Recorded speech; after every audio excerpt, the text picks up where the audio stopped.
And if you're not yet seated, we'd be happy if you could take seats that are closer to the front of the auditorium. Thank you. If you're not yet seated, I encourage you to take seats towards the front of the auditorium. Thank you very much.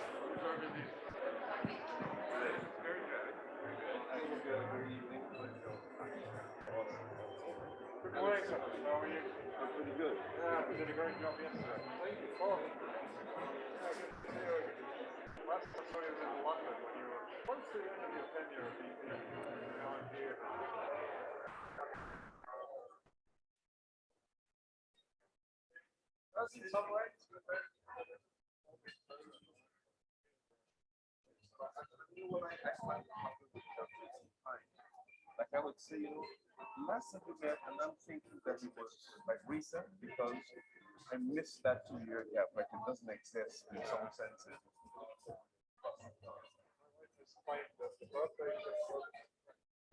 She hasn't got any old. Yeah.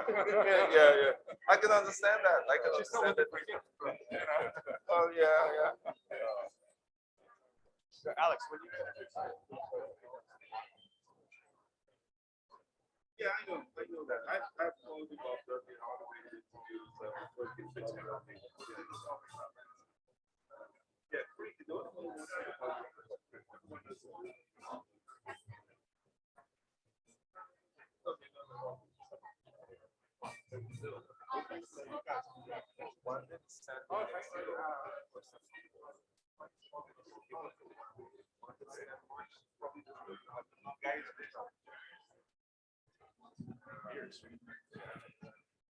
Again, ladies and gentlemen, if you're not yet seated, we encourage you to take seats that are closer to the front of the auditorium. Thank you very much.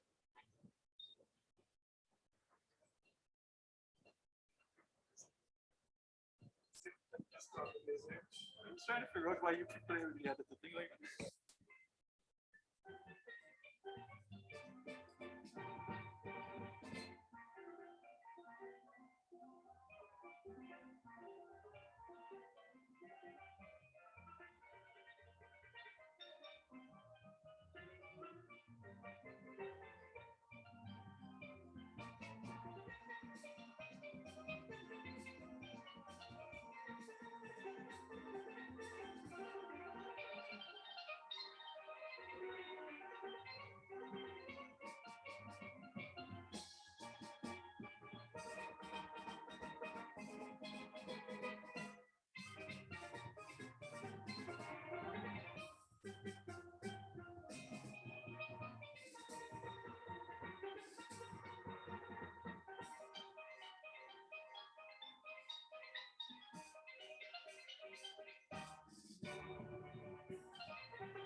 Ladies and gentlemen, we're getting set to start this morning's session. If you could take your seats, please, we'd be very grateful.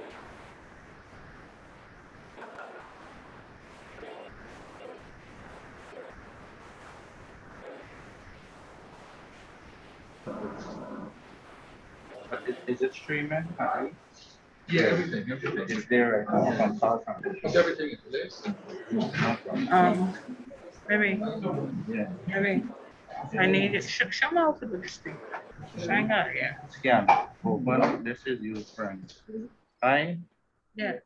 Yeah, baby, yeah, baby. This is. You just double. Thank you. You can have your seats, please. Thank you very much. I'm about to do the same thing You over there. open yesterday. And a very good morning to everyone. It looks like everyone had a great night. Alistair Routledge is sitting up front here. You should tell him thank you for sponsoring last night's networking event. Amazing. Give you some promotion. That was great. There's the conference open from yesterday. Mhm. Are we having another one tonight that you were sponsoring? Visit. Okay. I was going to say the drinks flowed like oil, but no, that'd be a corny joke so early in the morning. We need to get something that's classier than that. I'd like to really extend our gratitude to all of you for coming to the session this morning. It's going to be as intense as yesterday. I know that when we have heads of government in the room, that's its own event sometimes. But we were very privileged to hear the outline of some very significant policy positions. I'm really making an issue of this because one of the questions that we have faced in organizing this from the media is whether there is going to be any serious discussion about policy or whether they can be. And I try to insist that yes, there is going to be, and I think that yesterday really supported our assertion that there is value in bringing together the various facets of the challenge that we face. And we were able to do a lot of that yesterday. We're going to continue some of that this morning. We have again the Vice President of Guyana, Dr. Barrett Jagdeo, and that's sometimes as the best billing you could get on these issues here. You wouldn't believe how many people called this morning to just ensure they got the right time that you were going to speak so that they didn't miss it. So your presentation this morning has been elevated to rock star status. Just some housekeeping announcements for all of our visitors. I just want to remind you that in the breaks today or at the end of the sessions today, the duty-free zone, that's a short walk from here, is open. And we encourage all of our visitors to go get a chance to see the products that are available, that are on show, and get a chance to buy some of Guyana's best. If you don't know yet, Guyana's best is El Dorado, the 15-year-old. Don't ask me how I know, but I just know. And we also have a good brand XM there that you should go and see. Just a note, it's a real duty-free zone. So treat this as if you were shopping in the airport. Ensure you take your passport over there with you. You will need it to make your purchases. If you purchase there and consume it here, remember you have to purchase again at the airport. But we have the capacity to provide as much as you need. So don't worry about it. We've taken care of all of that. We've given you one here right close to your hotel and one at the airport. So we catch you now and catch you then, okay? We believe that you must have 2 shots at Guyana's best. I just want to make one final announcement before we get going. In the sessions later this morning, when we're getting project updates, Mr. Gabriel de Alba was expected to present on behalf of CGX. You probably would see that in your programs. Just to note that he is being replaced by Professor Sarish Narayan, who's the executive chairman.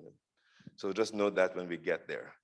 So now it's time for this morning's first presentation, and VP Jagdeo needs no introduction So I'd like to invite him now to speak.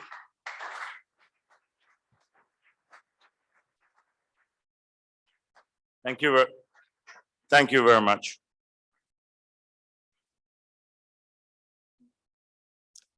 Colleagues and friends, well, I'm really surprised to see so many of you. As Alex said, there were lots of social engagements last night. And so I really appreciate that. And for me, it's a struggle to speak in the morning too. I'm not a morning person. So for the last 2 days, I've been really struggling. So today I have to speak on the topic Guyana's approach for a sustainable future.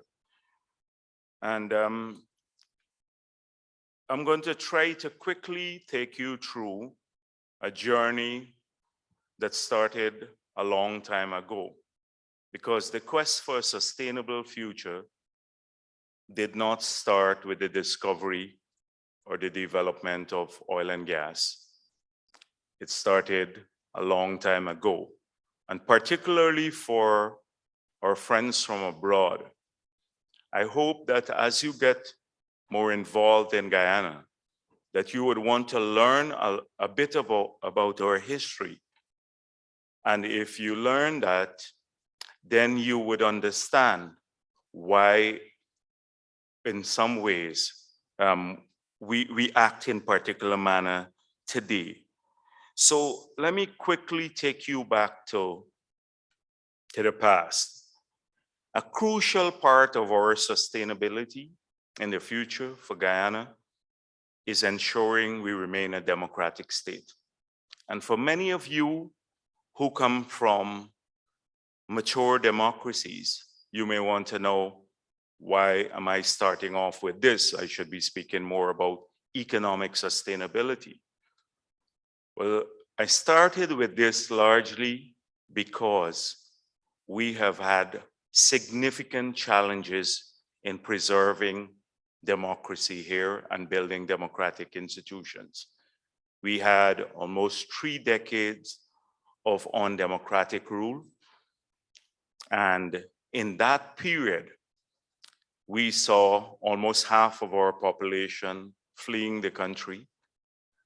And by the time democracy returned to Guyana, we were considered one of the poorest countries in the world. We were even classified by some as below Haiti in this region, Latin America and the Caribbean. So we see a direct link between democracy and development, because in the 3 decades when we had undemocratic rule, we had a significant decline, decumulation of wealth, and we lost a lot of our civil liberties, and many of our people fled the country. So we have a huge diaspora now, and that's where it started, and we lost our best minds. And in that period also, the state became so dominant in the economy, they own or control almost 80%, over 80% of all economic activities. So we lost our indigenous private sector.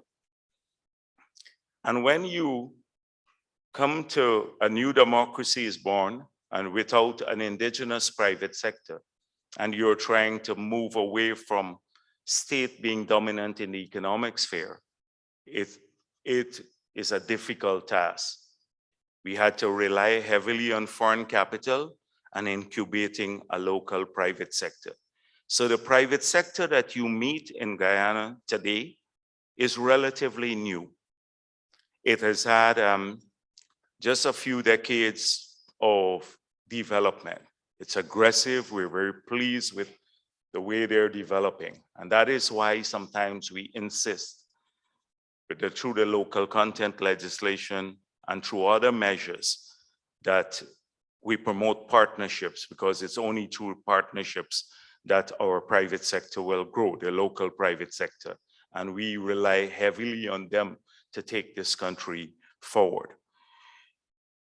So on the economic front, what happened? And we were in 1992 when we returned to democracy.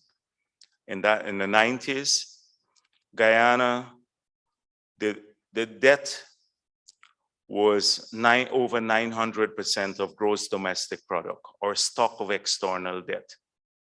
We were using, for scheduled debt servicing, 153% of revenue. Just imagine that.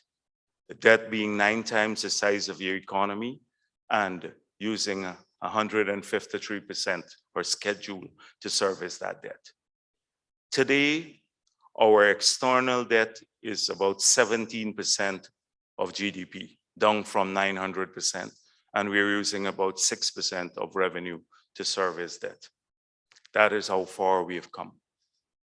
And to get to where we are today, and on the other hand, our balance of payment deficit was close to 50% of GDP, and the fiscal deficit about 25% of GDP.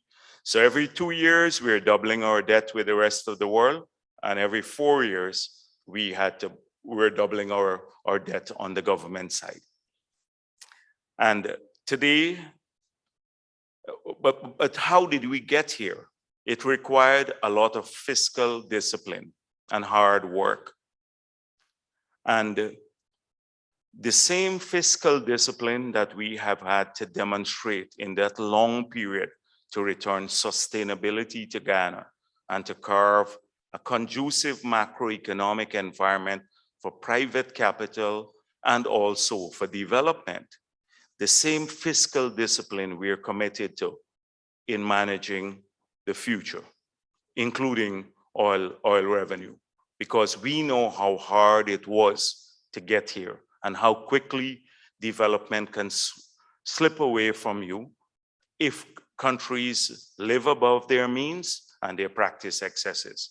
And we're committed to ensuring that oil revenue is used in a manner that is sustainable and can stimulate future growth and wealth for our people. So the journey has been a long one, and if you have the opportunity to do so, please look at 4 documents, and you will see over the span of the last maybe 20 years or so, 20, 30 years, how these documents have evolved, because they've captured our policy making towards a sustainable future. It started off with the National Development Strategy. With some international help, we worked at that. It's about maybe in 7 volumes, close to over 2,000 pages. Then we worked on a poverty reduction strategy. We have a comprehensive, maybe 10, 15 years ago, we developed a national competitiveness strategy. I saw there is a panel on competition in Guyana, but 10, 15 years ago. And then our low carbon development strategy. So as the tasks change, so too did our strategies to approach sustainability. And when climate change became a major issue, we were in the forefront of launching one of the first low carbon development strategies in the world about a decade ago. And just recently, we expanded that. We launched an expanded low carbon development strategy. It's now out for consultations. Anyone can submit, whether you're Guyanese or foreigner, your views on this. There are means to do so. You can go to the website. And we have expanded the focus from, in the past, it focused around managing our forests in a manner that brings a benefit to the world, because as we mentioned yesterday, our forest plays a global good, but also using the proceeds from the forest, managing in that manner to stimulate a whole range of low carbon development and to help us address resilience in the future, because climate resilience is critical to a sustainable future in any area.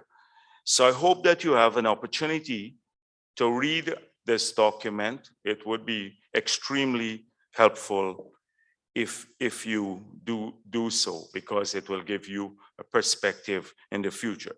It focuses largely on biodiversity management, water issues, because we are a country that either is flooded, we get too much water, or sometimes too little water. So flood control, water management would be crucial for a sustainable future.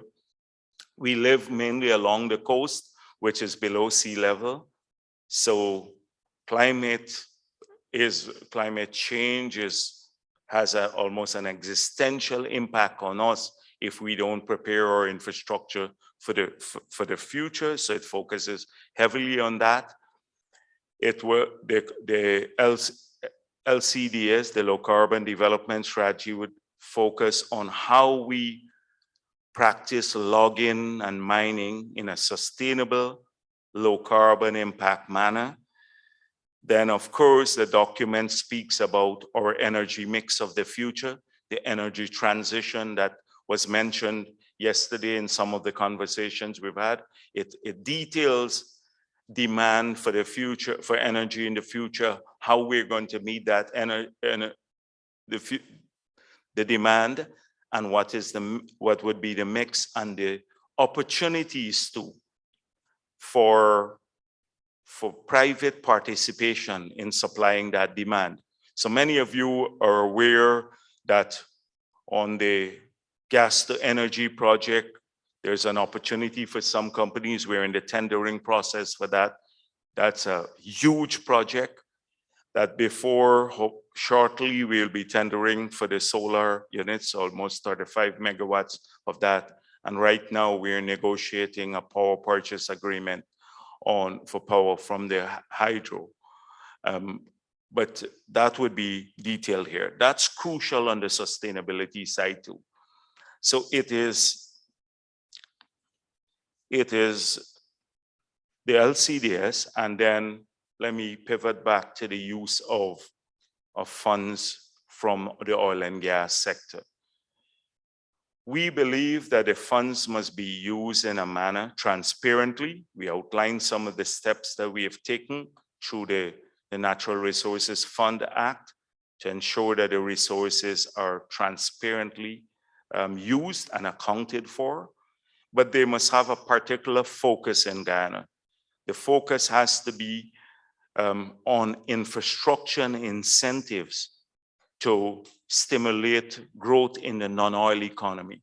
We're committed to ensuring that the Dutch disease doesn't destroy the other sectors of our economy, that we don't spend in that manner. And even although we just passed the first budget using oil money, we have not used a cent of oil resources as yet, but the first budget focused on spending on the capital budget mainly.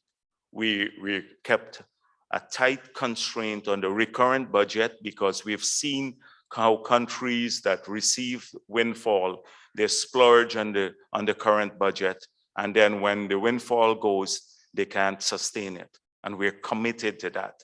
So you're going to see the oil revenue going towards increasing welfare, being spent on getting a world-class education to all of our people, improving their access and the quality of healthcare for Guyanese, because we believe that's sustainable spending, building out the infrastructure for a modern economy and to stimulate non-oil growth. So for agriculture and the hospitality sector and the ICT sector, which are more low impact, carbon impact sectors, but they're crucial to that future.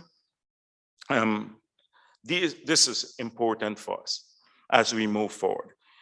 And then in a country like ours, as you know, we've had our challenges, a lot of it from abroad, but for us, the ultimate test of sustainability is how we ensure that all of our citizens benefit. Regardless of their geography, their race, their religion, that's the ultimate test. that all of our people have to share the benefits of the oil and gas industry, but more importantly, the changes taking place in Guyana. And that is our approach in a nutshell to sustainability. We're not going to get caught up with international prescriptive goals about sustainability, because we've seen so many of those come and go.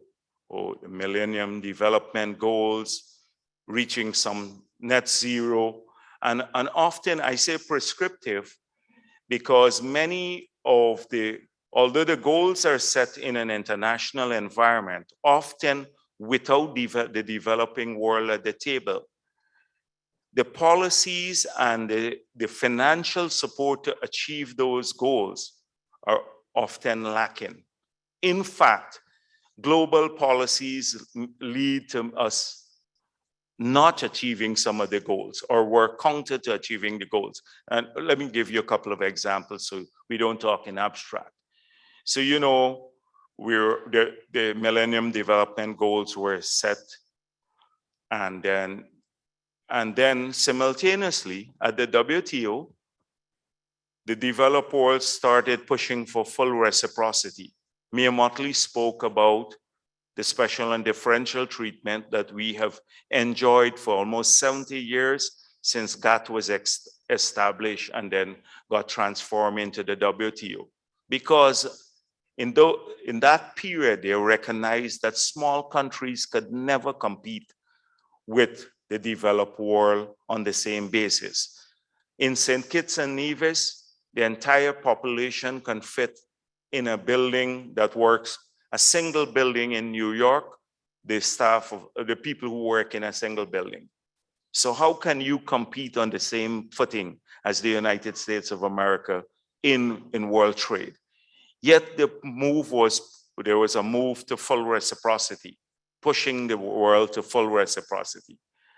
That led to the destruction of many sectors. The banana industry in the Caribbean, because it was enjoying some preferences from the European Union, got practically wiped out. The sugar sector here in Guyana saw a loss of about 40 million US dollars in one single move in terms of markets. So often the international goals are not aligned with policies practiced at the global level. And so too in the climate debate. At the beginning, it was in Kyoto Protocol, it was based on your capacity, so special and differential. Now it's burden sharing. So the poor countries of the world have to almost take the same burden sharing as the rich countries in achieving climate goal. Yet, although they never were the ones that contributed to the historic levels of emission and current concentration of greenhouse gases. So we're not going to get into that debate. We believe we have a global obligation to. We play our part on climate change. We play our part in moving the world forward. But in a very practical, simple way, we want a future for our people. And these are the key elements of the future. Rigid fiscal discipline and not focus on what is good for people and their welfare, education, health, ensuring that the money is not wasted, oil money is not wasted, and that it goes towards stimulating a non-oil sector, enhancing our democratic institutions, fighting aggressively to ensure that the prevailing condition in Guyana will always be one of democracy. And we're very grateful for international partners. Just in the last elections, those of you who followed, once again, democracy was challenged. And for 5 months after the elections, we didn't have a result. And it was only with the help of the international community we managed to prevail. And that cannot happen cyclically in every 5 years. if we're going to have that sustainable future. Everyone in this country, all the political parties have to commit to free and fair elections. That's important for us, for that future. So we have a lot of work to do on that front, ensuring that our civil liberties are protected, ensuring the benefits flow to all of our people. This is how we see Guyana evolving in a sustainable manner. Thank you very much.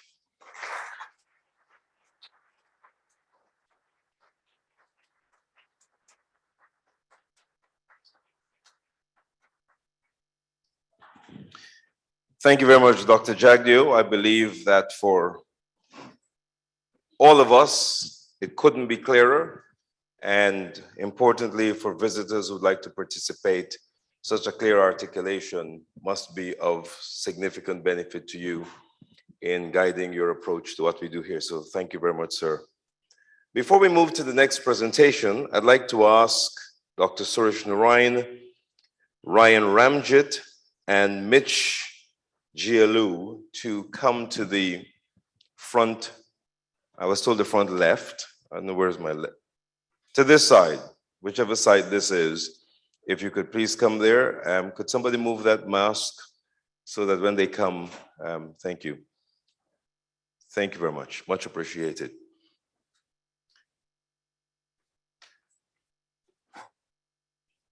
Among the ideas introduced yesterday and discussed was the development of the energy corridor between Guyana and its neighboring countries, and reference was made to agreements signed recently.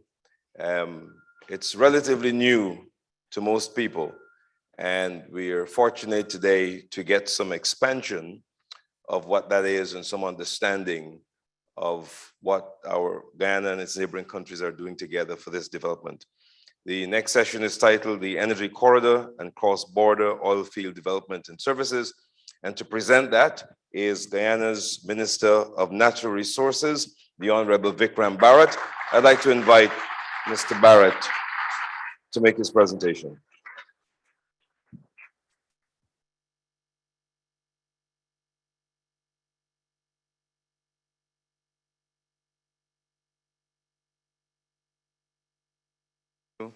Thank you, Alex.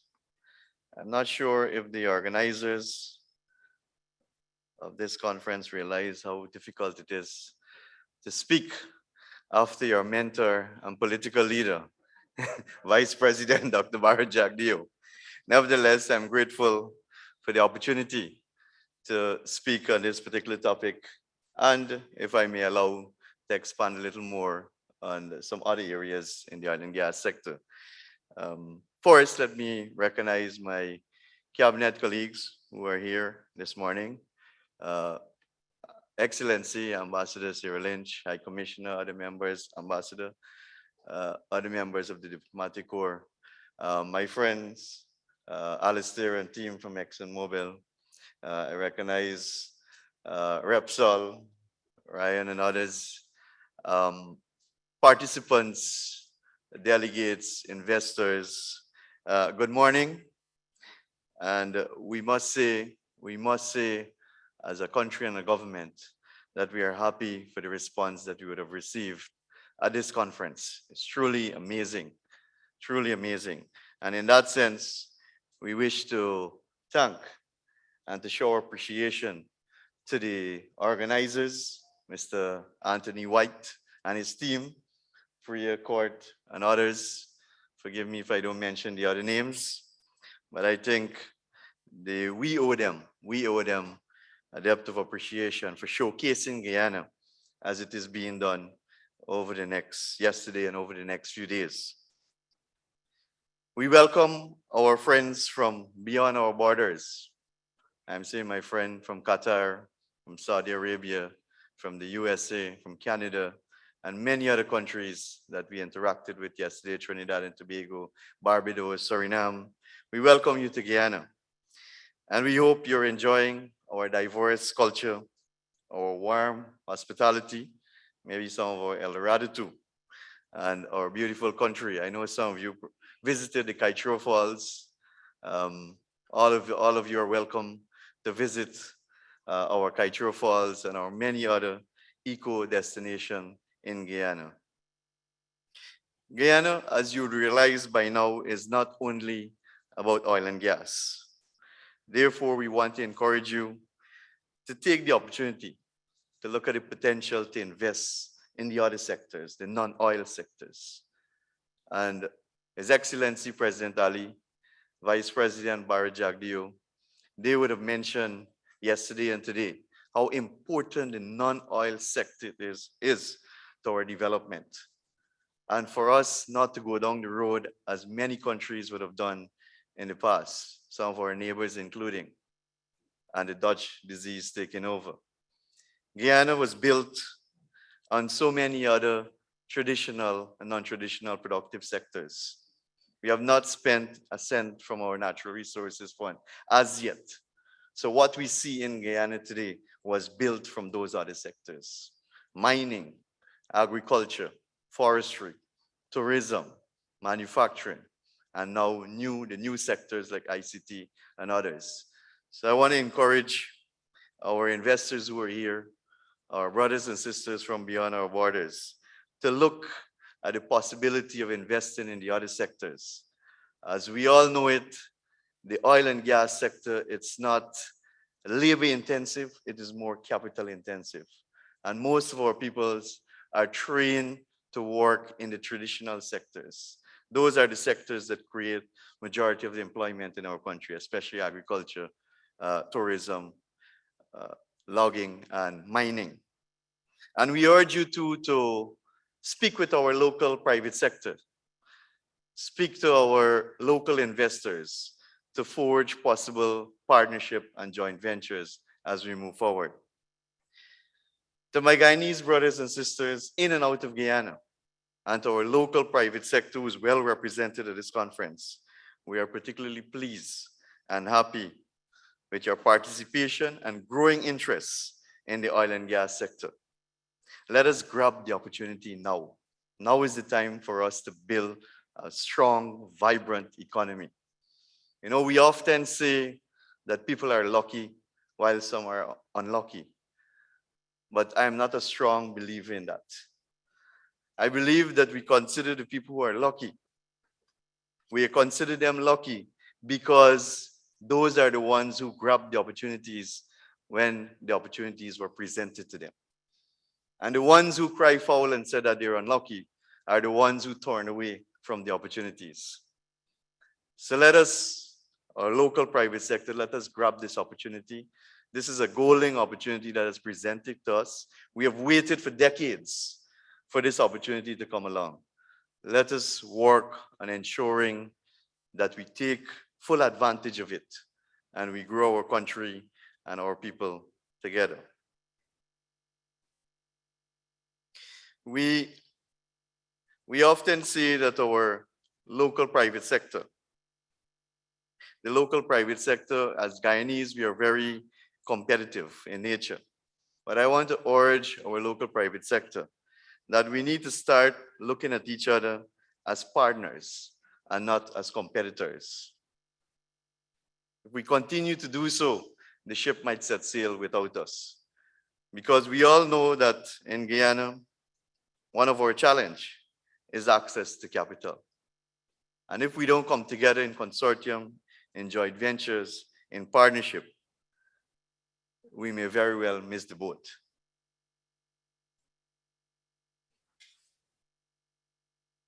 Ladies and gentlemen, Guyana's rapid, successful development of the oil and gas sector is primarily due to two main factors.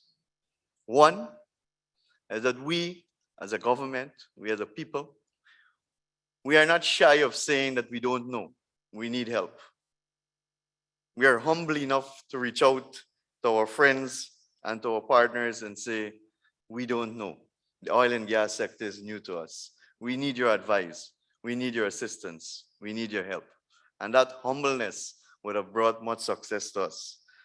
And as a result of that, we are grateful to our friends from Ghana who assisted us with the drafting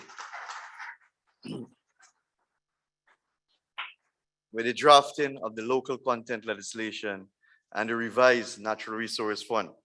Our friends in Suriname, in Brazil, in Trinidad and Tobago, Saudi Arabia and Qatar who are represented here at this conference, among so many others who we would have reached out to for advice. And I cannot continue without mentioning my dear friend Alistair and his team that we have always leaned on for advice at times when it becomes too technical for us because we are new. Oil and gas is new to us. We are very familiar with agriculture, with planting rice, cane, with mining, with logging, but we are learning about the oil and gas sector now. I know I am asked to speak on the energy corridor and how we intend to develop the energy corridor. But I want to say too that the success of the oil and gas sector is also based on the strong, decisive, aggressive leadership that we are experiencing in our country now by His Excellency President Ali and our Vice President who is leading in oil and gas and finance. Ladies and gentlemen, in recognizing Guyana being on the verge of becoming the largest oil producing country per capita, the government of Guyana stands resolute in its belief that greater benefits and shared value must continue to grow the domestic economy through the development of local content. Guyanese companies are capable of becoming major players in the supply of goods and the provision of services to the local oil and gas industry. And this is poised to increase over time through partnership, knowledge, skills, technology transfer, capacity development. This will ensure that a greater percentage of the value created remains in country and forms productive linkages with other sectors of the Guyanese economy and our external partners. As such, Guyana is on the path to become a major player in the energy corridor of Brazil, Guyana, and Suriname. This will be possible as Guyana intends to pipe gas to shore from the Liza field for power generation. And ladies and gentlemen, one of our biggest problems in Guyana for decades has been power generation. The cost of power generation, the reliability of power generation. And because of that, that is a hindrance to our value-added industry. For too long, Guyana has exported raw materials. It is time that we develop a vibrant manufacturing sector. And this can only be possible if we're competitive in terms of the cost of power generation and how reliable it is at the same time. And that is why our government is embarking on the gas energy project, which I must say has already started. We've already started the geotechnical, geophysical studies that are ongoing. We've already identified the site, the pipeline routing. So it's in an advanced stage. And as Vice President mentioned, we are going out very soon for companies to develop or to build the power plant, the NGL plant, together with ExxonMobil. So it is a project that we're advancing, and we're advancing at a fast pace because we realize the importance of it. We realize the benefits that will come to Guyana through this single project.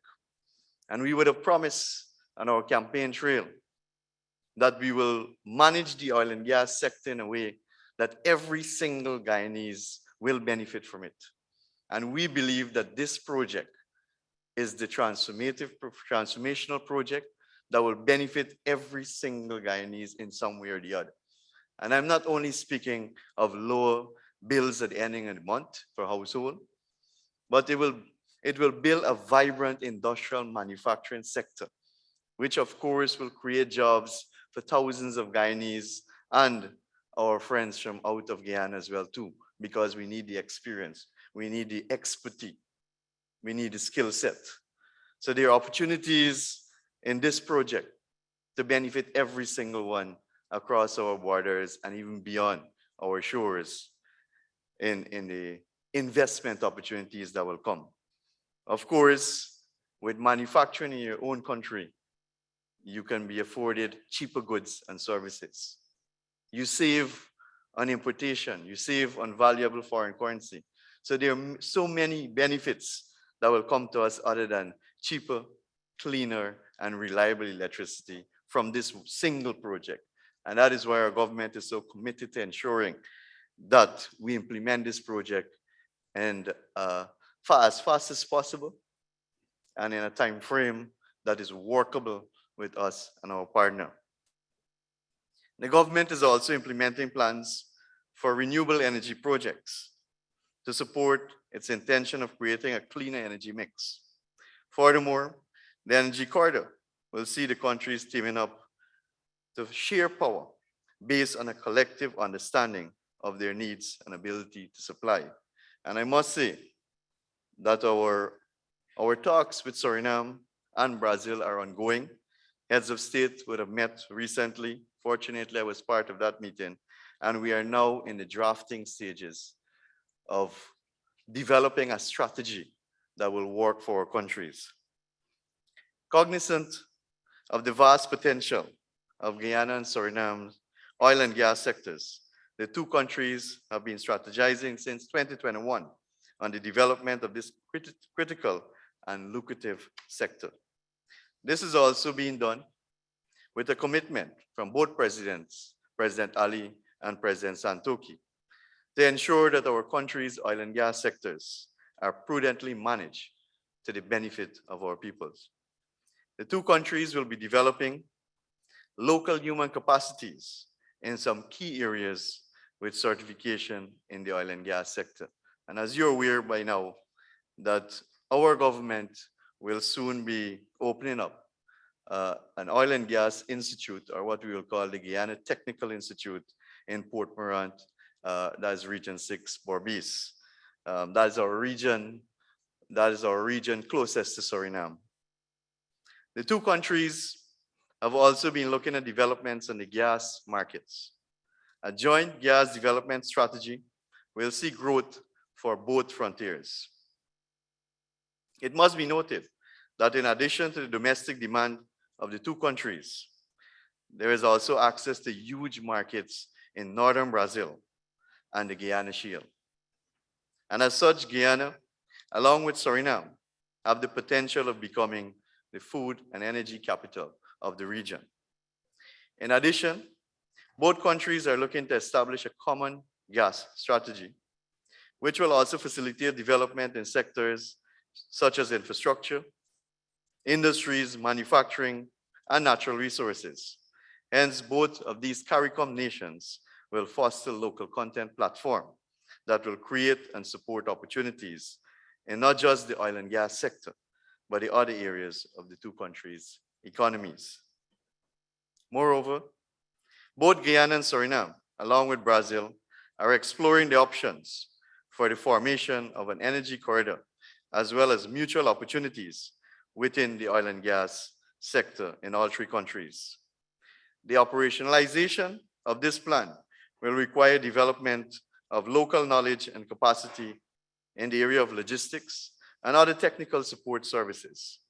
Hence, with Guyana being a critical gateway between South America and the Caribbean, the links created by this corridor will position our country as a critical shipping hub.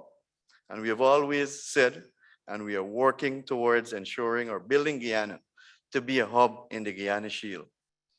And we believe we can do so. There are some advantages that we have on our side that will help us or put us in a strong position to truly be the hub in the Guyana Shield. Our language, our access to North America and the Atlantic, or the ease of doing business in Guyana, the open door policy by our government, these are all factors that we think can truly place Guyana as a hub in the Guyana Shield. Additionally, with Guyana seeking to become a regional economic hub. The growth agenda for our economy is centered on improving economic relations, energy and food security, telecommunications, agriculture, infrastructure integration, and the development of a deep water port in Guyana. Guyana, of course, offers the shortest and quickest access to the Atlantic Ocean for significant parts of northern Brazil. A road connection linked to the deep water port could also serve the interests of both countries. And as we are aware, the northern Brazil market is a 5 million plus market that is available to Guyana because of its closeness, because of the infrastructure that is available. And it's a market that we are working feverishly to tap into, especially with regards to energy. As a regional economic integration hub, Guyana will be enhancing trade relations through infrastructure, such as roads and bridges with Suriname and Brazil. The government of Guyana and Suriname are collaborating on the construction of a bridge across the Quarantine River. And the Honorable Bishop Edgil is here, Minister with responsibility for public works. And I know Minister Edgil has been working with his counterparts in Suriname to ensure that this project come on stream as soon as possible. Added to that, the Linden to Maburu Road, which was recently approved by the Caribbean Development Bank, will enhance linkages between Guyana and Brazil. And again, I think Minister Edgil would have awarded this contract recently, and works will commence soon on this road, critical road link to Brazil. Added to that, and some of you may know, that we would have discovered or we would have started oil exploration. I think it was in the 1940s, 1950s. So oil and gas exploration is not new to Guyana. It was started way back in the 40s, early 50s in the Takatu Basin. The Takatu Basin is located in Region 9. That is close to Brazil, very close to Brazil. As a matter of fact, it is just 2 hours drive into Brazil. With the bridge and with the road, it can be less than that. However, due to the infrastructure at the time and the lack of the type of technology and equipment that we have today, exploration activities were halted at that time. There have been some interest recently on the Takatu Basin, which is something that our government is discussing presently. How do we move forward with that, along with the other blocks offshore? Hence, with the legislation, the local content legislation, and I'm sure you would have heard a lot about local content yesterday and even this morning by Vice President. We keep stressing on it because we know how important it is to bring benefits to our local private sector without disincentivizing foreign investment. And I wish to reiterate what was mentioned yesterday, that the local content legislation was no way designed to lock out foreign investment. As a matter of fact, we need foreign investment in Guyana. One of our major problems right now in Guyana, it was mentioned yesterday too, is access to capital. So we need foreign investment in our country. But all we are saying is that the local content legislation is in place to help our people gain or benefit in some way or the other from the oil and gas sector through the investments that are coming in our country. The local content legislation will ensure, and this is something that the government of Guyana envisaged, that local content will be the vehicle that will develop the capacity of local businesses, broaden the scope of the financial sector, enhance the skill of the Guyanese labor force, and transform the lives of ordinary Guyanese, not only to work in country, but across the energy corridor with our neighbors. The forest schedule in the local content legislation ring fences 40 categories, sectors or subsectors for Guyanese participation via the supply of goods and the provision of services, which include food supply, rental of office space, accommodation, local insurance, local accounting, legal services, among others. Again, Guyanese will also be able to build capacity and to tap into opportunities that will become available within the energy corridor between Suriname, Brazil, and Guyana. And I also want to state that the local content legislation is a living document, it's alive, meaning that it can be adjusted at any point in time.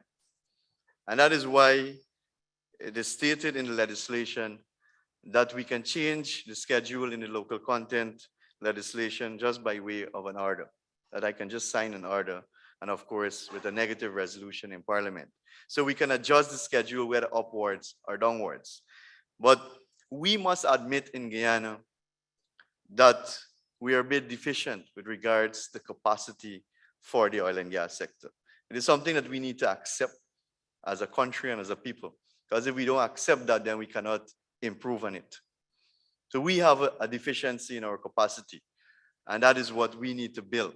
Not only human capacity or human resources, but also our local businesses, the service providers. And we have always said to our private sector that we don't want you to look at the local content legislation as a protectionist mechanism, as something to protect you for providing substandard goods at high prices. It should not be that way. Our local private sector should aim to ensure that you are competitive regionally and internationally, both in quality and price. And that is something I believe that our local private sector and investments coming to Guyana must take seriously, and don't look at the local content legislation as something to protect your business interests. Ladies and gentlemen, Guyana will transform into the economic hub of South America and the center of an energy corridor with Suriname to the east and Brazil to the south, strategically placing Guyana and its people at the center of commercial, trade, and industry zone.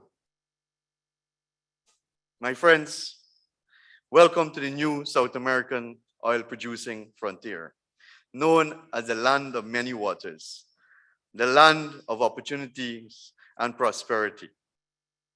Best wishes to the organizers, participants of the Guyana Energy Conference and Expo 2022. Thank you.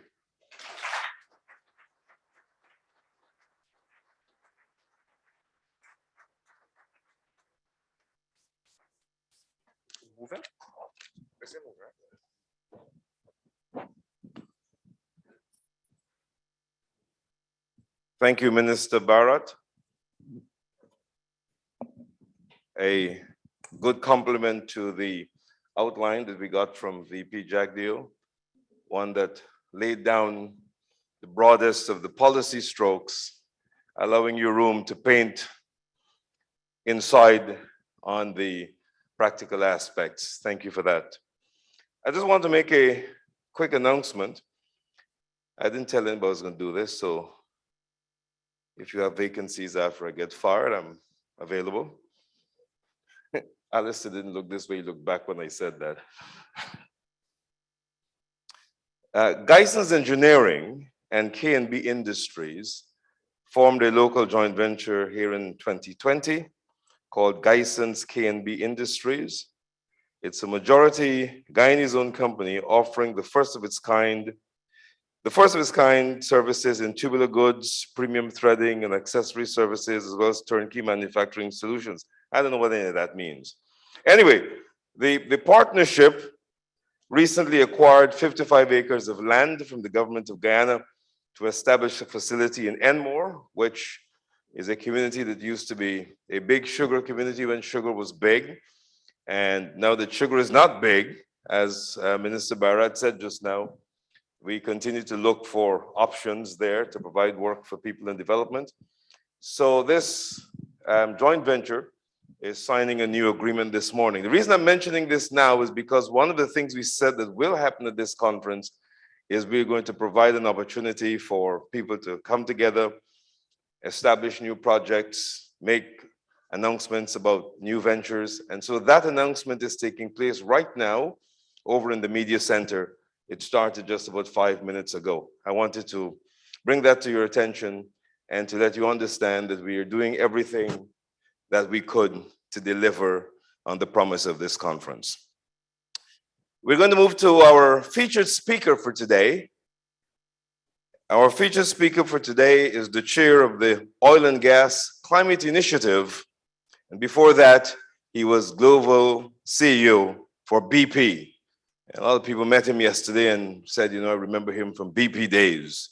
But it's my delight and pleasure to welcome our keynote speaker for this morning, Bob Dudley. Please help me welcome him.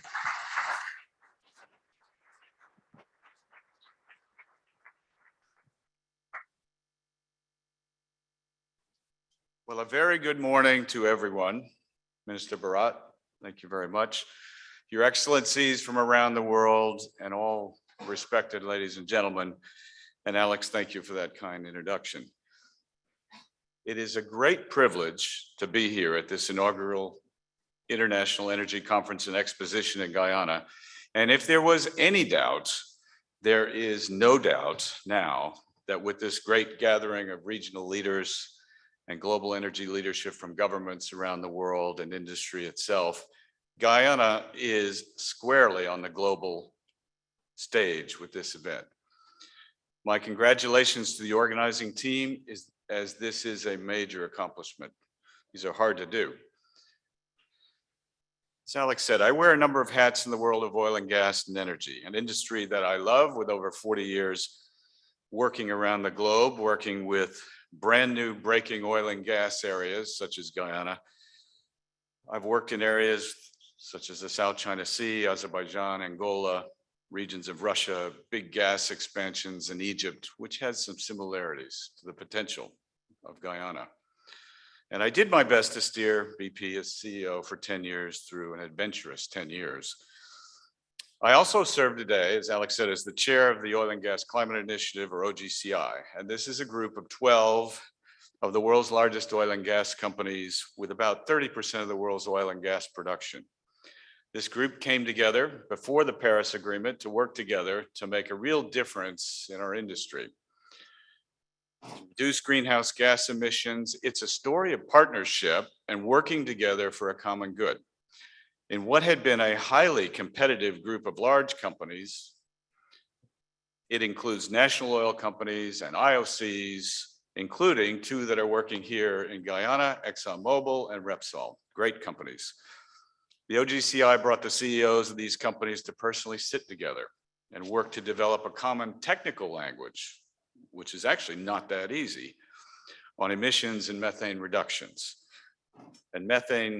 And since 2017, set targets on methane emissions, and the group collectively has reduced their methane emissions by 30% since 2017. It also established a $1 billion investment fund together to invest in small companies, innovative companies for clean energy, companies focusing first on methane reduction, carbon capture and storage. And it's working forward and moving forward each year. And it has characteristics of the kind of cooperation that President Ali, Vice President Dagdeo, and Minister Barat talked about and are striving to do here in Guyana. In these giant, technically complex developments, the government working together with international companies like ExxonMobil, CNOOC, and Hess, and now Repsol, the kinds of investment projects, the service sector like Baker Hughes, which was inaugurated by the minister and the president on Monday, along with Maria Barros and her team on Monday. That's a great example of this cooperation. And you being there was really important. It sent a very strong signal. Another reason I wanted to come visit is that I really wanted to see and feel Guyana as it embarks on this journey of rapid controlled development of transformation of a country through oil and gas to build prosperity for the people and in cooperation with its regional partners and neighbors. This prospect of economic growth of a country or region, transformation through oil and gas, always excited me. It's what I did for many years. I always felt a sense of purpose in my job. To be part of a rapid and visible change in a country through its industry, change in infrastructure, roads, bridges, schools, hospitals, prosperity in a city or a country, and seeing happier and more hopeful people. I've actually seen when it works. I've seen when it hasn't worked. But it is what part of what made me love my jobs. I felt it was a privilege. In a short 2 days of listening very carefully to President Ali, Vice President Jagdeo, Minister Barrett, I can feel that Guyana is on a successful path.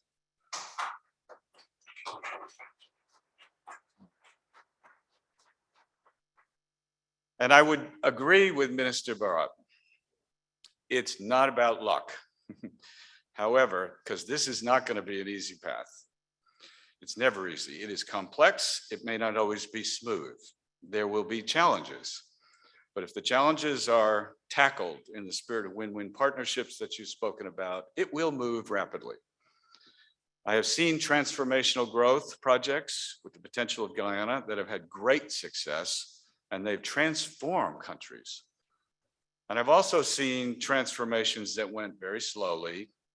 They became uncompetitive for that investment capital, which you mentioned, which is scarce in the world, very competitive for capital. And those projects did not bring the prosperity that was so hoped for. Sometimes the risks were what I call below ground risks. Sometimes it's the geology of the rocks. Maybe the rocks where the oil is may not be as good as first thought. Well rates drop off faster than projected, or the size of the accumulations of oil and gas were not as long-lived as thought, or underground pressures were not as high to move the fluids around. But my friends from ExxonMobil, it does not seem to me to be the case here in Guyana. A lot of work's been done on this.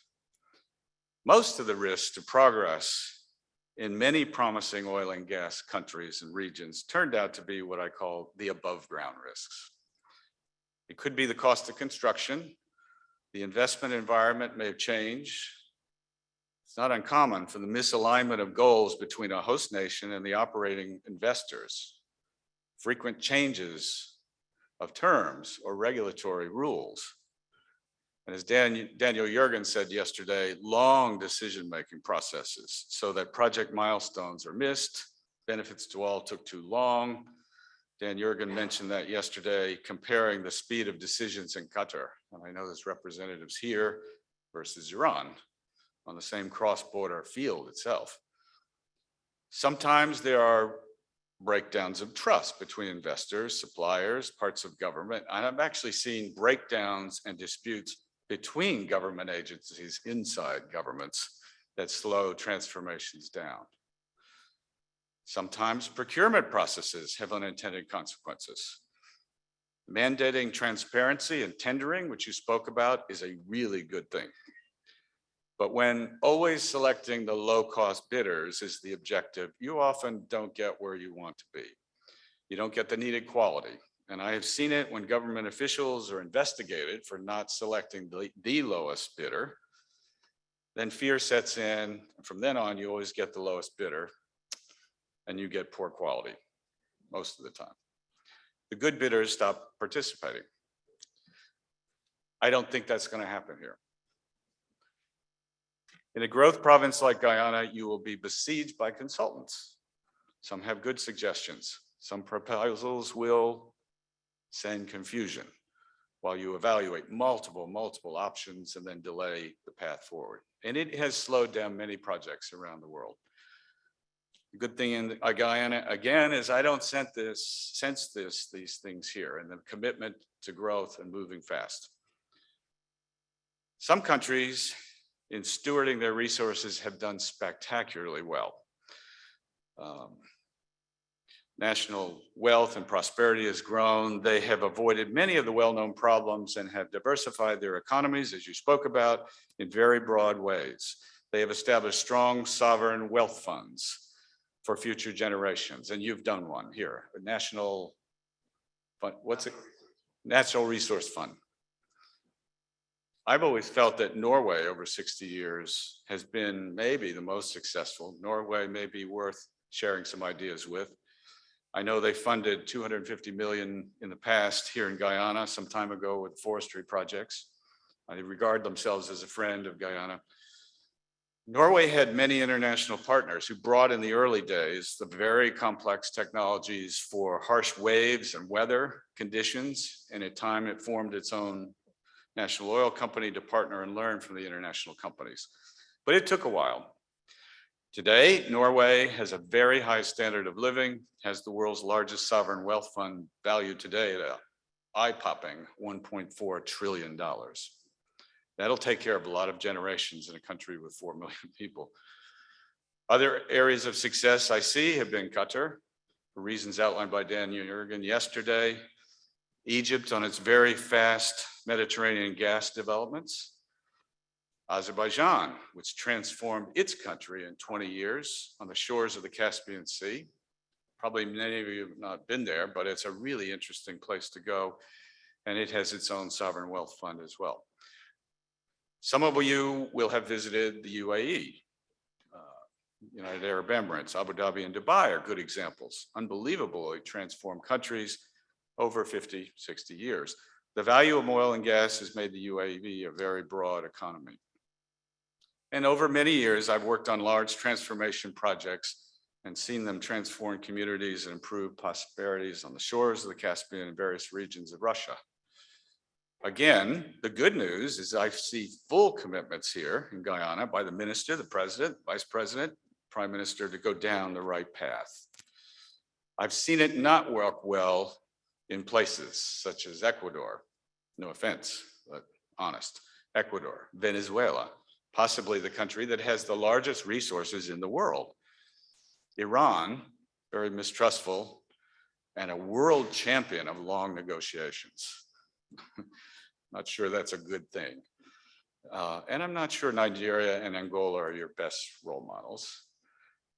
I was so very impressed with the advice from the president of Ghana, Akufo-Addo, for the country. He laid it out very specifically. Those are really good suggestions. And of course, I was deeply impressed by the speech of President Ali yesterday. So changing subjects for a moment, something that commodity economists think about often. You mentioned it, Minister, and it always applies and can apply to oil and gas and minerals. It's called that resource curse, or the Dutch disease. It's not about COVID. It has nothing to do with that. The Dutch disease, I'll summarize it quickly because people always say, what is the Dutch disease?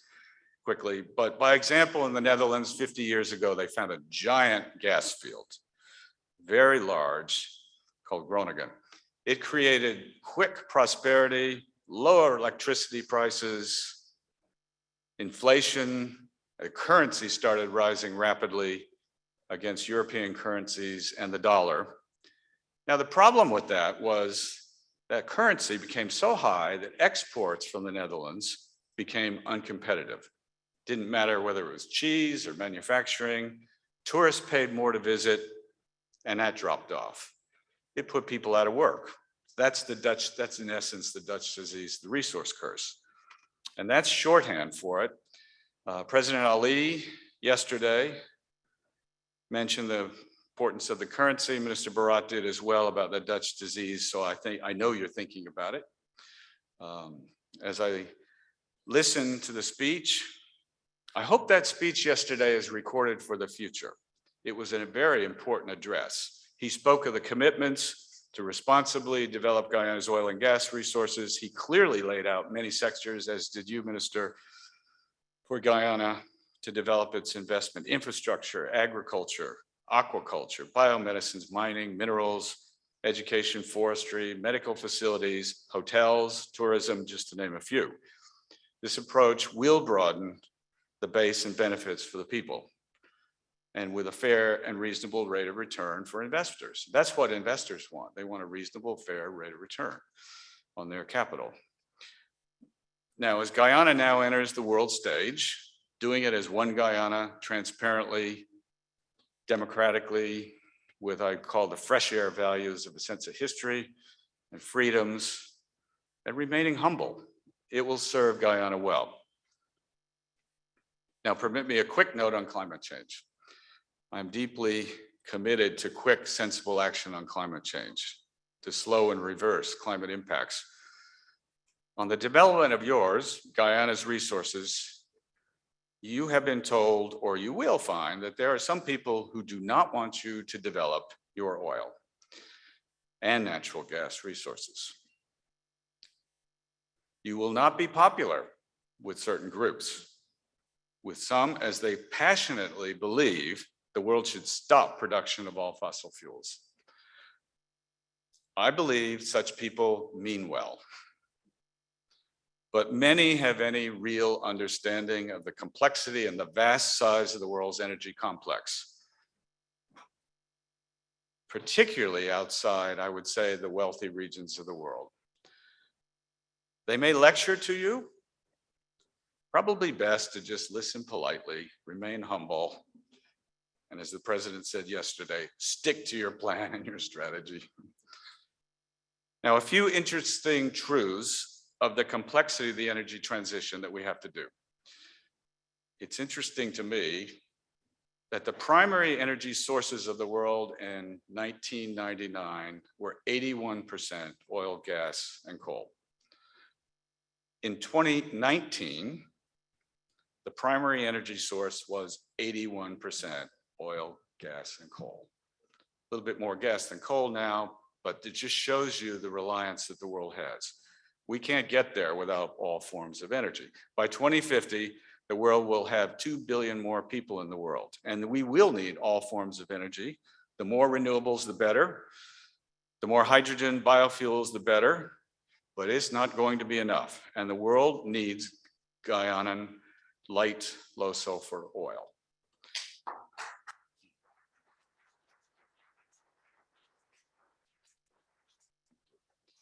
I'm struck by one other very simple graph. I won't show it, but I can describe it. I think you'll get it. After 200 years where coal and steam powered and provided heat, transportation, mobility for the world, oil and its products became the dominant fuel just about 100 years ago. And at that point, if you can imagine a graph with a liftoff, it was the point when the world's GDP lifted off and steadily rose, almost in a straight line. Matching that was life expectancy on the same line. And also matching that graph was rising oil production. It's quite interesting statement about why the world's prosperity is where it is today. So I think need to produce oil more cleanly for sure, but we do need it. And I think if you just produce it with no damage to the environment, no harm to people, the future will be bright. So Godspeed, Guyana, and thank you very much.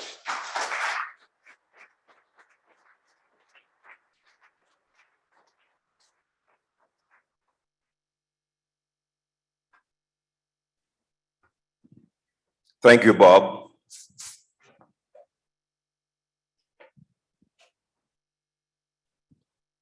I'm sure many of our political leaders would be happy to hear what you had to say. I particularly like listen politely, remain humble, and then stick to what you were doing anyway. That's my takeaway for the rest of today.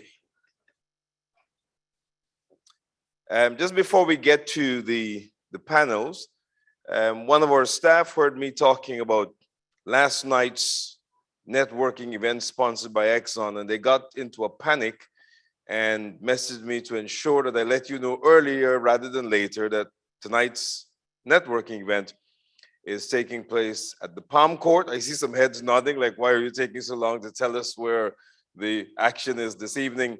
The action this evening is at the Palm Court. It's sponsored by GTT, and we are going to have the buses available to take those of you who need transportation.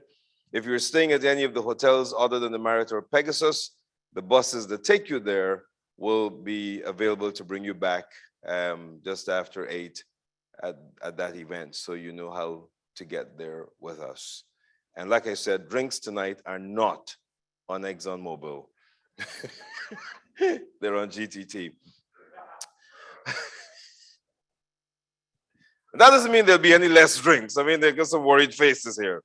Okay, let's move on. And we're pressing the clock really hard. We're moving now to our project updates.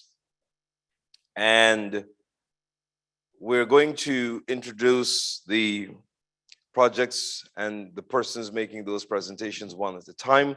We'll be starting with the update on the most significant project, the work that's going on in the Starbuck block. And so I'd like to invite, without further ado, Alistair Rutledge, President of ExxonMobil Guyana. Alistair.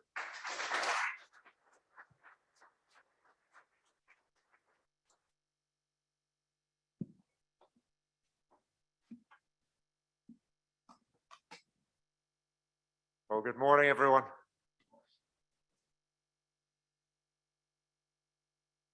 And a good welcome to all our visitors, especially my good friend from Qatar. Before I came to work in Guyana, I lived in Qatar for 8 years. I'm really pleased to see Khalid hit me here. Thank you for joining us. What a great opportunity to build on the presentations that we heard yesterday and to show you a little bit of what's happening in reality now in the country. But before I dive into that, I really wanted to give a little bit of a perspective. Vice President Jagdeo talked a lot about history. I think history is so important to understanding where we are today.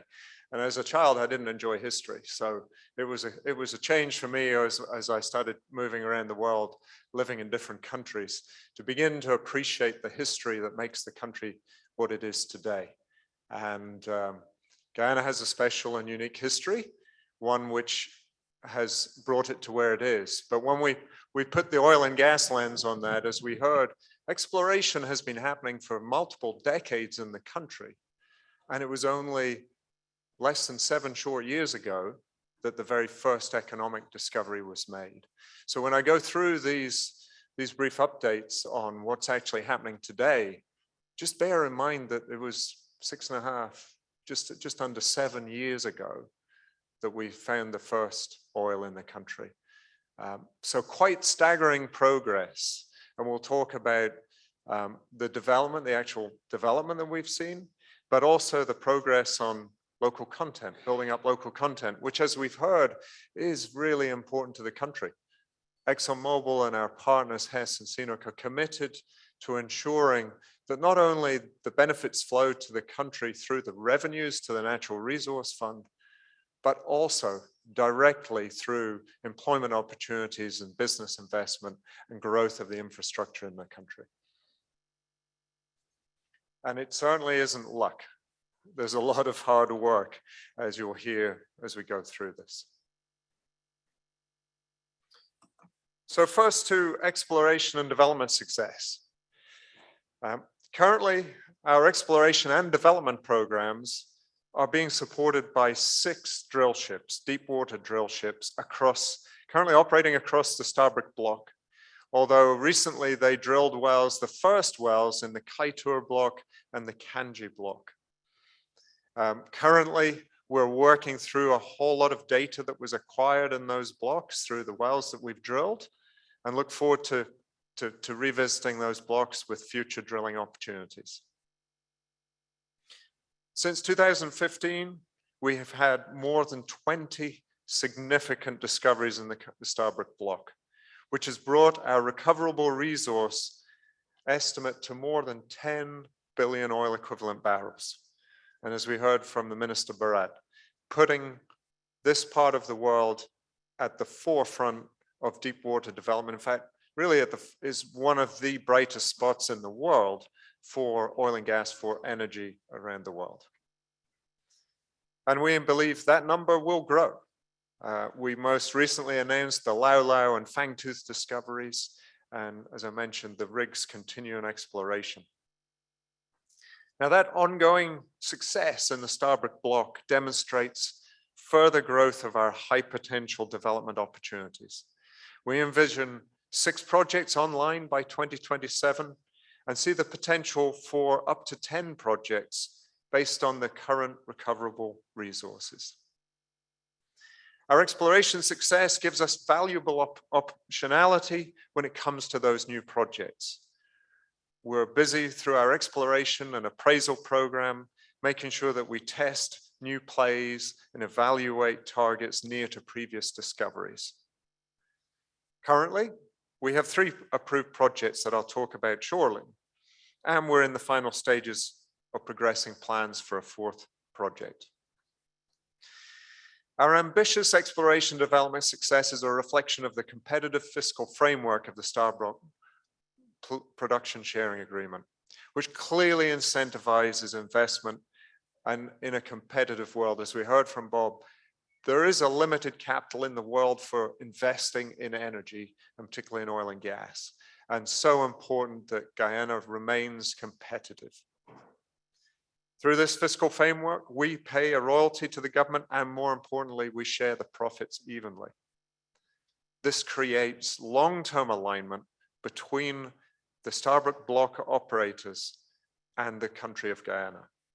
And in that way, we both benefit from maximizing the value of the country's resource, truly in a win-win approach.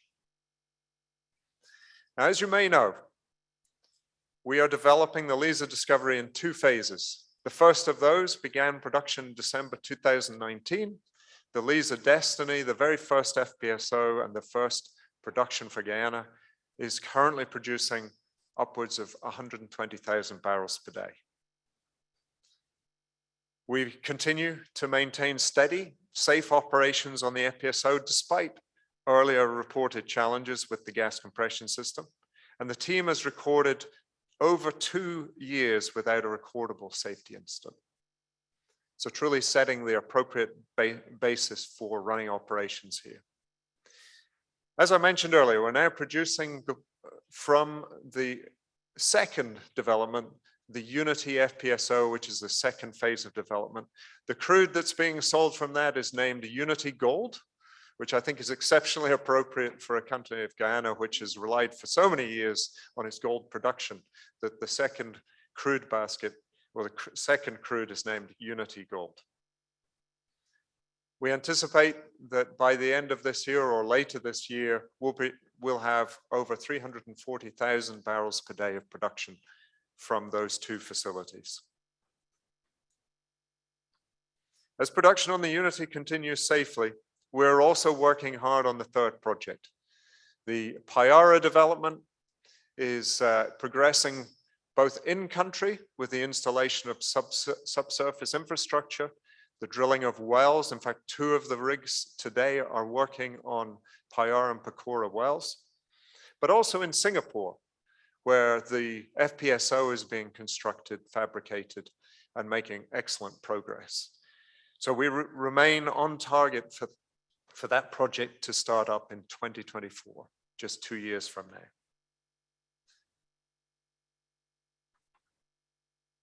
What else is coming up? Well, as mentioned earlier, we started progressing plans for a 4th project, Yellowtail, and in fact have been working with the government for almost a year now on the details of that project. It is forecast to start up in 2025 with a capacity of around 250,000 barrels per day. So it will be the largest development yet and developing close to 1 billion barrels of oil in the Yellowtail and Redtail fields. We're in the process of finalizing the field development plan and the various permits and licenses that we require from the government, and really appreciate the close collaboration that we're having with all the respective agencies and teams. We're also evaluating the optimal sequence of development for the next project, which would follow Yellowtail, Project 5. We anticipate that that will be in the Waru area. There are a number of fields that we've discovered in that area, and where our technical teams are working very carefully, and we'll be beginning engagement. As soon as we move out of engaging the government on Yellowtail approvals, we'll begin talking about the Waru development and how we'll bring that forward. Timely development of these additional projects and continued exploration success offshore will enable the steady advancement of Guyanese capabilities and enhanced economic growth. The next project I'll just briefly touch on is gas to energy, and several speakers at this conference have already touched on this project. It's led by the government of Guyana and very much supported by ExxonMobil and our partners.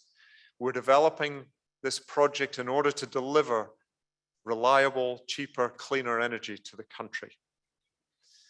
Our plans are progressing well.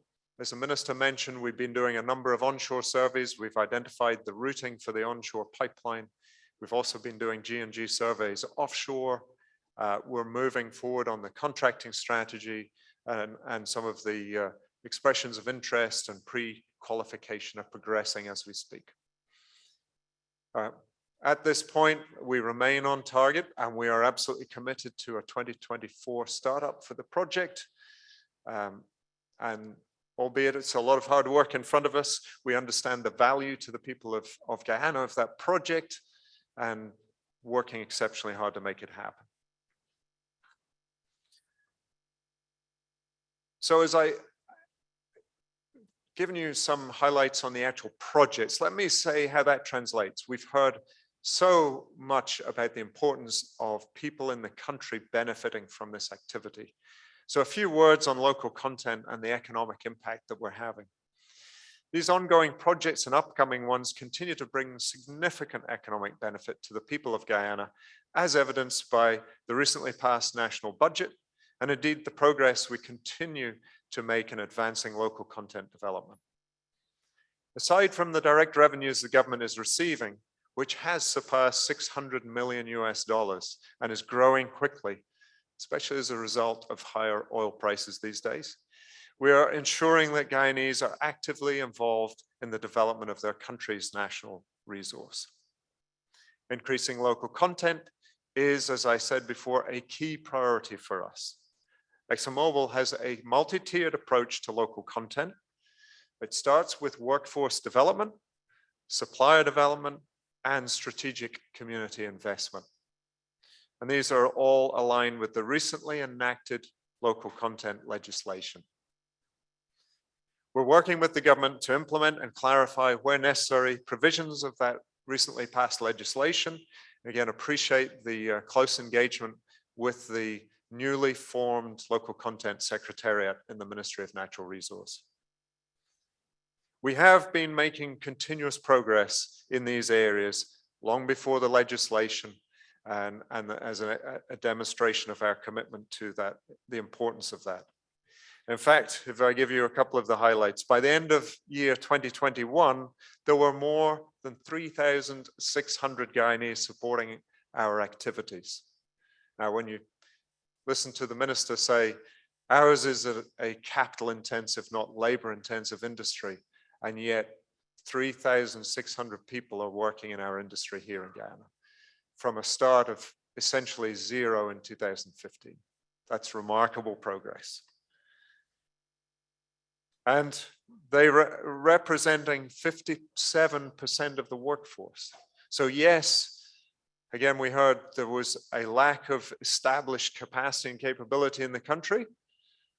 And yet, I think not just ExxonMobil, but all of our primary contractors and the local companies have invested a lot in the local people to build capacity, build capability.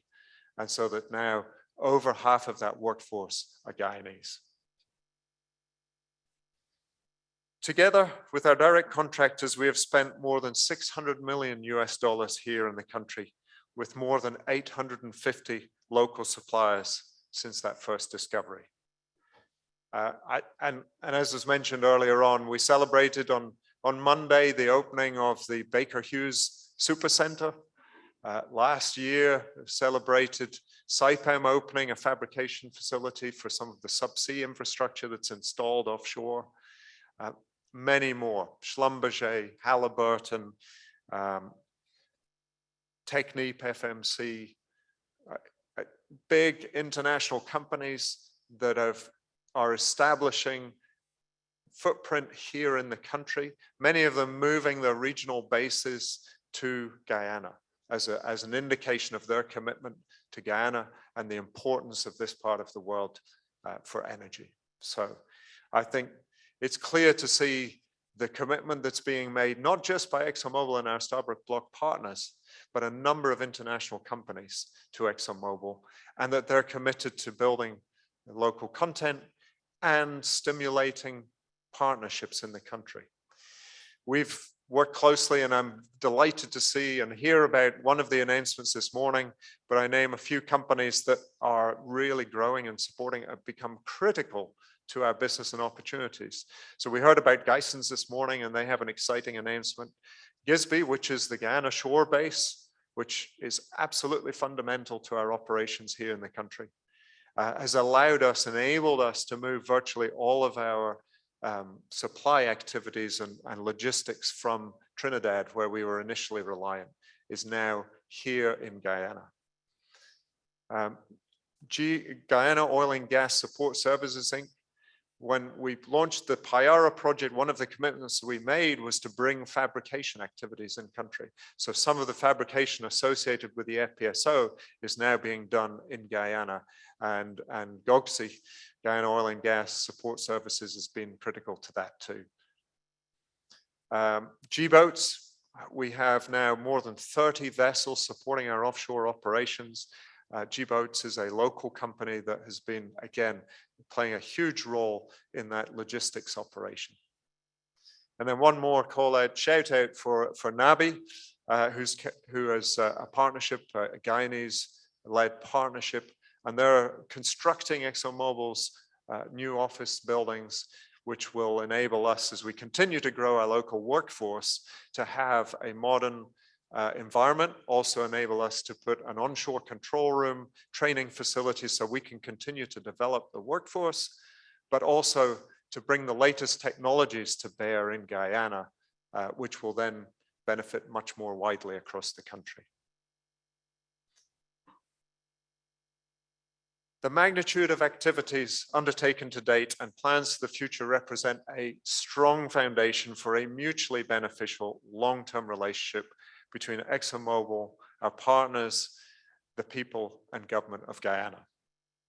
That long-term commitment is, and in our eyes, needs to remain and will remain a win-win arrangement. Truly for the benefit of the people of Guyana. Each of these investments we make, the Vice President mentioned yesterday, the investment commitments that we have made to date on the Stabroek Block total to 10 times the capital available in the banks of Guyana. That's how critical it is to encourage that investment in the country. Those investments have a timeline horizon of 20 to 30 years. So we're here for the long term, and we're absolutely committed to delivering value to the country. We're augmenting the benefits from our projects through strategic investments aimed at fostering the development of human capital. One component of these efforts is the Greater Guyana Initiative, through which the Center for Local Business Development continues to provide training and guidance to Guyanese businesses to enhance their global competitiveness. The Greater Guyana Initiative, or GGI, also supports the upskilling of Guyanese to support broader industry through technical and vocational training, as well as several projects that we've now launched with the University of Guyana. I'm always a great believer that the most important resource of any country are the people. And so delighted that we're able to continue to build that investment in the people, because they will be the ones that deliver the sustainable economy for the long term. Finally, but importantly, we recognize the government's low carbon development strategy, and we are taking part in consultations to ensure that our efforts, our technology support those country objectives and continue to make progress through new technologies. Thank you for your patience as I recounted this extensive list of projects underway and anticipate in Guyana. And as our chairman said yesterday, ExxonMobil is here for the long term. We are proud of the work that we have done so far, and we have a long and exciting path ahead of us. Thank you.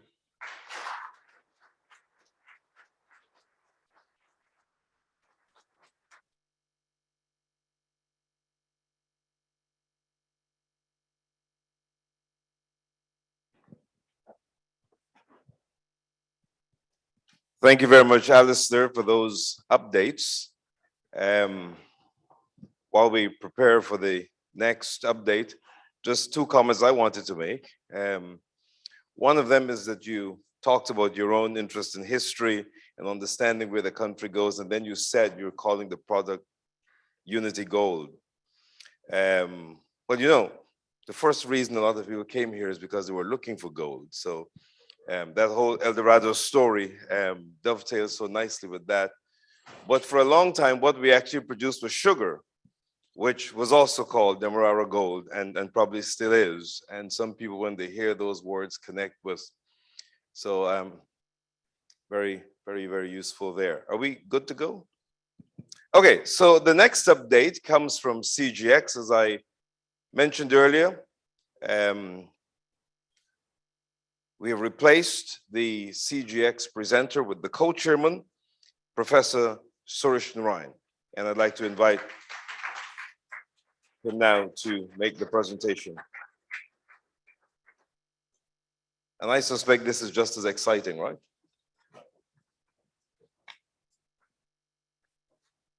Good morning, everyone. I think all protocols have been well established over the past several days, so please allow me to say that they've been dispensed with. It's always difficult, of course, to follow Alistair and Exxon, but it seems that we've managed to do so not only today, but in our recent news as well. So I'm delighted about that. Please forgive me for replacing Gabriel de Alba, who's my co-chairman with CGX and the chairman of the board of Frontera Energy. He was detained in New York pleasantly, not incarcerated. And so I'm deputizing, thank you. So you get to deal with local content, which obviously is a very topical thing. And I'm happy to so represent. Well, as you know, CGX has a well-earned reputation as Guyana's indigenous oil and gas company. While I was not involved with the company from its inception, one can really imagine that in 1997 and 98, the founders of CGX would have faced wide skepticism, given that a discovery in the basin, as we heard from Alistair, wasn't to happen until 2015, a mere 6.5 to 7 years ago. So I want to, at the outset, say that the current board and management of CGX are privileged to recognize the courage and vision of the founders and early management and staff of CGX. If it were not for that vision and courage, I wouldn't be standing here to have this talk today. So we're very appreciative. Now, given the amount of activity in the basin today, it is difficult, I'm sure, for you to imagine what it was like for a tiny company like CGX to participate in the drilling of 3 offshore wells before Kawa, 2 of which it operated directly, and 1 in which it participated in a 25% working interest with Repsol as the operator, and I know Ryan will speak after me. We also, as may have been forgotten, took 100% risk on 3 onshore wells, which was drilled in our Berbice petroleum prospecting license. Those are the Albion, Yakusari, and Hermitage wells. And the offshore wells was Eagle and Horseshoe, and of course 25% on Jaguar. So back in the decades before there was a discovery, CGX was that little tiny pioneer drilling wells since 2000 in this basin and laying down important data that was then going to pave the way for the massive success that the basin has enjoyed. And we're delighted to have played that role. In fact, it's very important to note that before Kawa, and I'm not going to talk about how much Kawa cost us yet because we haven't released it, but before Kawa, we had spent about approximately $350 million in the basin. So this is a significant commitment back in the early days. And even as we now enjoy the progress of the basin, we need to recognize that this is expensive business and capital isn't easy to get. And so competitiveness of this basin is quite important, particularly as it took companies a lot of effort and a lot of money spent since the early 2000s in what is a very expensive business. CGX, long before, like Alistair mentioned, oil and gas companies, by their very nature, have to be focused on local content. It makes sense. It secures your logistics. It secures your ability to operate in new horizons and new frontiers. CGX didn't need to develop local content. It started as local content. It started as a Guyanese company. And so it has been well known as Guyanese led and Guyanese sustained all those many years. And we have not waited for success to actually actively invest in Guyana's future and its young people. Long before we recorded the discovery, for example, we invested $5 million in training Guyanese who were lecturers at the University of Guyana that didn't have tertiary degrees to acquire those tertiary degrees in Canada. We already have 5 of those students studying at Trent University in Canada. We're going to be adding a significant amount again this year. And these, very importantly, are not in sectors which are oil and gas, because we recognize, and having been embedded in the fabric of this country, we recognize that our development has to be across the board, across the spectrum, in order for us to cushion against things like Dutch disease, but also to be resilient and to sustainably develop this country's really remarkable resources. And so as a result, all of these students are being trained in areas that address the sustainable development goals of the United Nations. They're being trained in areas related to the sustainable economy, forestry, sustainable mining, non-timber forest products, indigenous studies, etc. And these are very, very crucial, of course, as we move forward with the One Guyana concept that we also remember and underscore the very important patrimony brought and represented by our indigenous peoples. And this is an area of partnership that CGX is extremely proud to have endorsed and maintained over these many, many, many years. You know, even in the naming of our wells, Kawa is, and I encourage those of you who are visiting these shores for the first time, certainly go to Kaieteur because it is remarkably majestic. But also go to the tiny villages like Paramakatoy, which sits nestled at the foothills of Kawa, which is one of the most majestic peaks in our Pacaraima Mountains. This tiny little country with less than 1 million people hosts some of the most amazing natural splendors of the world, many of which really very few foreigners have ever seen. And so Kawa is named after this mountain, at the roots of which are a really amazing little village called Paramakatoy. And even in the names of so many of our villages, you know, there's poetry. Paramakatoy. Can you imagine? Well, it is as delightful as it sounds. So CGX is very delighted to be here. Let's talk a little bit about what we do next, where we go from here. It has been a long road for us.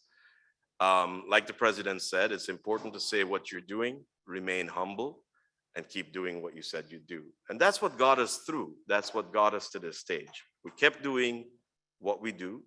We kept being focused on what we defined ourselves to be and our goals. Now, in the quarantine block, in 2000, we drilled the Horseshoe well and the Eagle well in 2012. The combined cost of those wells exceeded 100 million US. But they were very, very helpful in establishing early basin shelf modeling. Kawa itself sits in a unique position between the shelf and the deep water. It is the first well to be drilled on the slope. And this is very important. It's one of the deepest wells to have been drilled in the basin. But because of its position on the slope, it was all, and there not being any offset wells with which to compare it, it was also a very complex well. And many of our shareholders and colleagues and well-wishers who are here would know that Kawa took a longer time to drill. It did so because it is on this slope where you have connections to the shelf and connections to the deep water, resulting in a very complex pressure environment. And so CGX is quite proud that as a small company, we were able to assemble a remarkably able and experienced drilling and subsurface team to deliver on the well safely, which is absolutely important, deliver on the well efficiently, and then of course, being fortunate enough to deliver on the well in terms of a discovery, for which we are tremendously pleased.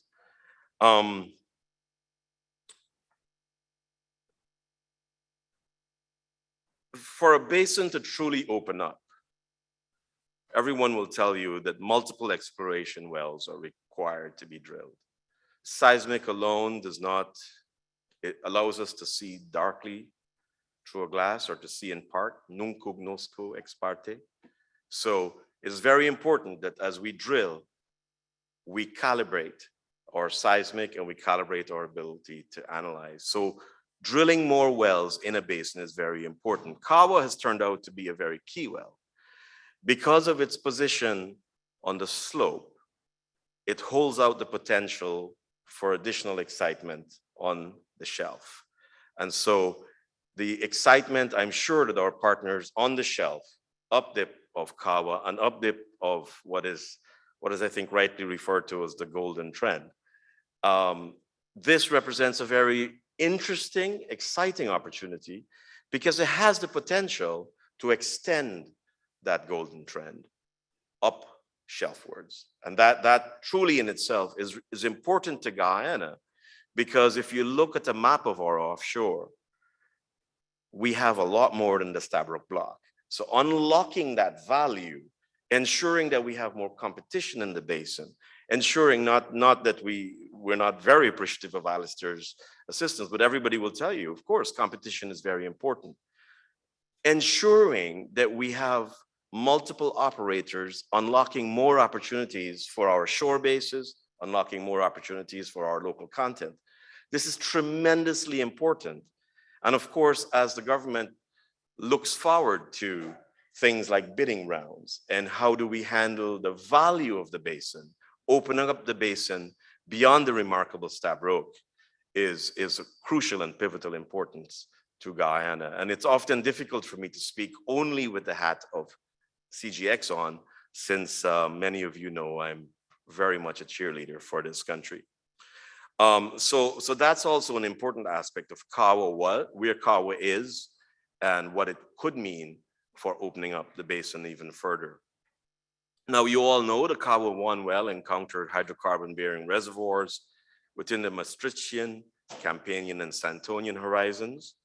And we've been able to confirm 200 feet of pay with wireline logging to this stage. Now, importantly, these intervals are similar in age and can be correlated using regional seismic data to recent successes in Block 58 in Suriname and the Stabroek Block. And this is of course extremely important because of source and depositional models. CGX acquired 3D seismic over the northern section of the Quarantine Block in 2019. And this was not an easy decision because we were all set to drill a very different target. Frontier basins and operators recognize that when you're in those frontier basins, it's very important to collaborate.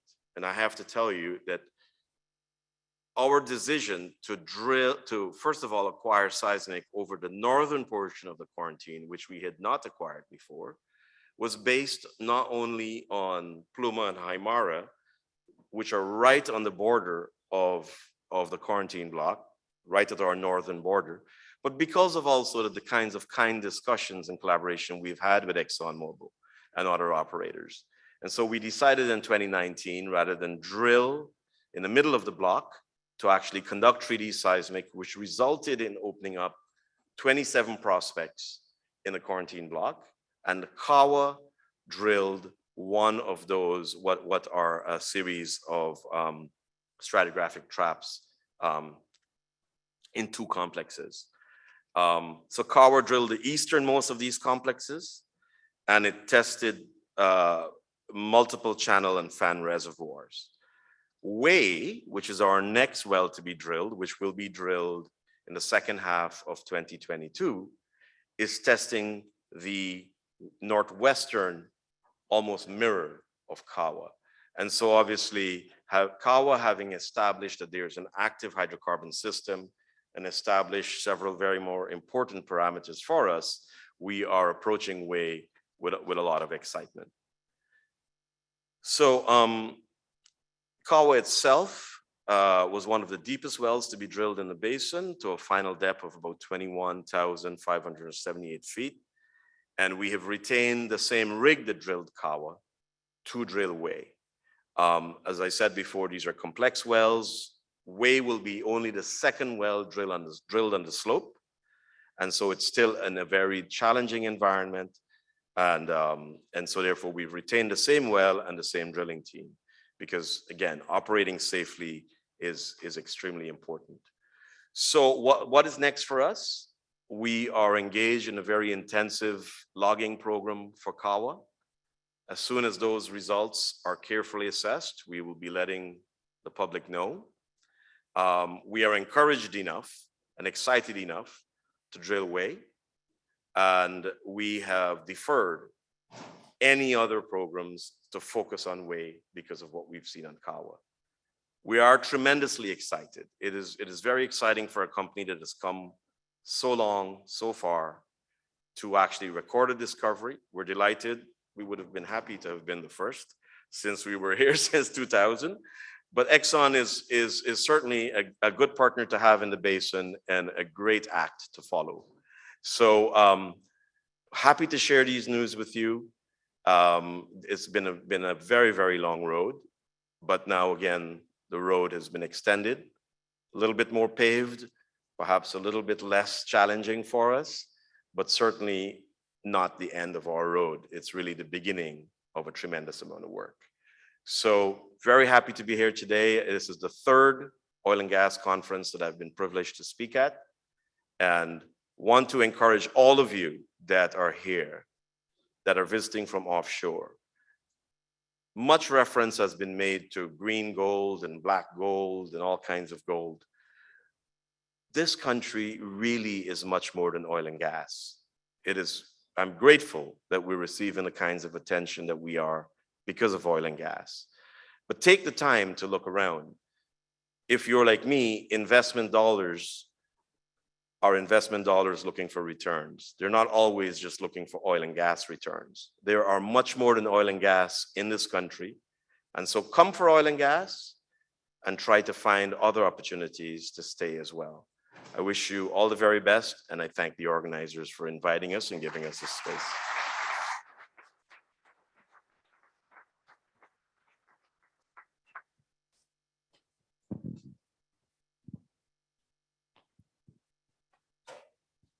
Thank you very much, Professor Suresh Narayan, both for your updates and your overall promotion of Guyana. And if there's some place to sign the name, I'd like you to show it to me so I could sign my name as one of those who was involved with CGX from day one. You know, I don't have any shares, just in case. You know, we just clarify these important things really quickly. We're moving on with our updates, and we're going to hear now from Repsol. And so it's my delight to invite Ryan Ramjet, the Repsol country manager, to now make his presentation. Ryan.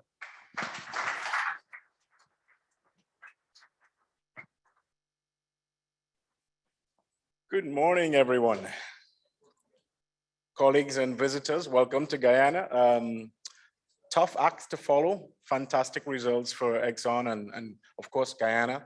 And congratulations to CGX and Suresh and the team on their results. It's close to the break, so I'm going to try and hit the salient points and leave you with a few thoughts. For those of you all who've been here in the past, Repsol has been here since 97, and this is our third conference. And we always try to do a quick operational update and leave you some reflections. So just 4 items on the agenda for this short presentation, and I'll get right into our 2022 activity. Repsol operates the Kanuku block, and we've got great partners in Tolo and our TOCAP, which is a joint venture with Total Energies and Qatar Petroleum. We're in the second renewal phase of our license, and we've already relinquished 20%. We've completed some seismic, and our plan is to drill a well in mid-May and have a tertiary target. So that's a bit about the well. Not much more. We hope to announce a better result next conference and announce a discovery. Going on to the rig and the well information, we named the well Bibe. It's a frog here in Guyana that was recently discovered. It was always here, it was recently published. And we're using the Noble Regina Allen, working with the Noble drilling contractor. Noble has been here with Exxon for a number of years, fantastic company. They have great experience in Guyana. And we're using one of their rigs that has been operating in Trinidad and Tobago, where I am from. And that rig has come with a very good reputation and a strong record in safety. The well is going to be a directional S shape, and we're going to be in 71 meters of water. Just a little bit more, that rig is currently warm stacked in Trinidad, and it is ready to drill. And it's had, like I said, a really good track record and performance in Trinidad, and a good, excellent safety performance as well. A little bit about our logistics. We will have a shore base here in Georgetown. And, again, with the developments coming from Exxon with the shore-based development here in Guyana, that allows the other operators to utilize some of that capacity that is built. This will be our first well that is 100% drilled from Guyana in a shore base in Guyana. And, it's evidence of the development of the capacity of the Guyanese industry here and the Guyanese private sector companies. So we will operate our helicopters from Ogle, and we're looking for some PSVs to make some announcements on the PSVs that we will have for the project. So you will see we would have 2 PSVs and a smaller one and a crew boat. All the vessels will be equipped with oil spill response equipment, so it'll be a 24/7 presence in the field with the oil spill response equipment. So that's very quickly through the well, just a little bit about local content. As we all know, everyone's spoken about local content over the last day, and I'm not going to repeat much more.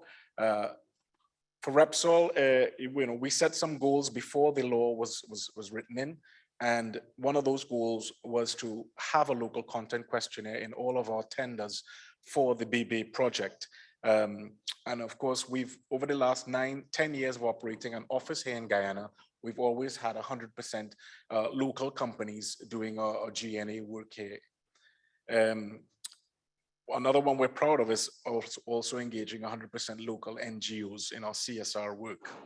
So I want to just focus now on something that nobody else really sends you pictures about, and to talk a little bit about some of the communities we interact with and some of the people we have met on this journey. So in the hinterland, we've had a long-term relationship with Iwokrama and the Kurupakari Primary School, which is on the left here. And each year we go into the interior, we develop a new relationship with a different community. So beyond that Fairview community, we then began to work with the Soramo community, another fantastic community group of people. And we moved on to further to the South Rupununi. So I'm on the back of a pickup truck there in Lethem, meeting with the school supervisor for the Pacaraima area.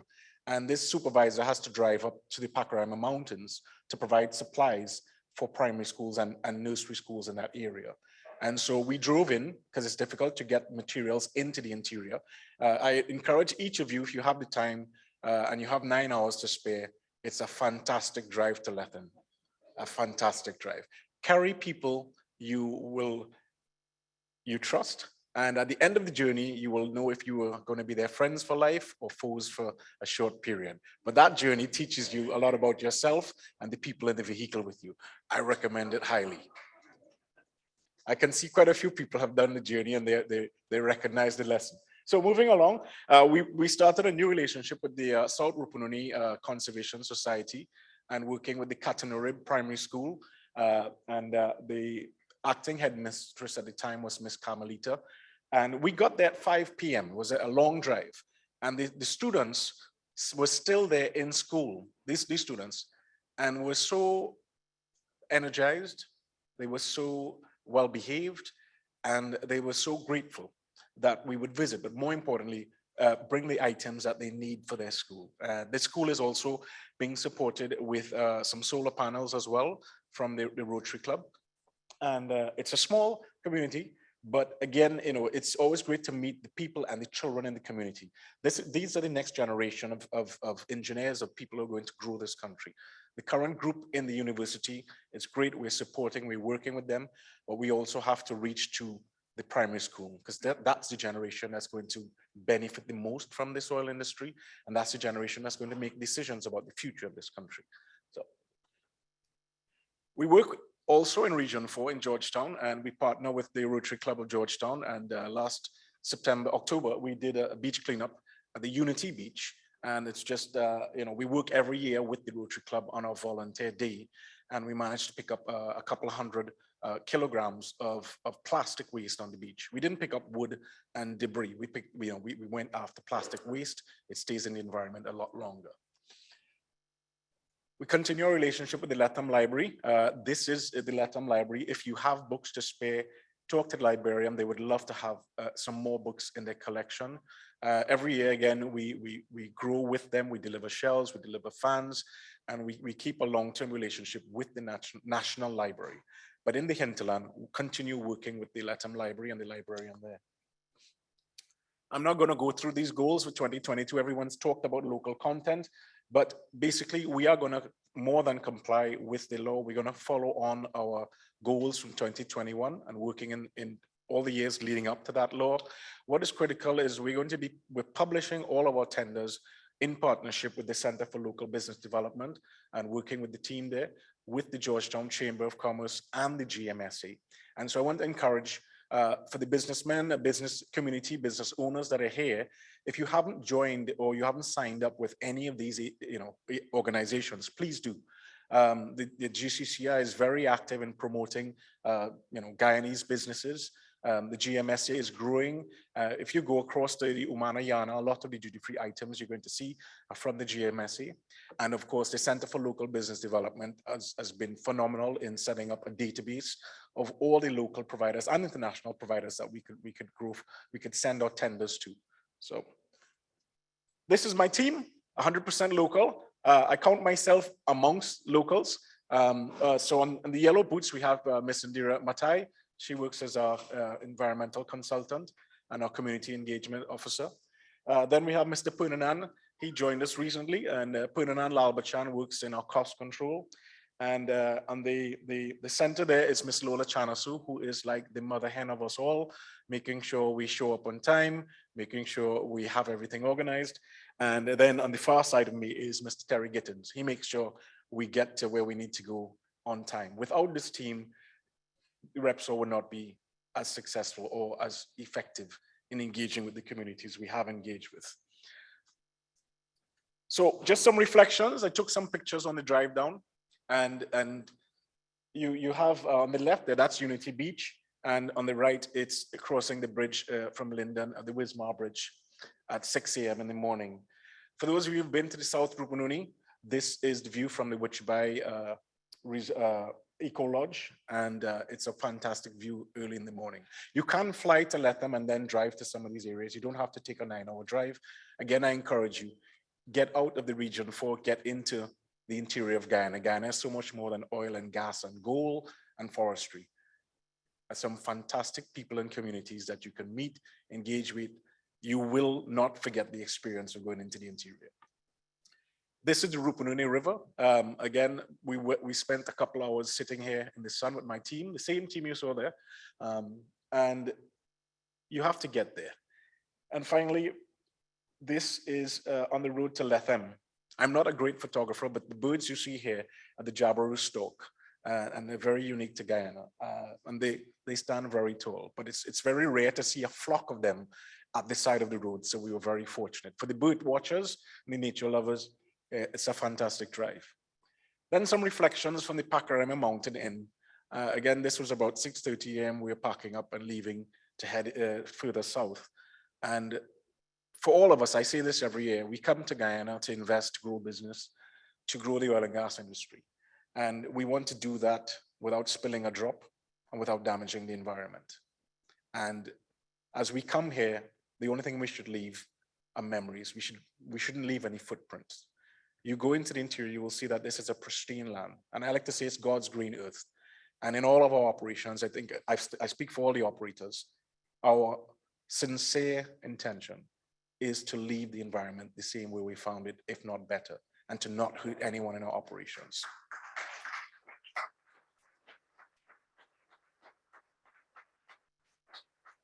So that is our commitment to not just Repsol, but I think I can speak on behalf of all the operators. That is our commitment in developing this business in Guyana, working with local content, developing local capacity, but also reducing our impact on the natural environment. Thanks for your time, and I hope we go to break soon after. Thank you. Cheers.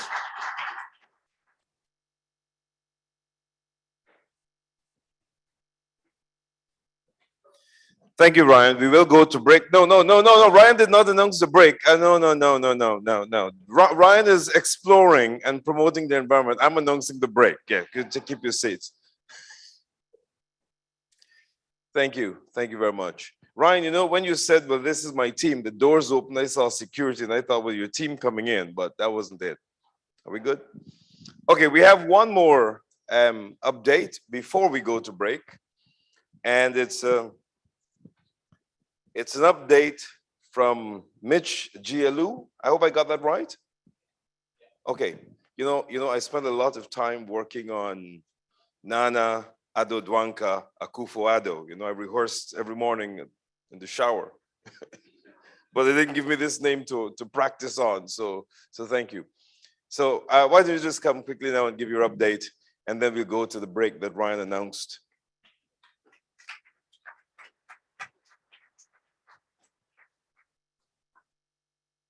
Well, good morning, everybody, and thank you, Alex, for the introduction. I'll give a short overview of Staatsolie for those who don't know the company. We're not active in Guyana, but we are the national oil company of Suriname.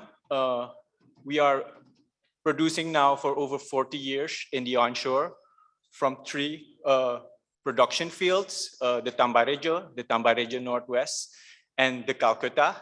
Production is around 16,500 barrels a day.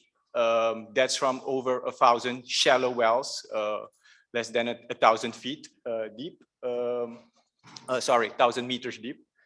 And of course, in 2016, we upgraded our refinery and started producing high quality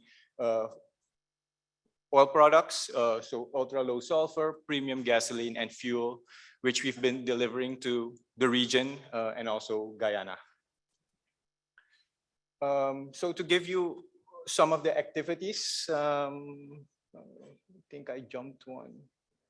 How do you? Oh, yeah.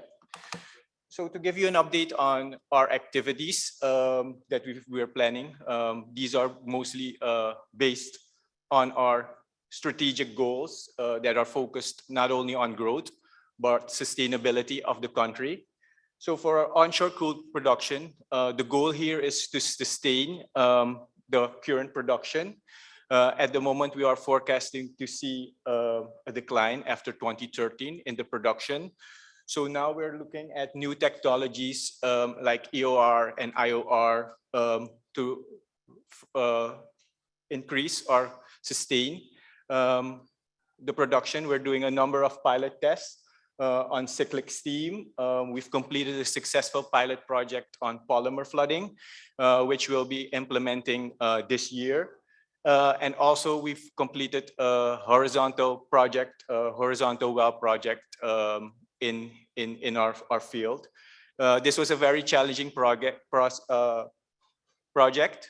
because, as you know, these wells are fairly shallow. So the sands are very loose, not compacted. So it was a challenge to controlling the bit in these reservoirs. We've had success, so we're now in the next phase, and hopefully we can drill our future wells horizontally. Further, we're also looking to expand exploration in the onshore. We have over 40 years of knowledge. So continuing exploring in the onshore is also very important for us to add the resources that are depleting with the current production. And of course, one of the also our strategic goal is to remain a first quartile production cost company. So we're looking at improving our efficiency. We're looking at smart field technology also to aid us in our field, but also to look and replace our aging infrastructure in the field that is almost 30 years now old and has to be renewed. Okay, then I think the topic we've all been talking about lately too is change to other energy sources. So in 2006, we had the establishment of Staatsolie Power Company, our subsidiary, where we were generating power thermally. In 2019, the government of Suriname negotiated to have our hydroelectric dam from Alcoa transferred to Staatsolie. So that entered in our portfolio.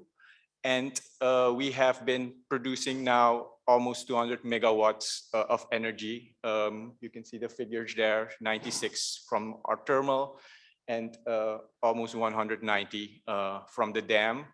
And with this, I can say 50% of Suriname energy is clean energy from the hydro dam. So we're also looking to invest our projects on different energy sources, such as solar and natural gas. There are some hints of natural gas in our offshore from the recent wells that were drilled in Block 58. And we're looking how we can develop that along with our partners. And finally, the exploration opportunities in the offshore. So as you know, the successes in Guyana don't stop at the border. The geology doesn't recognize the border. So some of the, I don't know who mentioned that, the golden trend continues in Suriname. So we're looking forward to our partners in the offshore, how they will continue with their appraisal and exploration work planned this year and in 2023. From our side, what we're doing, we're focusing on the shallow area. That's the green and blue area highlighted below in the blue and green boxes. And our strategy there is to attract partners to develop this area, explore this area in joint ventures. So what we've done, we had a successful bid round last year where we had bids on 4 blocks. Block 5 has already been signed by Chevron, and negotiations are ongoing on the 3 other blocks. And the plan is for the blue area, we're now acquiring a multi-client 3D survey where we want to use that data to start a second bidding round for this area, 2023. And finally, of course, you have onshore potential. The boxes highlighted in yellow, Coroni and Kamoena, are also open for partnerships in the future. And of course, we look forward to any interested parties in that area. And yes, finally, I think everybody's looking forward to the break. I also want to invite you to the second edition of the Suriname Energy Oil and Gas Summit, which we'll be hosting in June. So look forward to seeing you all in Suriname. It's a beautiful country. And I would like to thank you for your attention. Have a good conference. Thank you, Mitch. Just as geology doesn't respect borders, I guess beauty doesn't either. So when you say there's a beautiful country, it really is. And maybe a lot of what Ryan said about Guyana could apply to Suriname. Thank you very much. We'll go to the break now, the one that Ryan announced. And we're off schedule, but I'd like you to just take a look at your watches. We have 26 minutes past 11. We're going to come back for 10 minutes to 12. So you get about 22, 23 minutes. I stole 3 if you don't mind. So just let's come back here for 10 minutes to 12 so that we could resume our sessions. Do enjoy the break. Thank you very much.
Good day, everyone.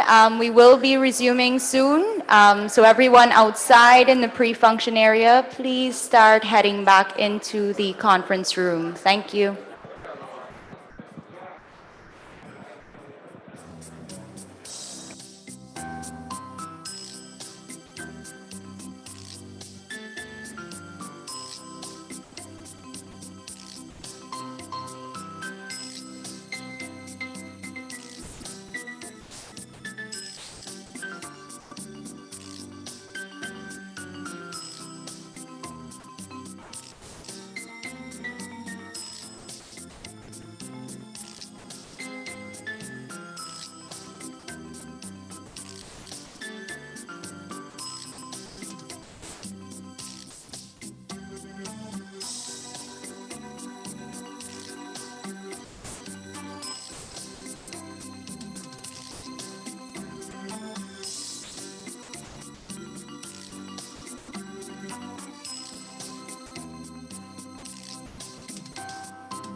Ladies and gentlemen, we're getting set to start the second segment of the morning session. If you're in the building, could you take your seats, please? We're in the room. And if you're just outside, we'd be grateful if you could come in. We'll start in 3 minutes. Thank you.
Okay, if I could interrupt what really must be interesting and intriguing conversations and draw your attention to the podium again as we start the sessions. If you look just on the screens behind me, you see some additional promotions for the BENAB.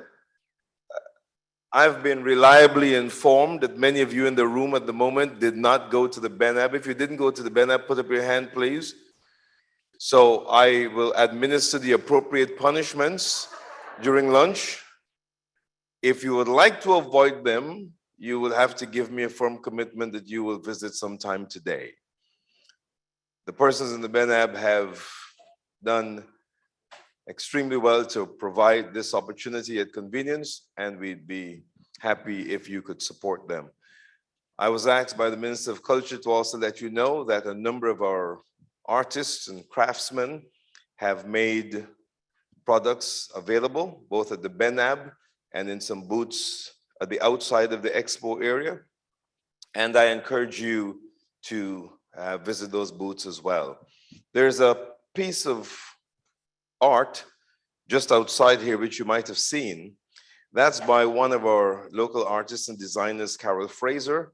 And Carol has a piece that's being exhibited right now in the Expo in Dubai.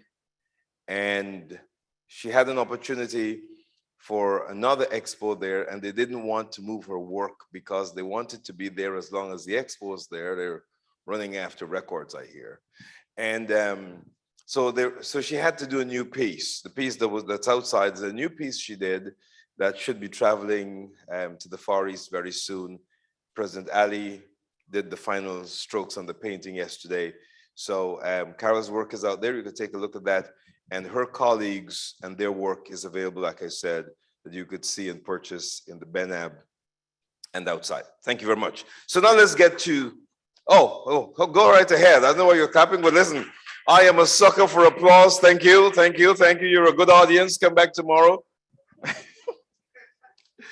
Let's get back to the business of the conference. We want to start talking now about shared assets and infrastructure in the energy sector.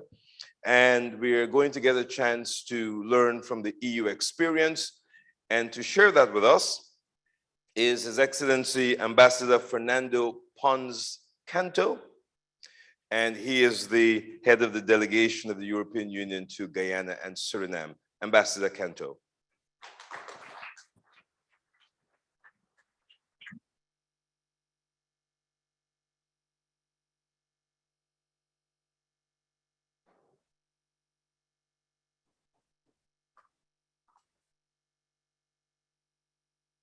Thank you very much, Alex. Dear authorities of Guyana, leaders of the private enterprises, members of the diplomatic corps, members of the media, ladies and gentlemen, dear friends, I want to start thanking the organizers of this beautiful conference for this possibility to address you briefly on a subject which is quite important and where we can perhaps share some experiences. But I will, before I start with my presentation, I would like to say that I came to Guyana first in 2014, and then I have been coming regularly since. And in 2019, I had the privilege to be welcomed as the ambassador of the European Union here. So I've been living in this country for 2.5 years, more or less. I have never seen such a successful, massive, enormous event. Congratulations for this. This is a wonderful success already. So I will perhaps focus on the European Union experience on shared assets and infrastructure in the energy sector. That's a terrible title, sorry for that. But then I would like to turn briefly to some more general, related, important issues that come to my mind after I have heard so many visionary speeches.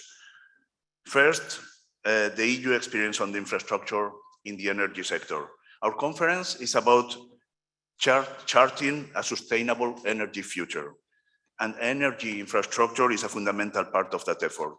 Modern, integrated, and well interconnected infrastructure is the backbone of a strong and resilient market. And it is also necessary, and this is very important for achieving the targets that we have on renewable energy, decarbonizing the economy, and paving the way towards climate neutrality. And we have heard a lot about that already. Since 2013, the European Union has put in place comprehensive rules to accelerate the buildup of the infrastructures that we need. That's what we call the trans-European energy networks. And I have heard also that the good projects that Guyana, Suriname, and Brazil have in the design board for that. I hope that our experience can be useful, perhaps not only in terms of our successes, but also in terms of our mistakes. The work that we have done on these energy networks has helped to advance energy interconnections within the European Union, but also outside the European Union. It has made our energy market more secure. And this is particularly important in moments of crisis like what we have now, when we, as you know, Europe is very dependent on gas from Russia, and it is very important that in moments of crisis we have those networks fully functioning. It has also made our energy systems more sustainable by enabling the integration of growing shares of renewables. But, and I want to insist on that, our policy objectives have evolved with the climate emergency. And I want to repeat that. Let's be very clear about it. We are in a climate emergency, and we have all a shared responsibility to address it. And this is what has led to the European Union Green Deal, which integrates new trends like increased electrification, energy system integration, again, decarbonization and digitalization, very important for shaping our future infrastructures. So from now to 2030, we estimate that investment in electricity grids will have to double compared to the last decade, reaching more than 50 billion euro per year. And also for offshore grids alone, we need more than 530 billion euro in investments by 2050. Our hydrogen strategy estimates that investment of around 65 billion euro will be needed by 2030. You see that this is a huge enterprise that we are involved in, and I hope that also we can share more technical details, and we are at the disposal of Guyana for that, so that the future infrastructures of Guyana, Suriname, and Brazil are also responsive to all those needs. I want to insist on one point which is important. We need to align closely with the climate neutrality objectives.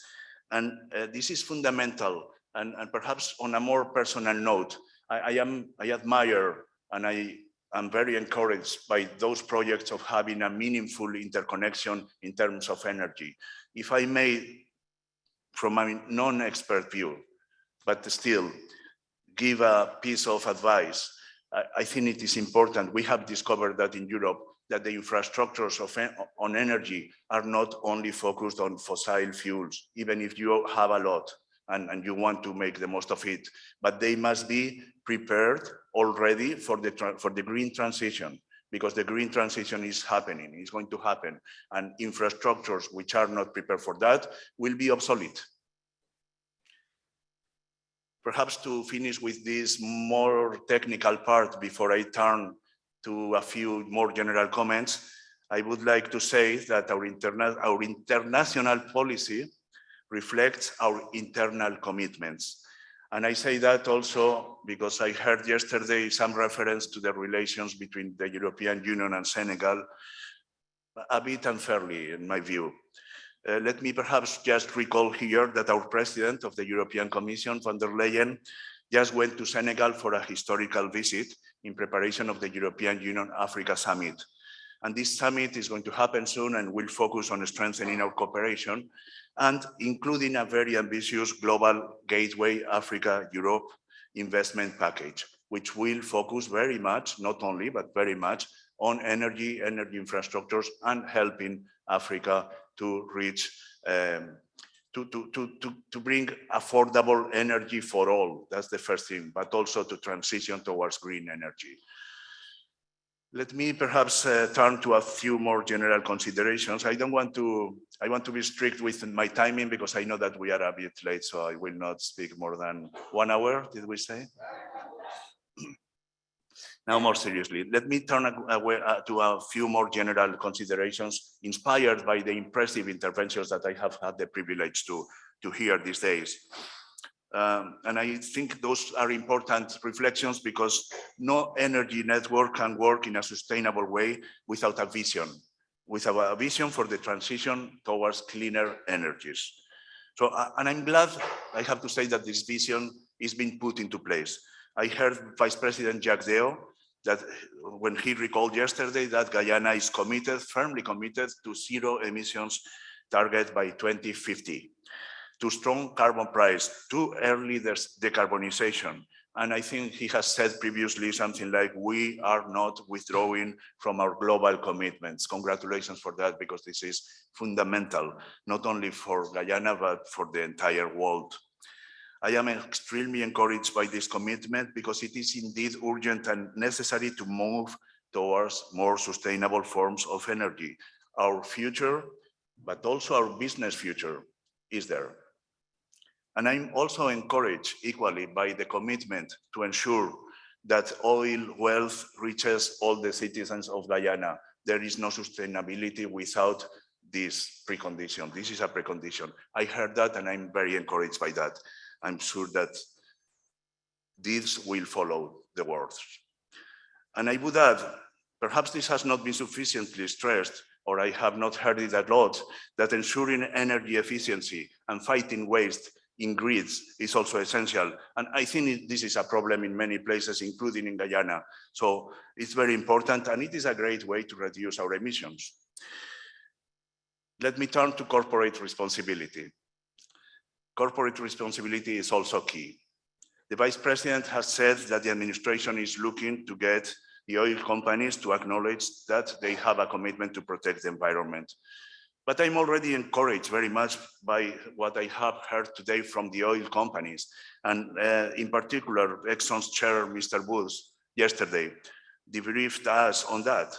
Corporate responsibility in oil production and exploitation is essential. And I would add, must cover, obviously, all areas from risk management to disaster prevention and redress, from avoidance of flaring to all the other concepts of corporate responsibility, which are fundamental for Guyana, but also for the oil companies. I think mentalities have evolved, and today we all accept that we have a shared responsibility.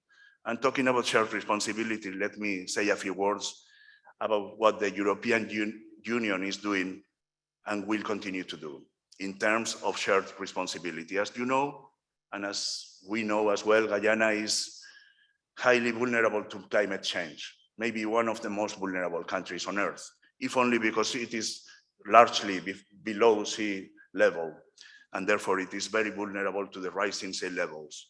The EU is aware of that and has invested over the last years quite an important amount, not only to build and rebuild the seawall. As you know, this is an endless work, but also to invest on mangroves, which are more sustainable, which are a wonderful way to combine the protection of the environment with the protection of people living in coastal areas.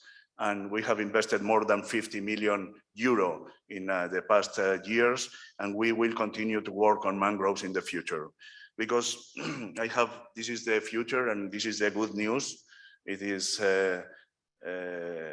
my pleasure to announce, to recall that in December 2021, the European Union approved two important bilateral packages of cooperation, one for Guyana, 21 million euro, another one for Suriname, 13 million euro.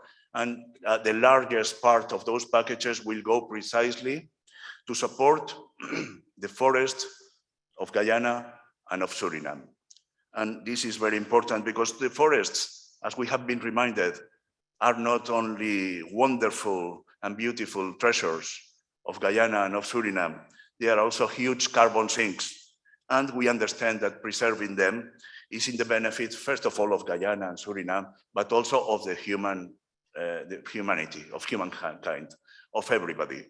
And that's why I'm also very happy about those programs, which come on top of many other initiatives related to our forest, what we call our forest partnership with Guyana. That includes, for example, the Forest Law Enforcement, Governance and Trade Program, which we call FLECT, which aims at helping Guyana to produce legitimate wood to exploit this wonderful resource and to export it in a way that doesn't destroy it. I'm putting that very simply because I think this is the way things have to be said. We have to be very clear on that, and we will continue to work with Guyana and with Suriname on all that. It is my pleasure to announce this, but there is more financing and there is more funding available, and we will do our best to ensure that Guyana benefits. We have a shared responsibility. Let me perhaps conclude now with an even more general reflection, and it was very important. Prime Minister Motley rightly asked at the beginning of the conference, who will produce the fossil fuel which will be needed during the transition period? What a good question, right? It's a very good question. And this was also probably a bit of a rhetorical question on her side. But there is another question which is also very important, perhaps even more significant. Who will reap the profits of this production? And are we talking about country versus another country? Or are we talking about finding the necessary balance between the benefits legitimate of the private companies and the benefits also legitimate of the government of Guyana, government of Suriname? That's also an important conversation, which I think is absolutely essential. In any case, what I think we all agree is that we have to avoid a race to the bottom. What I mean by that is that, yes, there has been countries and companies who have already produced a lot, who have polluted in the past, and perhaps continue to pollute. The European Union is committed, and you know that we have said we will reach carbon neutrality, and we're putting a huge effort in that. But it is true that in the past it has not been like this. That doesn't mean that everybody has to pollute as much as the greatest polluter. That would be a race to the bottom. Because with that logic, even within the European Union, my country would want to pollute as much as Germany. Germany would like to pollute as much as China. China would like to pollute as much as, I don't name names. It's not the point. The point is that we have a shared responsibility. Yes, we understand that. And that's why we have those forest partnerships. That's why we have many other things. But at the same time, I'm also very encouraged by the firm commitment of the government of Guyana and Suriname to reach and respect their environmental commitments. That's very good. Guyana, our beloved Guyana, is in a dilemma. It wants legitimately to make the most of its wonderful resources and to lift its people from poverty. And I couldn't agree more with that, of course. It also wants equally legitimately to protect the environment and to fulfill its international commitments. And we agree. I think all in this room will agree that both are legitimate, fully legitimate, both are necessary, both are essential. We all agree, but the devil is in the detail. And let me quote here a very old song that I like very much. It's not what you do, it's the way that you do it. Well, the transition must be fast. The transition is not something that will happen in 2050 or in 2030. The transition has to happen now, has to happen gradually, of course, but has to happen. And I would be very happy if we, at the end of this conference, in the same way that we all agree that we want a cleaner, renewable, sustainable energy, and we want a better, a safe future for our children, I would like very much if we all agree that the transition needs also to be accelerated. We are making an effort in Europe to do that, and we are also ready to help others to do that. That requires far-reaching vision, and I have seen a lot of that. That requires a lot of work. We are doing a lot of that. That requires generosity on all sides, but it is the only way ahead, and the clock is ticking. And if we are too late, it will not serve any purpose to blame each other. We are all in this together, and as always, you can count on the European Union for that. Thank you very much for your attention, and all the best for the rest of the conference.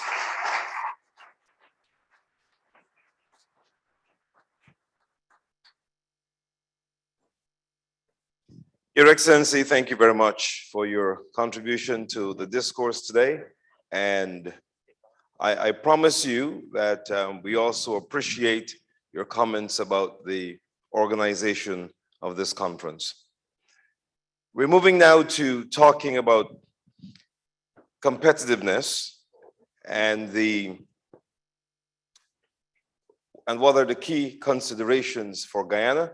And to lead us in this part of the discourse, we have Dr. Christian Cattels from the Harvard Business School, a school I would never get into, by the way, but that's another story. Dr. Cattels.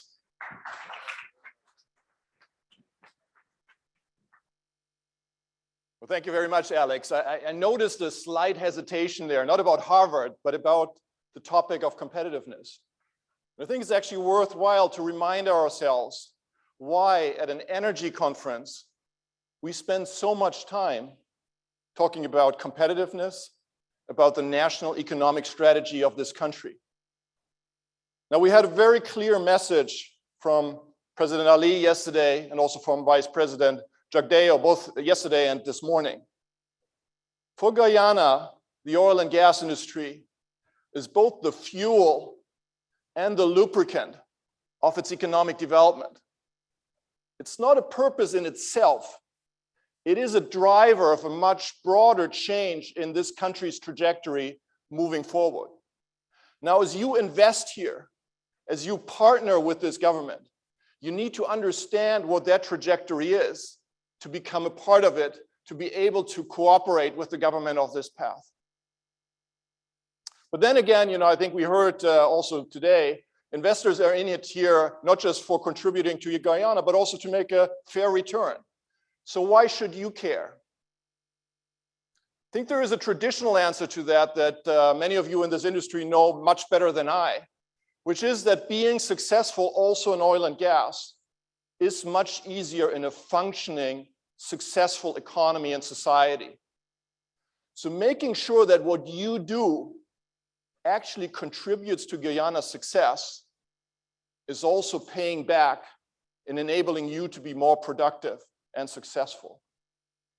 I said that's maybe the more traditional answer to the question of why this is so important for your industry. I think there is a new issue that has come up many times also in this conference.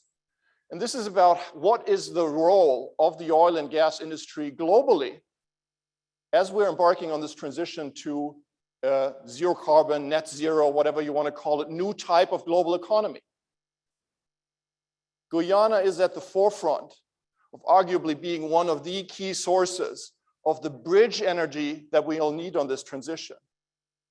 But the eyes of the global community will be on you, on your industry, and on this country to show that this can be a success case of providing that bridge into a different future in a way that's sustainably, socially, but also sustainably, environmentally.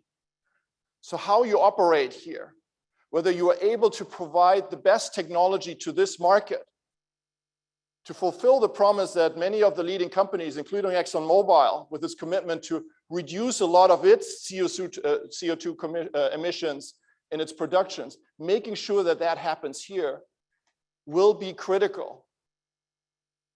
If that fails, it's not only very bad for Guyana, it will be a huge problem for your industry. Because the eyes, as we know, are on you. And there are a lot of people that are critically looking at this industry, whether we'll be stepping up to that challenge. Now, what I want to do is to share a little bit some of our experience from working with many countries around the world, including many natural resource-rich economies. And how can you chart out that path? How can you make sure that the national resources indeed become that fuel that drives you forward and not a burden that kind of erode your institutions and your path forward? As we heard, Alex, from you also yesterday, this is a country of opportunity, and it has always been. The question is, how do we turn opportunity in reality? It will require a lot of hard work. It actually will also require a little bit of luck. I think that's true as well. But I think it's an American saying that luck favors the prepared mind. So the question is, how can we build on concepts and data to chart our course forward, moving forward? I think what we've learned in our work with many countries is that the international experience and kind of clear thinking absolutely can help. But ultimately, it is about engaging with the local circumstances that really makes a difference. How do we apply our general answers in a way that really is appropriate, given the culture, history, and institutions of this country? Now, as a starting point, it still is a puzzle that something that just seems like a windfall, like this huge oil and gas resources that have been found off the coast of Guyana, should actually be a challenge. Because it's obvious what the advantages are. It does provide you with a lot of the resources, the capital that Guyana has not had to really fulfill its plans and invest in the type of infrastructure that you need, both human and physical infrastructure. It also creates a lot of economic opportunities. And I think when we talk about local content, it's really not so much about an extra tax, but it's about making sure that the oil and gas activity leads to more economic activity, creates more private sector activity, jobs, and companies than we had before. What we've very painfully learned, though, around the world is that while this can happen, there's also a lot of pitfalls of natural resource wealth. Bob Dudley expressed this much better than I can do this morning, talking about the Dutch disease. I think one of the key issues, and there the Dutch disease maybe is similar to COVID, is that we have to think about something that is endemic. The Dutch disease as a natural resource country is not something that you can take away. The impact of rising real exchange rates, for example, or rising tendency of people to move in the natural resource sector will always be there. But it can be managed. The impact of this sector can be managed, and that is what is important to have in mind. What we've also learned is that this is not a static effect, and this is why I talk also there about volatility. One of the problems of natural resource dependent economies is that the incomes depend on a global market price that is often quite volatile. And in fact, given the economic transition and energy system transition that we're in globally, we probably are going to see more volatility with these prices than ever before. We're now in a high up again. But depending on what the transition is to renewables, it could also go down very quickly. Managing this as a government with a long-term development strategy is extremely challenging. Building up your businesses in an environment where the macroeconomy around you is going up and down like a yo-yo is very hard. It does not often sustain the long-term investments that this country needs. Again, this is something that we need to manage, and you see some flags here down there. Some countries have managed to do this better. Others have struggled much more. Norway is often held out as a very positive example, but let's remind ourselves, this was not a super rich economy, but it was an established manufacturing economy with a lot of skills, a lot of very competent companies, and very sound institutions to start with. So they were able to draw on this natural resource wealth. Many other countries lacking those institutions have struggled much more. Now, if we go further into the situation in Guyana, I think we need to start out with looking at some of the data of where the country stands as it enters this new phase of its economic development.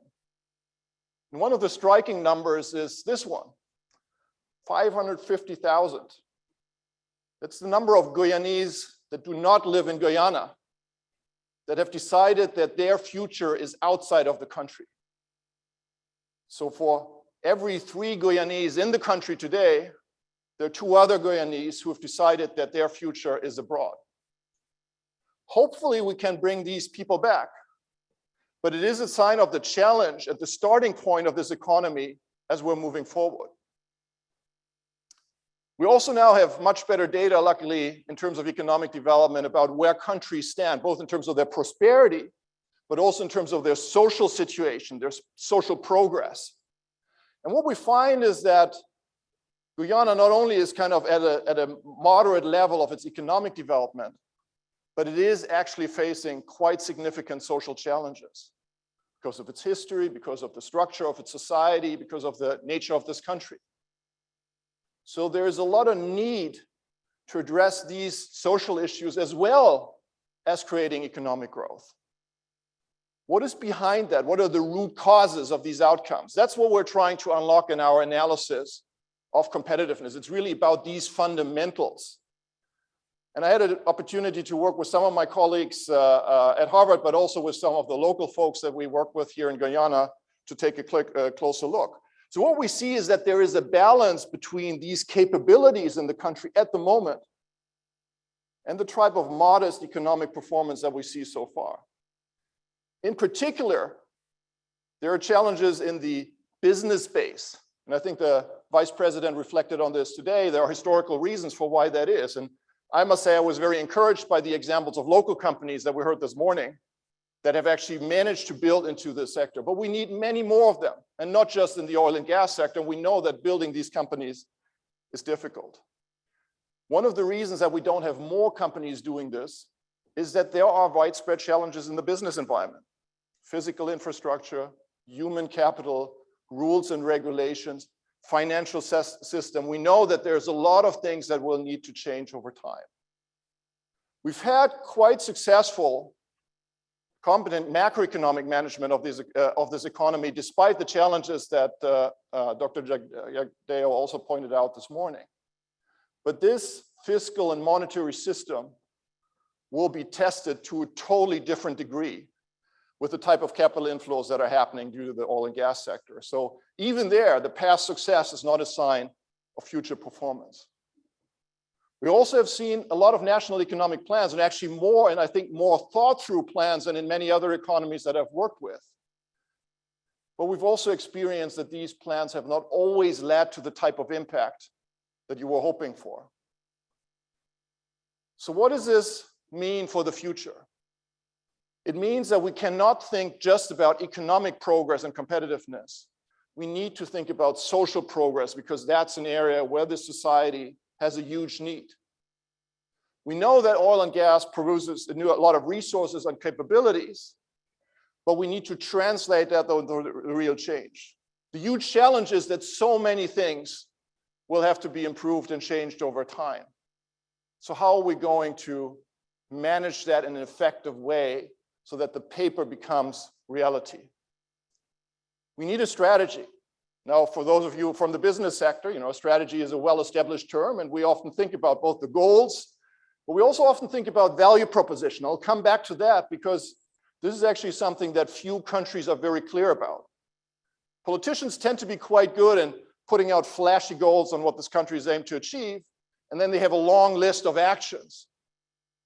But to come from actions to prosperity and social progress, you need at some stage to define what's the value that this country is offering to businesses, especially those that have a choice and can go into different locations as they're trying to grow and establish their footprint. Finally, and I'll come back to that as well, it's the delivery structure. I think we're at a stage where in many countries it's quite clear what needs to be done to make countries more successful. There's always disagreement about that, but in general, I think we have become pretty good at diagnosing what needs to change. What we're still struggling is making it happen. And so focusing at the delivery strategy, not as the delivery structure, as something that's different from strategy, but is really an integral part of how you think what this country needs to do, I think is an important point that I want to get back to. Now, where do we stand? Vice President Jagdeo talked about the low carbon development strategy, and I really want to congratulate the country for not only putting out these strategies, but also for that inclusive process that they have started. They are talking to many of the stakeholders. This is open to dialogue and engagement from the public to make sure that this is a widely grounded document that people see this is the direction that we want to go as a nation. Now, what they want to achieve is kind of this balance of, on the one hand, continuing on this historic ambition to build a low carbon sustainable economy. And on the other hand, also achieve sustainable shared prosperity growth for this economy. That is kind of the balance that really is a red thread through a lot of the activities that are out here. What else did we get? Well, actually a very ambitious action plan. And these are the 4 blocks of capital that the government talks about in the low carbon development strategy. I will not repeat what I heard 5-hour budget speech that the Minister of Finance gave. But if you look at the list of activities, there are a few observations. One, it's a lot of stuff. Budget 40% higher than before. And it's also that these are probably the right things based on the diagnosis of where we're lacking. But it is a lot of stuff to try to make progress on.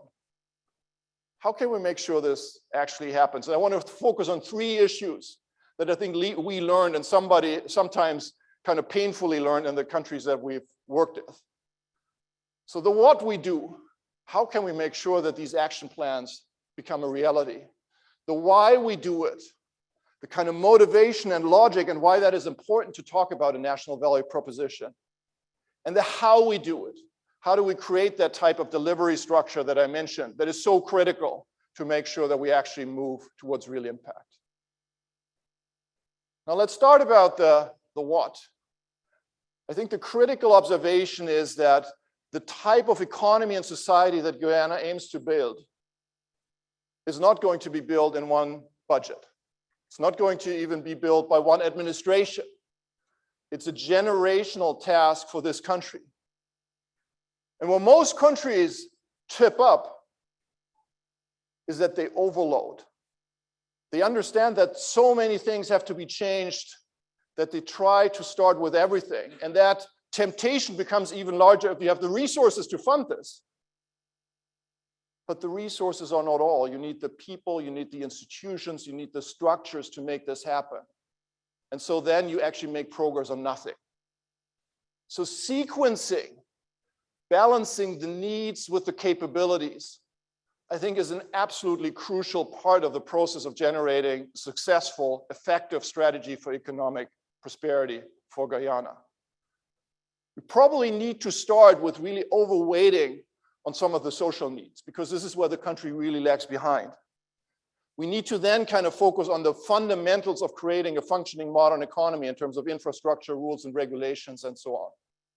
And then more towards the end, it might be the tougher stuff, the stuff that really stands out and defines how Guyana is different from other countries, what its role is in the region, the global economy, and so forth. But at the beginning, I think it's not too hard to pick things out because it's quite obvious what needs to change. We just need to have the guts to choose that we can't change everything at once. I talked about a value proposition, and why is that important? There are two main things of why talking about a value proposition for a country is so important. First is, when we look at an analysis of an economy, as economists, we're trying to look at what's wrong. Where are you behind? Where are you weak? Where is something not functioning? Let's fix the problems. Now, interestingly, if you're a business leader, the perspective is often the opposite. It's about where are we uniquely good?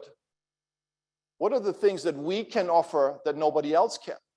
We can't be best at everything, but we need to be clear on what we're good at and why we are there, because that's what ultimately drives people to choose us rather than others.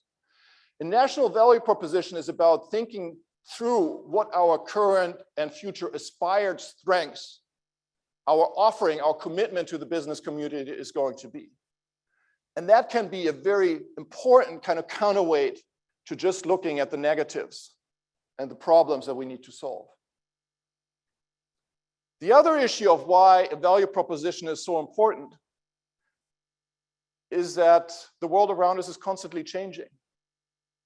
if we have an action plan that kind of lists out 50 different activities that are right today, I can assure you that tomorrow the world has changed, and 5 of them will not be the right activities anymore. In a week, it's maybe 10. In a year, it's maybe 25. So what we need is sort of a North Star that helps us decide how do we adjust our portfolio of activities as the world around us is changing. And that is exactly what the value proposition tries to do. It tries to help us think through what are the most critical activities for getting our country to where we want it to be in a changing global environment. So being agile, being able to adjust, but not just running around, but knowing where the final goal is. That's what a national value proposition tries to do. Now, finally, implementation structure. I think it starts here, and I think, St. George's Cathedral maybe as a symbol of this idea of one Guyana. It has to start at home. It has to start with a society and also a political system that understands that the task ahead goes far beyond a political party and administration. It is really something for the entire country. How do we create the type of structures and institutions that make sure that we really anchor whatever we do in the breadth of our society is absolutely crucial. I know it's easy to say, and certainly as an outsider, I have no particular insights on how you achieve that. But understanding that that is really critical for your success as much as an individual action, I think is important. And it comes down to the leadership of individuals that are in their positions of power in this country. And I, at least was, as an outsider, encouraged by the speeches that we heard over the last 2 days.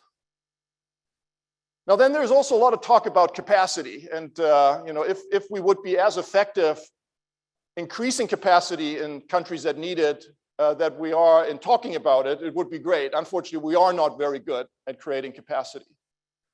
So at least try to kind of peel the onion a little bit. Capacity is at least 2 different things. One is individual capacity. So it's education, skills, it's making sure that we have the right type of people to do the job. And that is absolutely crucial. It also takes a long time. So this is some of the things that you need to start today, but the benefits will probably only come over years, over generations. The second part is institutional capacity.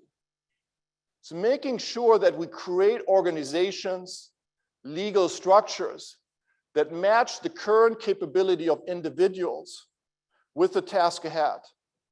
Creating motivational structures, creating a culture, creating processes that make sure that the people we have can be the best that they can be in the type of structures. And here we from kind of advanced economies are sometimes not a very good guide because we operate in a very different environment with much more resources, much more specialized capabilities, much larger organizations. It is great that you are engaging, as we saw yesterday, with your peers from Africa, from other parts of the world, because I think they will be a much better source of information on how you create effective institutions that enable you to deliver this type of implementation. I do think we need to bring it back to the big game changer in Guyana, and that's how do we deal with the oil wealth. And if there's one criticism that I might have about the low carbon development strategy is that it's not explicit enough about both the opportunity but also the challenges that come with that wealth. I was really intrigued by the discussion yesterday, and I think Prime Minister Motley from Barbados was really great in pointing out the difficult dialogue that we need to have. There needs to be a narrative that really puts that puzzle together for Guyana, how you can be on the one hand so focused on creating sustainability, and on the other hand, fueling your economy by a large and likely dominating oil and gas sector for many years to come. There is a logic to this. This logic is not simple, but it needs to be spelled out, because otherwise people will simply not trust you. They will think that they say one thing, but they do another. So I think bringing that together, both as a country, but also as a region, is absolutely crucial.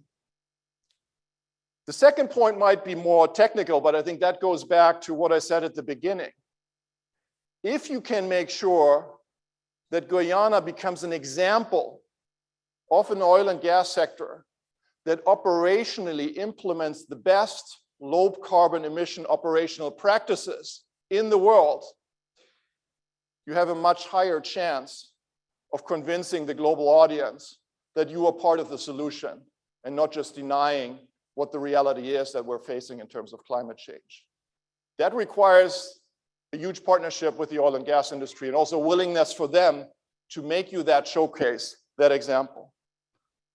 The rest is very complex, but I think now well-known issues. We need to create institutions that are sound against corruption, which is easier said than done. We need to create economic diversification.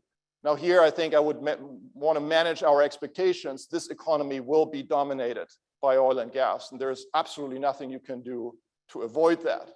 The starting point has to be to create an efficient domestic economy that serves the growing domestic needs.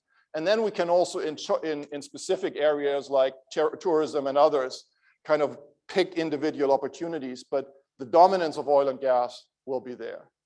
And then finally, we need a macroeconomic mechanism that I think builds on the good experience of the past, but really moves forward in acknowledging that we're now going to move into very different territory. There are a lot of partners to do that. I think there are a lot of experiences from other countries to build on, but this is something that we need to acknowledge as a real challenge moving ahead. Again, how does this matter to you? I now talked about it a number of times, but I think for the oil and gas sector, Guyana is really a critical example that will be watched globally. You are under the scrutiny of a global audience that questions your motives in terms of how do we really contribute to the transition to a different type of economy. There is a narrative to show how Guyana fits into this, but it will be not only talking, it will be about the reality of bringing this down. And I think that is maybe even more important than the traditional demands on creating economic impact and a positive economic footprint in the economy in which you are active. Even there, the demands now are much higher than in the past. See that in many economies that governments and societies expect more from companies than just following the rules and being there as a player. So this does matter very directly to the long-term success of your companies. So just to round it off, I think Guyana faces an enormous opportunity. It will not be easy. I think it will require leadership. It will require the efforts of a lot of partners, and I'm very encouraged about the partnerships that you've already stricken. I think we'll soon see a panel with some of the international partners that can help Guyana to be successful. But I want to argue that Guyana's success is not only important for your country. It is important for this global industry, but it's also important for us as a global society if we truly believe that we have a path ahead of us where we want to transition to a different types of energy mix, but an energy mix that is also provided in a sustainable way. Thank you.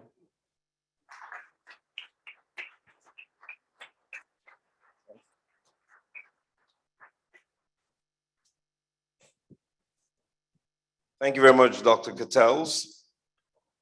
And I think you laid down a number of things there that are important for the conversation going forward.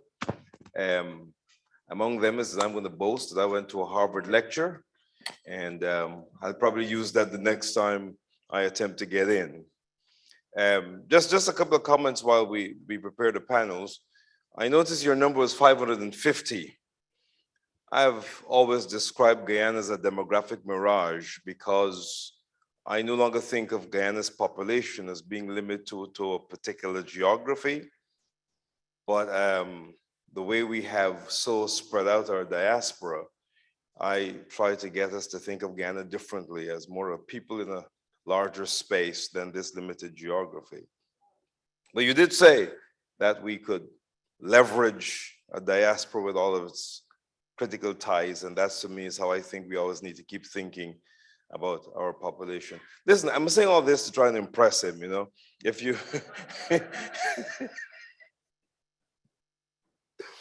We're coming up to our panel. Are we good? We're ready for our panel. And our panel is discussing opportunities for cooperation in energy, technology, education, and services. And it's my job to introduce our moderator for the panel, Kia Miller, who is from the Institute of Strategy and Competitiveness. Please help me welcome her.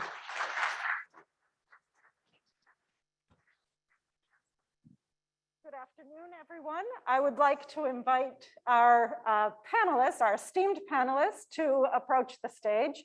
And hopefully you've also received your mics. Okay. And I'll make the introductions once you're up on stage.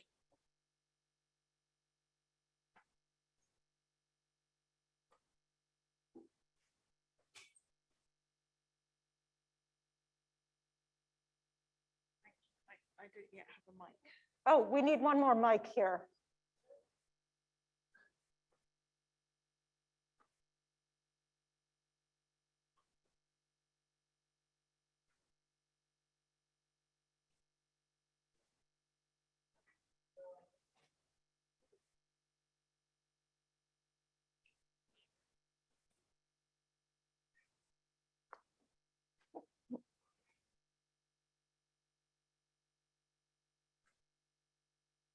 All set?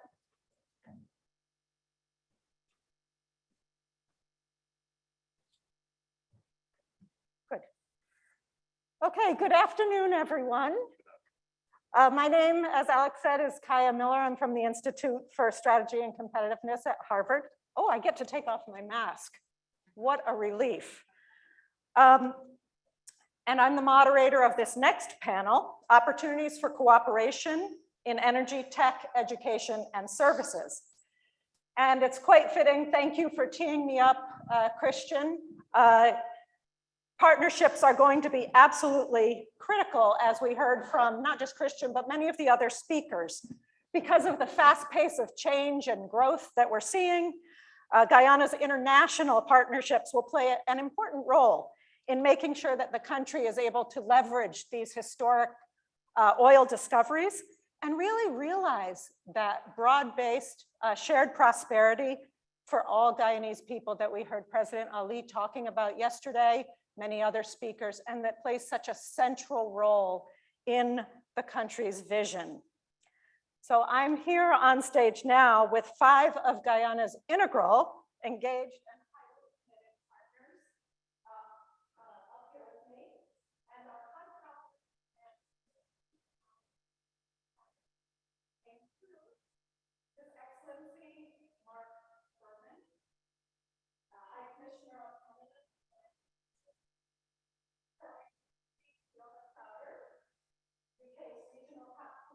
Ambassador for Latin America and the Caribbean, Her Excellency Sarah Ann Lynch, U.S. Ambassador to Guyana, His Excellency Fernando Nogales Alvarez, Ambassador of the Kingdom of Spain to the Republic of Trinidad and Tobago, and His Excellency Dr. K.J. Srinivasa, Indian High Commissioner to Guyana.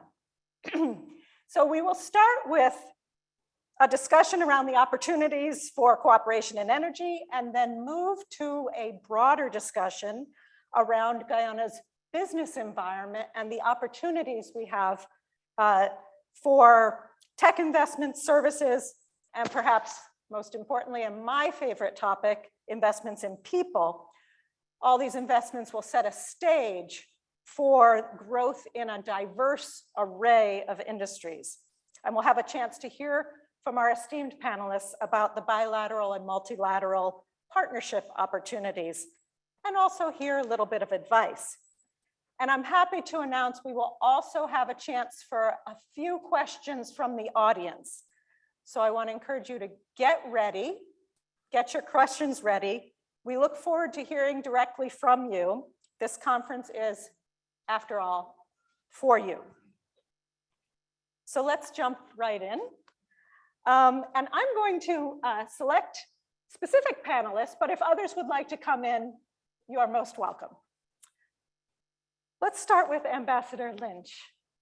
Guyana is at an exciting point in its history, with close to 20% real GDP growth last year, a running list of new oil discoveries, a flood of investor interest that we've seen yesterday and today.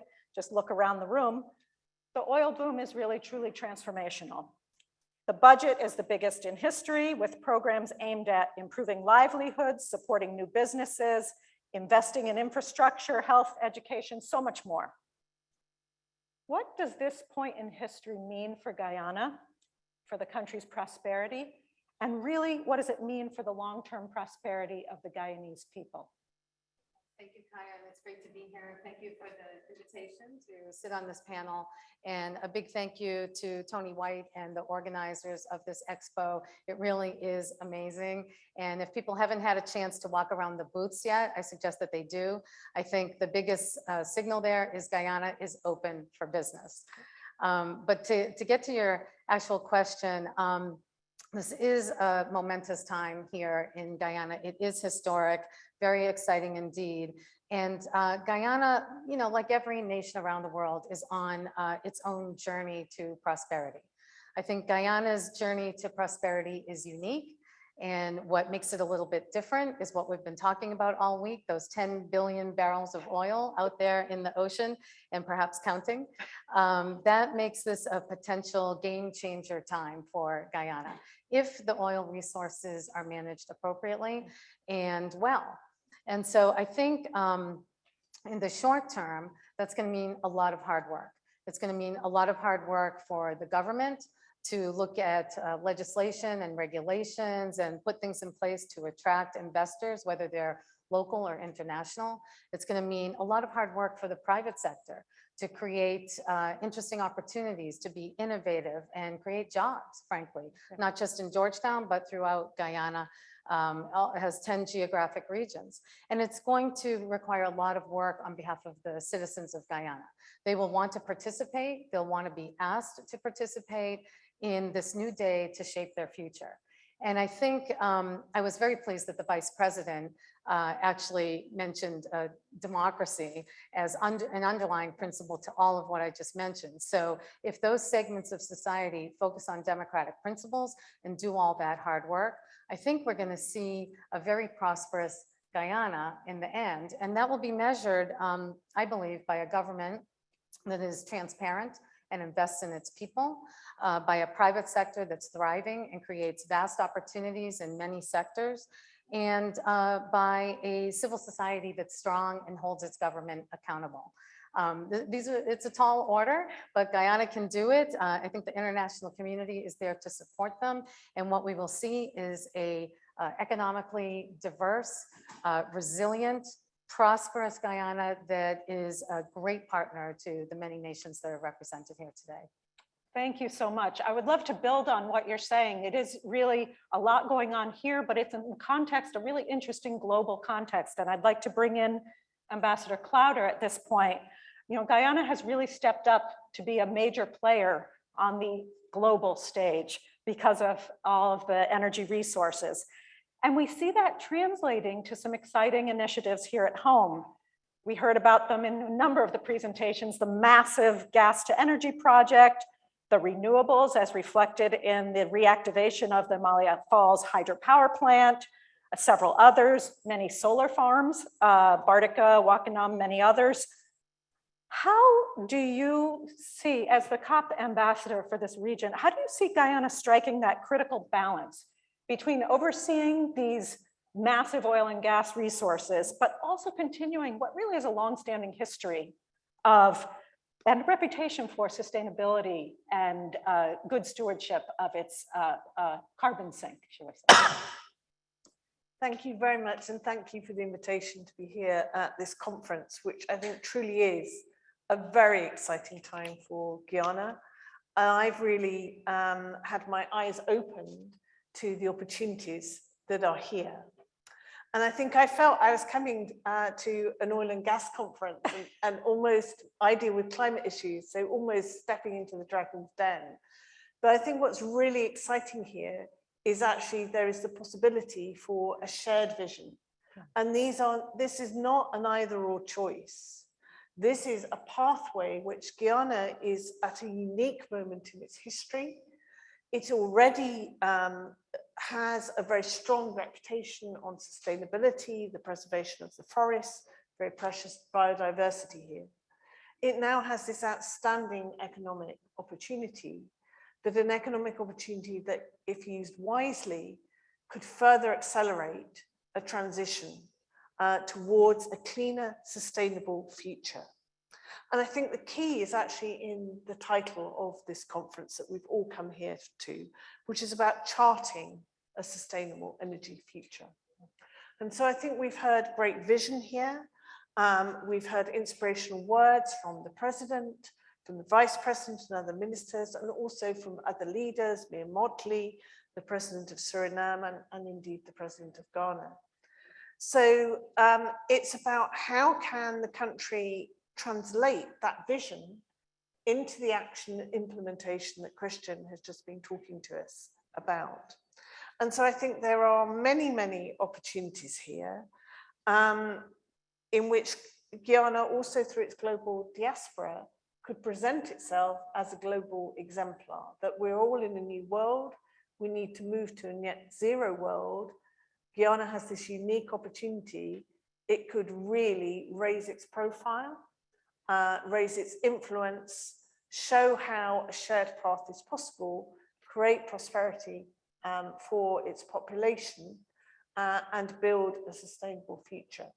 If it doesn't do that, there are also enormous risks here, both for Guyana as a country and for its global reputation. Because as we've also been saying, this is a shared agenda in the world. Yeah, thank you. I want to take that a step further and bring in Spain, Ambassador Alvarez. You talked about the importance of partnerships. We heard it in the title of this panel. As Guyana takes this more prominent role on the global stage, bilateral and regional relationships and partnerships are going to become, and they already are, increasingly important.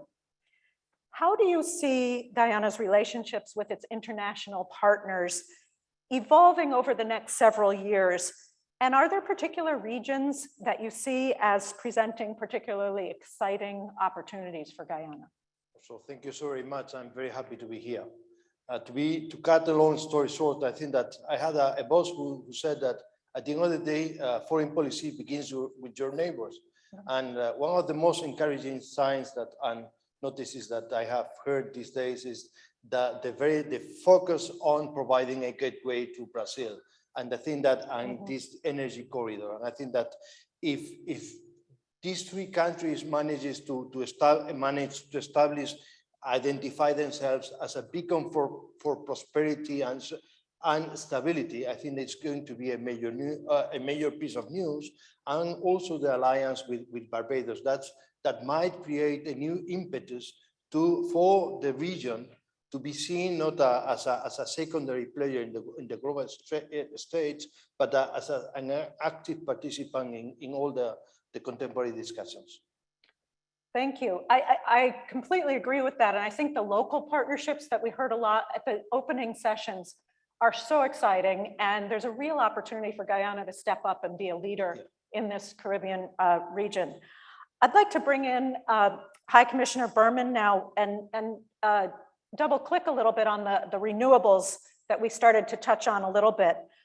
When we are thinking about the long-term evolution and vision for the global energy sector, obviously the portfolio of energy sources and opportunities for investment includes a broad array of things that we've all heard about, not just the oil and gas, solar, wind, hydro, hey, maybe someday even fusion, who knows?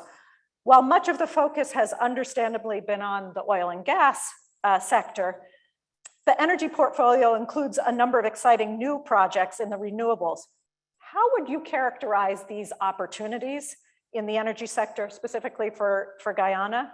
And what are the ones you find most exciting? Thank you. First of all, it's a pleasure to be here. And I particularly like being categorized as an expert. That's always a great way to start. So you can take that or leave it. Obviously, we're here to talk about oil and gas is the reason that we're here.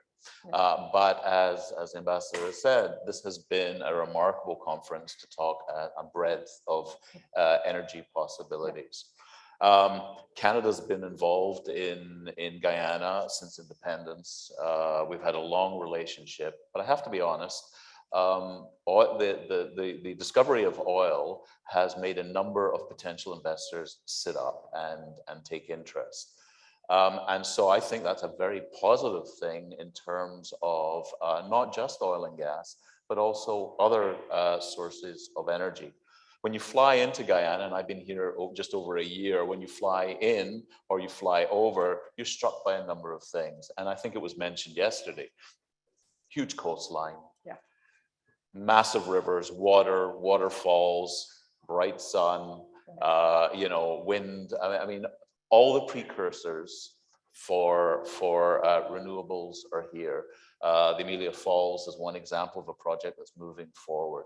And I think that the attention that Guyana is getting right now because of oil and gas also provides an opportunity for investors who are looking at alternative sources of energy. And I think that, if you look at the low carbon strategy, you look at what the president, vice president, and the minister of natural resources are talking about, the intent is there. They see that this is an opportunity. And certainly from a Canadian perspective, I know there are a number of companies that are interested in looking at developing these. Which are the most exciting? I mean, obviously they're already looking at solar. I think that's a huge advantage for their more remote communities. Without having to put cables and wires, you can immediately get out to some of the indigenous communities. Amelia Dam hydro, there's huge opportunities. So I think those are immediate, but there's many others, I think. I think they're all on the table at this stage. So many others. I would be remiss if I didn't bring in High Commissioner Srinivasa on this topic of renewables, something India knows quite a bit about.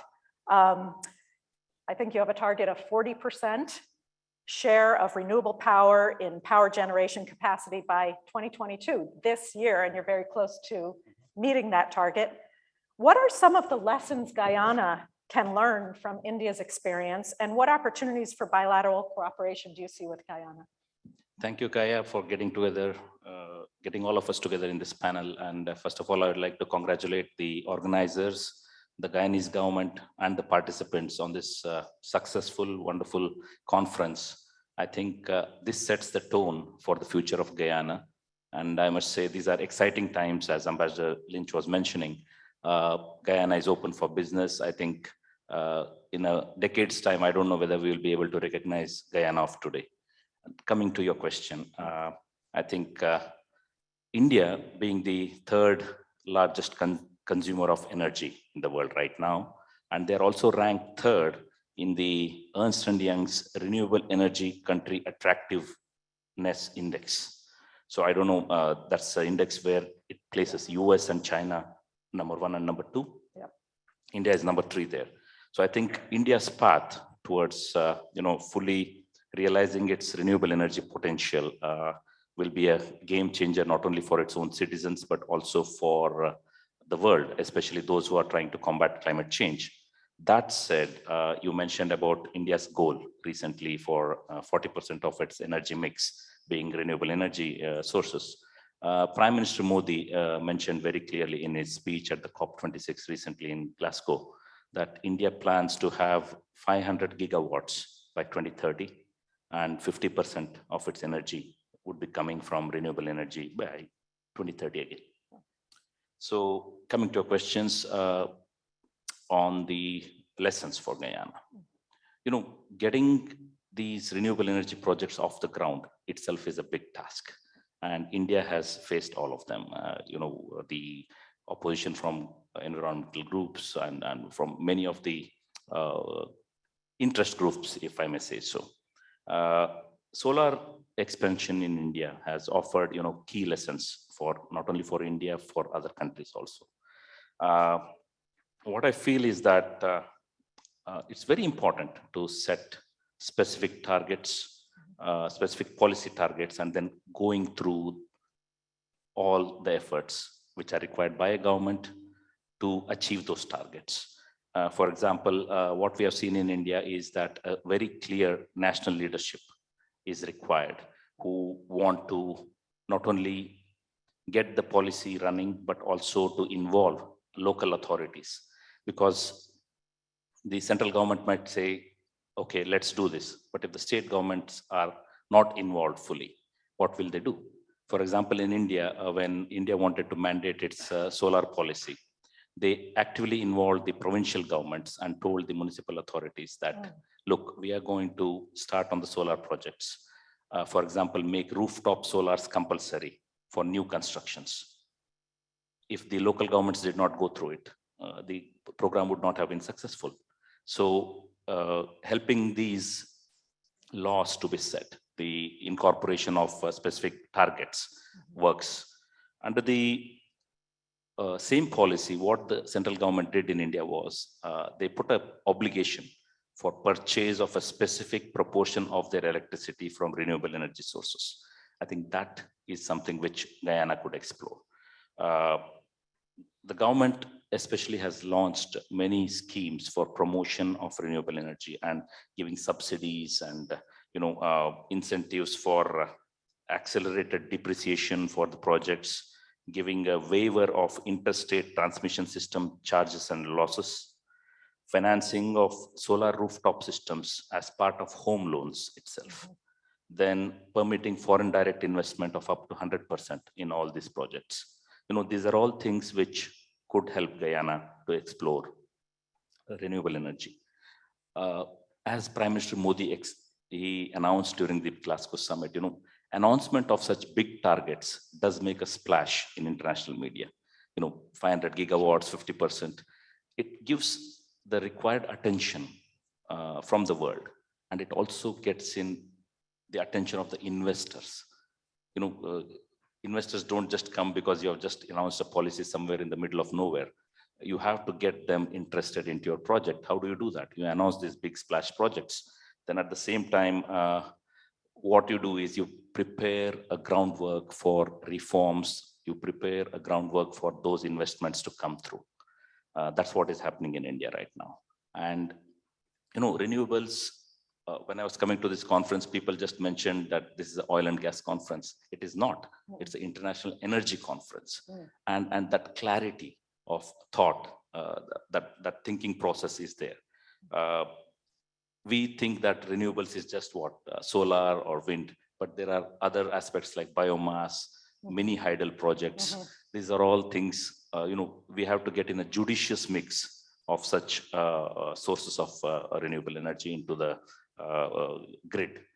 The key will be, of course, grid integration and storage integration, because power, solar energy, especially if it doesn't have the proper inverters and the storage capacity, it's not going to work. What we have done is that India has found out very recently that achieving this rapid increase in providing clean energy access to the people requires publicly funded programs through large-scale subsidies. You have to get the people to understand that this is something which is going to be beneficial not only for them, but also to the country in general. And what I can say that we have found that only private finances won't be able to achieve that goal. It has to be publicly funded. And we need to also find out a way to provide these subsidies in a direct manner. Otherwise, in developing countries, it leads to pilferage. So what we have found that the reduction of the leakage is something which Guyana could work upon on a direct transfer of subsidies. Give me a couple of minutes. I want to bring in some of the other panelists because this is a big, there's so many lessons in there that range from leadership, which we have seen in the context of this conference itself, but also some of the things that are happening on the local level, the grassroots level, even the local governments, and involving and strengthening the local leaders to get engaged with this. And we have seen the leadership. I'd like to actually, I don't have a specific panelist in mind for this question, but I would like to discuss the low carbon development strategy, because that is an indication of the strong leadership, but even within it, it highlights, of course, Guyana's commitment to contributing to the global effort, right? The climate change effort, the biodiversity loss, manage resources responsibly, good stewardship of oil and gas. And we see this reflected in the budget in terms of some climate change mitigation investments that can shore up sea and river defensive, drainage, irrigation, others. These are opportunities that are both business opportunities as well as partnership opportunities on a bilateral, multilateral basis in this global effort to save our planet. And I would love to just hear from each of the panelists or whoever would like to jump in. What are those business opportunities and the partnership opportunities that we can all work together on to save the planet? Yes. Well, if I may intervene as the only representative of an EU country here, I think that let me underline the value of the European Union as a massive 500 million market of consumers of plenty of money. And for example, there are plenty. So when I first visited the country in December, I was very happy to meet a local businessman who was exporting hundreds, if not thousands of tons of rice to Spain and making very huge money. And I think that underlining the possibilities of the market, but not only the European Union, even Latin America is a massive country, massive market that is going to be supplied by Guyana. And some of the people intervening in previous panels have underlined the possibilities of Guyana as the food basket of the region. That's also, and also that there are other possibilities for business expansion in fisheries, tourism, etc. Yes, Ambassador Lynch. Yeah, just on the low carbon development strategy, I'd like to echo what I've heard from some others and give a shout out to Guyana for developing the low carbon development strategy. We haven't seen that in a lot of developing countries around the world. Guyana took it very seriously. It's out for consultation right now, as the Vice President mentioned, and they'll be waiting for comments back, and it might be tweaked and whatnot, but a very important effort on their part. In terms of opportunities, I think, representing the US, the Biden administration is very seized with this new moment, and I think it offers a number of opportunities in renewables. Again, whether it be hydro, solar, wind, or as the High Commissioner meant, there might be opportunities that we haven't even thought of. Others, the President mentioned wanting to solicit new technologies, cutting technologies here. And I think the US stands ready to participate. And my walk around the conference, I've talked to a lot of people who have many innovative ideas in these areas. Yeah.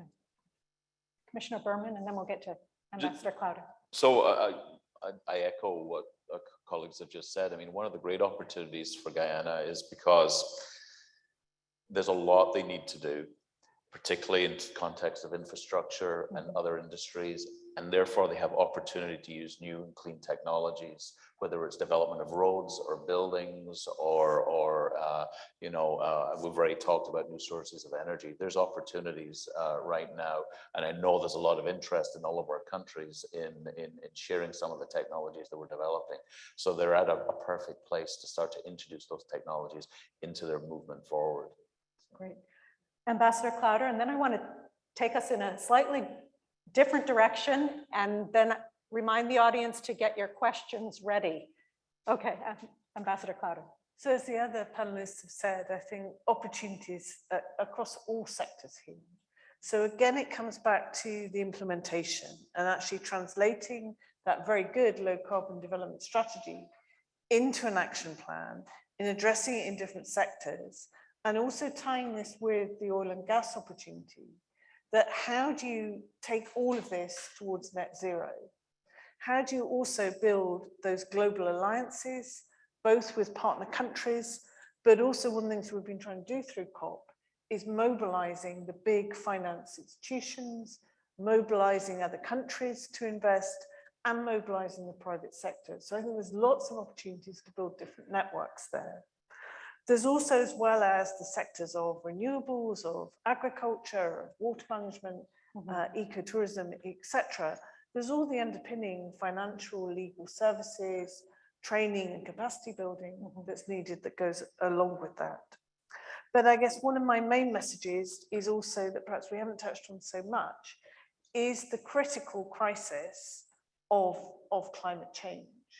And that means adaptation and resilience. So whatever is happening in terms of the new economic opportunities, whether it's building that rig, whether it's building a new eco lodge, whether it's building a solar plant, whatever, it's about embedding adaptation to rising climate risks, and the future resilience in that infrastructure is going to be absolutely crucial. And there's business opportunities there too. Right, and you've mentioned a number of them. You've opened the door to talk about all of these other tourism and agriculture, and truly Guyana, as many of you have said, is open for business. And so I want to move a little bit to away from energy toward the broader business platform that's under development in Guyana. All eyes are on Guyana these days, looking for opportunities to engage. You've been here on the ground. What are some of the ways that you've seen Guyana preparing for these new investors, new business people coming in? And what advantages does Guyana offer to investors? And I don't have a particular panelist in mind, so please, Ambassador Lynch. Start because it's easy. The advantages for the United States are Guyana's English speaking, proximity to the US, and it's resource rich. So I think those three things together make this a terrific destination for investors and very attractive to investors. As far as what Guyana is doing to prepare, it's doing many things. And I think looking at the investors, they are really interested in a couple of key things, and that's security, governance, and predictability. So those three things are very important, I think, to every investor here. And I see Guyana preparing on the security front. We actually partner with them on working with the Guyana Defense Force and the police force, other institutions in the security fabric to improve their professionalization and just make this a more secure place for investors and their families going forward. Very, very important on that note. On the governance side of things, we work quite a bit on institutional capacity building with the government.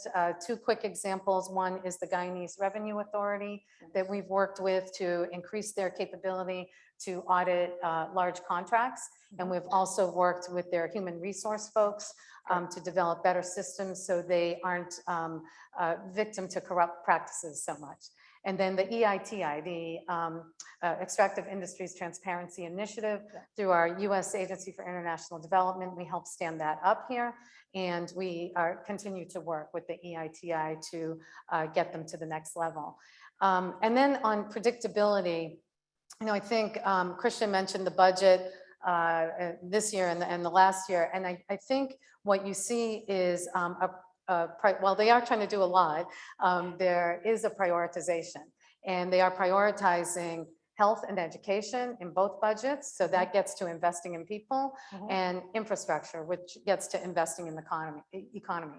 So I think they've been somewhat predictable in outlining the budget priorities, but there's still certainly a lot of work to do to make this a great investment climate. And I think the government should really focus on the tender process and modernizing that, look at tax incentives, looking at a single window. I know there's been some talk about that. So making it easier to navigate the business climate here and setting up a business. So those are just some of my thoughts on making it more friendly. Thank you. Let's bring in one more comment on what makes Guyana a good place to do business.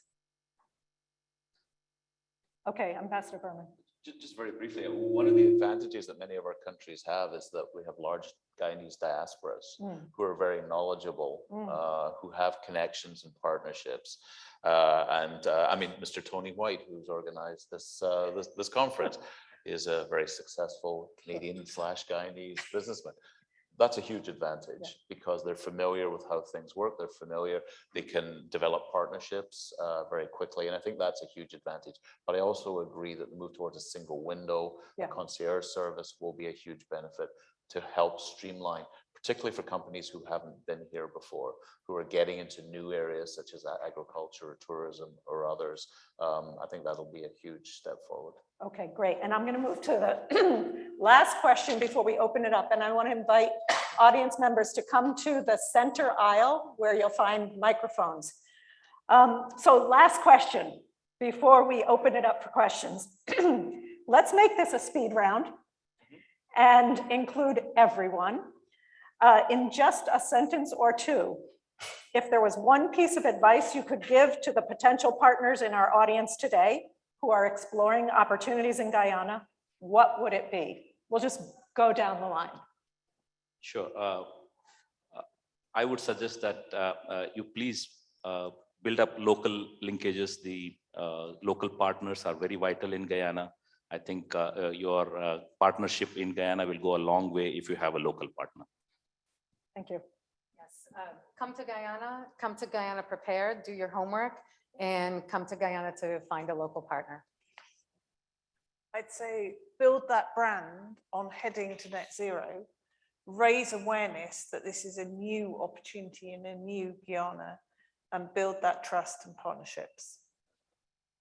I got to agree. I mean, doing business here, you need to do it face to face. You need to build relationships, and having a strong partnership is essential. Great. Well, I could subscribe that, invest in people and to be there for the long haul, as for example, Repsol has been in this country for 20 years and it paid off. Thank you. Okay, do we have some questions for the audience?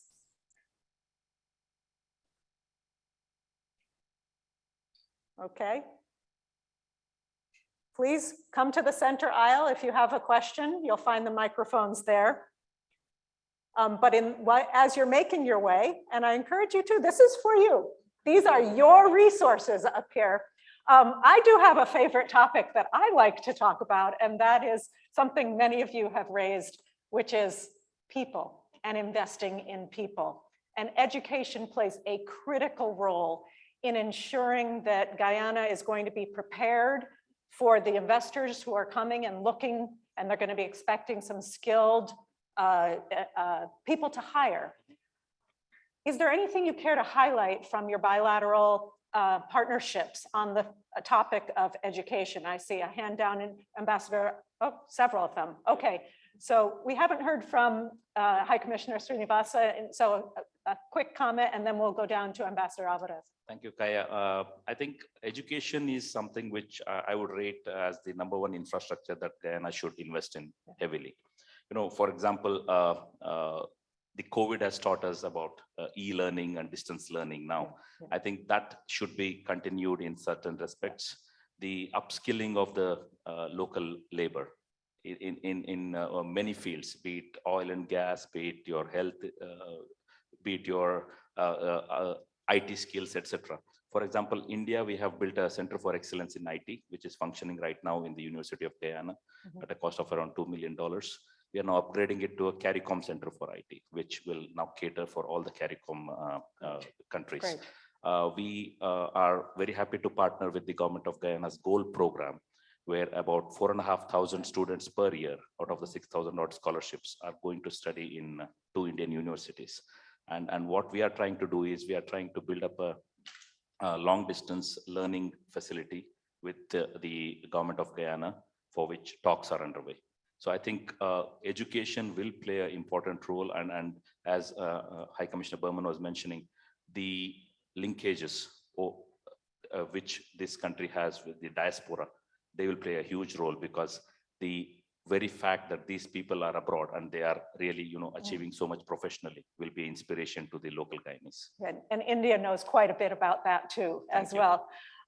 Ambassador Alvarez. Well, one of the programs that I like to explore is that to increase how the Spanish is taught in the country, and particularly one of the things that I would like to explore together with countries like Chile, etc., is that how do you associate learning Spanish with economic success, professional success, so that you use Spanish not as another subject that you are taught at primary and secondary school because of geography, but also as a springboard for your success internationally, because Guyana is one of the possibly the only English-speaking country in the region, and it is a region that is open to be explored. Sure. Ambassador Berman, did you want to? I'll be very brief. I mean, Yes. this is a huge issue, It and is. we could go on. I mean, there's huge opportunities here, but one of the major challenges is it's a small population, and there's going to be a challenge to in the short term to get highly skilled employees. And it's not just for oil and gas, which is, as we've heard, not a hugely labor intensive, but for all the other sectors. Sure. And part of the problem in the past has been that highly capable students have gone abroad to be educated, and they haven't always come back. Yeah. And there needs to be a change in that trend to educate here, to get them back. If there's jobs and there's opportunities, they will. But there's this is something I think all of our governments are working with Guyana to assist in developing and strengthening the education system, both university level and technical and vocational training. Well, that's good to hear. And it sounds like the technical educational opportunities are there for the Guyanese who want to take advantage. Looks like we have a couple of questions from the audience, so let's turn to that.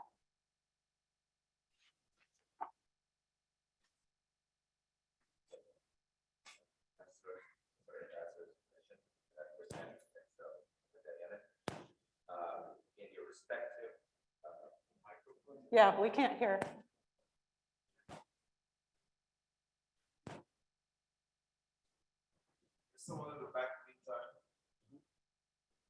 Why don't we go to the one in the back, if that microphone is working, and then we'll come back to this one. Hello, good afternoon. Good afternoon. So my name is John. I'm from Ghana. My question goes to the US ambassador. I've been here for just about 2 days or 3 days, and talking to the people, the taxi drivers, they seem to have concern about the majors, especially ExxonMobil. And so my question is whether the American government has anything, to do to assuage the fears of the people. Some of them believe that the oil companies are not doing enough. I mean, I know it's early days yet, but talking to the people, you seem to have that feeling that the oil companies are not doing well. Yesterday, when we were coming here, we saw placards. One of them reads, Exxon should pay its own taxes. So there is that feeling, and so I'm trying to find out if the American government, and for them I say ExxonMobil, has anything to do to at least assuage the fears of the people of Guyana. Thank you very much. So I think I took that to mean that there are certain fears that certain parts of society won't be a part of this new day. I think I've heard that fear. I've been here now for 3 years, and speak with a lot of people around Guyana, various regions, all the time. And so there certainly is that fear. But I think the oil companies in general, other parts of the economy are doing quite a bit to disabuse citizens of that. And some of what they're doing is getting them involved in this legislation. They're putting that out there for comment. So they're having citizens be a part of this new day. They are investing in educational institutions on the formal side, like University of Guyana.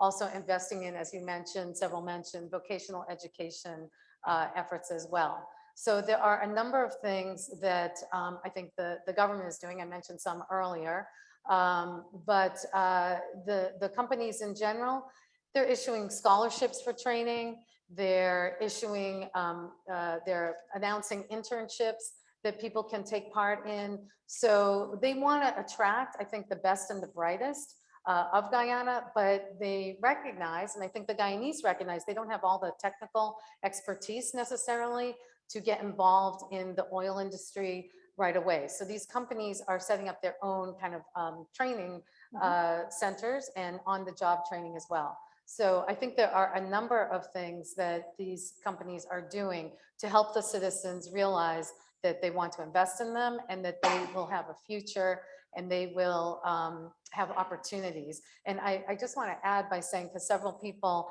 mentioned the diaspora, I think a real indicator of ultimate prosperity here in Guyana will be when the youth stay here. Right. You know, at the Right. university, we hear it's upwards of 80% of the graduates leave to go to many of our nations to find opportunities. But if the opportunities are here, the youth will stay here. And I think that's the ultimate sign of a prosperous society. And we've certainly heard that the opportunities abound. And so let's get the word out to the young people. Were we able to get the microphone working here in the front? Yes, I think we're on there. Ambassadors, High Commissioner, good afternoon. My name is Chris Sammy. I'm with Excel Guyana. Given the time that you've spent in Guyana over whether it's a year or last 3-4 years, and your interaction with companies from your respective areas, country looking to do business in Guyana, what has been, I would say, some challenge, feedback, and how can Guyanese on this end help in terms of accommodating some of the maybe concerns or shortcomings that may need to be addressed? Thanks. Would anyone like to take that? Yes, Ambassador. No. Oh, no. So if I understand your question, just to clarify, how can the Guyanese, the local businesses become more involved? What are the expectations and what kind of comments are being shared from countries about this? Oh, okay, so views from your countries about what it's like to do business in Guyana, any concerns you might hear that Guyana can make sure to address? Well, I'm happy to jump in, take a Ambassador Lynch, and crack then, at it. others are welcome as I well. go back to some of the things I said earlier, actually, that we're hearing that, you know, the ease of doing business could be improved. And I mentioned, as did the High Commissioner from Canada, mentioned the single window whereby, and I know they're looking at this. Sure. The Minister of Tourism has mentioned it to me, as well as Go Invest and some other key institutions here. But I think the quicker they develop this single window, so when investors come here, they actually know how to, you know, again, navigate the systems. For the US Embassy part, and maybe others would like to comment, we operate as kind of a clearinghouse for US businesses. We have a lean and mean team. And then the 3 years I've been here, the number of phone calls and emails and whatever from potential investors has increased dramatically. But we talk to all of them. We listen. We know a lot about the business climate here on the ground, and we really look into the economic climate as well. We share all that information with businesses. And so we really do listen to them and try to give that feedback to other businesses that are looking for opportunities here. But the single window would go a long way. The modernization of the tender process, again, would go a long way. And I think, again, looking at additional tax incentives would be helpful. But it sounds like all of you in your respective embassies here in Guyana offer resources that can help navigate. So if things aren't working perfectly, they will eventually get better, but there is help in navigating in the short term. I want to thank especially those brave souls who asked questions from the audience. I'm sure there's much more to discuss on these broad topics that we just really brushed on. So I want to invite everyone to consider this. I think we're running out of time. Do we have time for one more question? Okay. Okay, we'll have this be the last question, and then we'll conclude, and thank everyone for their patience. Thanks for mixing the gender. My name is Glennis Beaton, and tomorrow I'll be 54, so I would cover 38 years in the extractive service. while we continuously say Guyanese do not have the skill, it should relate only to oil and gas, since we would have been extracting from the time I was born. I am mostly concerned about Guyanese getting the same salary an expat gets at the level. For example, if you have a geologist in Guyana, he does the same work a geologist from Canada gets. And I'm scared that in the oil sector, because we haven't been there, we are not going to be equals. When I look at the local content, I see engineering and machinists, 5%. How are we going to advance with just 5%? I'm too hungry to continue, Alex. My blood sugar is dropping. Thank you. Okay, it sounds like we need to look a little harder for the local contents. There are huge opportunities here. I'm sure there's a lot of untapped talent. I don't know if anyone would like to make a final comment on that, but suffice it to say that there huge untapped potential, and thank you for raising that point. And again, I just want to thank everyone, especially those who asked questions from the audience. These are resources. These esteemed panelists are your resources. Their embassies and their countries have many resources and programs that are open for Guyanese to participate in and tap into and get involved in some of these historic opportunities. So consider this the start of a beautiful friendship and ongoing dialogue, and I encourage you to tap into these resources. That concludes our panel for today. Please join me. We'll talk over coffee, but please join me in thanking our esteemed panelists for their time, insight.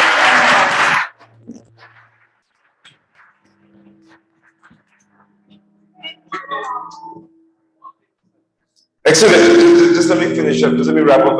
Thank you very much. Okay, I have important lunch information, so don't get up. That works. While the panel is on miking, two critical things. One is that you should know that the lunch is available the same way it was yesterday. Just grab your to-go bag, find one of the lunch areas on the terrace or the restaurant downstairs, but just try and make sure you keep everyone safe from COVID-19. Also, the conversations that we're starting here can continue. We have a conference app that you can all use to further these conversations. And if you haven't downloaded the conference app yet, we urge you to do so. And if you're like me and don't know how to use it, we're going to show you right up here. Yeah, you see, oh my goodness, that's my phone. So that's a little video on the conference app. I'm trying to protect you. You're safe with me up here. You know, that guy is waiting for you down there. So you're safer here with me.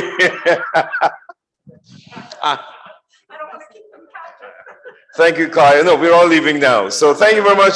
Let's go to lunch. We resume in 1 hour, and 1 hour is at 2:45. 2:45, we'll resume the afternoon for the afternoon session. Thank you very much.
Good afternoon, ladies and gentlemen. I am happy to welcome you back from lunch. We'd be starting in 3 minutes. If you're in the building, in the room, I keep saying building. If you're in the room, could you start moving to your seats? If you're outside, we'd be happy to have you come in, starting in 3 minutes.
Again, if you're standing outside, we'll start in 1 minute. If you're inside, please start moving to your seats. Thank you very much.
Good afternoon.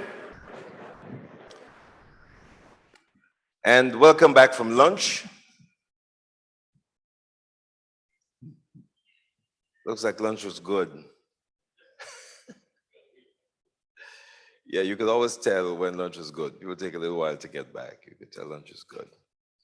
We're at a place now in our program, if you've been following the sequence of our discourses, by the time we got to the end of the session before lunch, we started to talk about lessons that we could learn from other countries that have been this way before, that are well advanced. And before that, we talked about how we make Guyana competitive.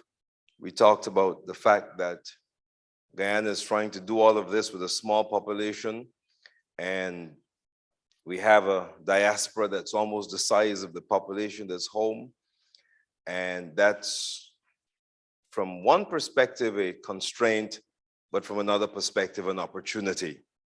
And given those things, we are now moving to a very useful discussion on what are the real opportunities that are available to diaspora and what are the mechanisms for leveraging those opportunities.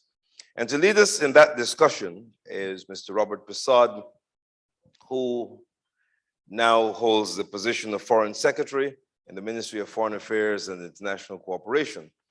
But that doesn't tell the whole Robert Prasad story, because prior to this,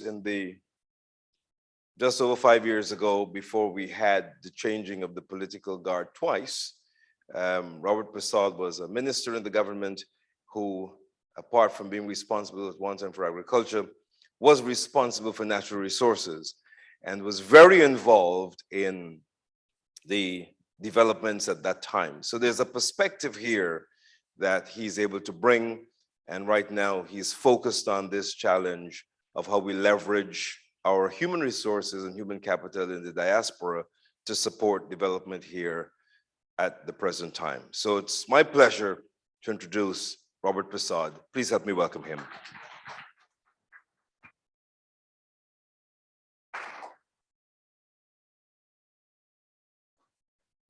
Thank you very much, Master of Ceremonies, Minister Charles Ramson, other participants and delegates. Let me first of all say I have the onerous task of keeping those of you in this room awake.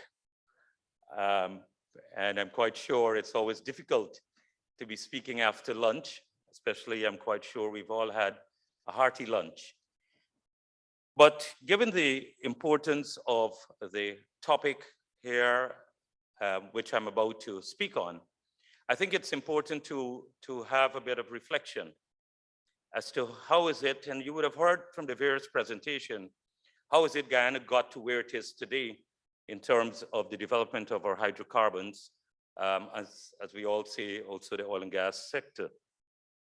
And as pointed out by the MC, I served as Minister of Natural Resources and the Environment from 2011 to 2015. And it was during that period that we had significant events and developments that would have led us to where we are here today. And we've had also some very serious challenges along the way that allowed us to where we are here today. And I want to point to a couple of those events and a couple of those challenges, as well as those opportunities, to give us the context, because we did not get here by accident. We did not get here by just sheer luck, but we got here by vision, by a determination, and a government then, as a government that we have in place today, that is firmly committed in the development of our people, but also in the realization of our vast potential in nearly every sector, and certainly in all sectors of our country. And let me point to a couple of those events. First of all, during the period, say from 2011 to 2014, the Guyana offshore basin was considered to be very high risk. And in fact, we had difficulties in attracting any exploration company of in any numbers as such. We had Exxon there, and that agreement was signed under the leadership of then President Janet Jagan. And for a number of years, we've had dormancy, as it were, on that particular basin. And then after 2011, the government then, and the cabinet then, decided that we had to be a bit more active. One, in ensuring that those who held prospecting licenses, that they became much more focused on conducting the activities based on the plans and the programs that they would have supplied to the Guyana Geology and Mines Commission, that is the regulatory agency for oil and gas. And so there was that intensified effort that saw us, one, we had CGX effort in 2012. We had Repsol too, and that's around the same period, and both of them came up with Duster Wells. And then we continue to be much more active and engaging the players out there. And then we had some seismic work being undertaken. And then there was another event too, whereby around October 2013, we had the issue whereby Venezuela detained the Technic Perdana seismic vessel that was conducting seismic activities in the area which we call Area A, and that area being held by Anadarko, a US company. But there were not people who were lining up and, as it were, showing great interest. And there were a few companies, and we had the policy, as the Vice President referred to yesterday, and as well as the President in a general way, where we had the policy where first come, first serve in terms of being able to attract and attain prospecting licenses in that regard. And so that period, as it were, was very, very challenging, especially after we had the detention of that particular vessel by the Venezuelan authorities.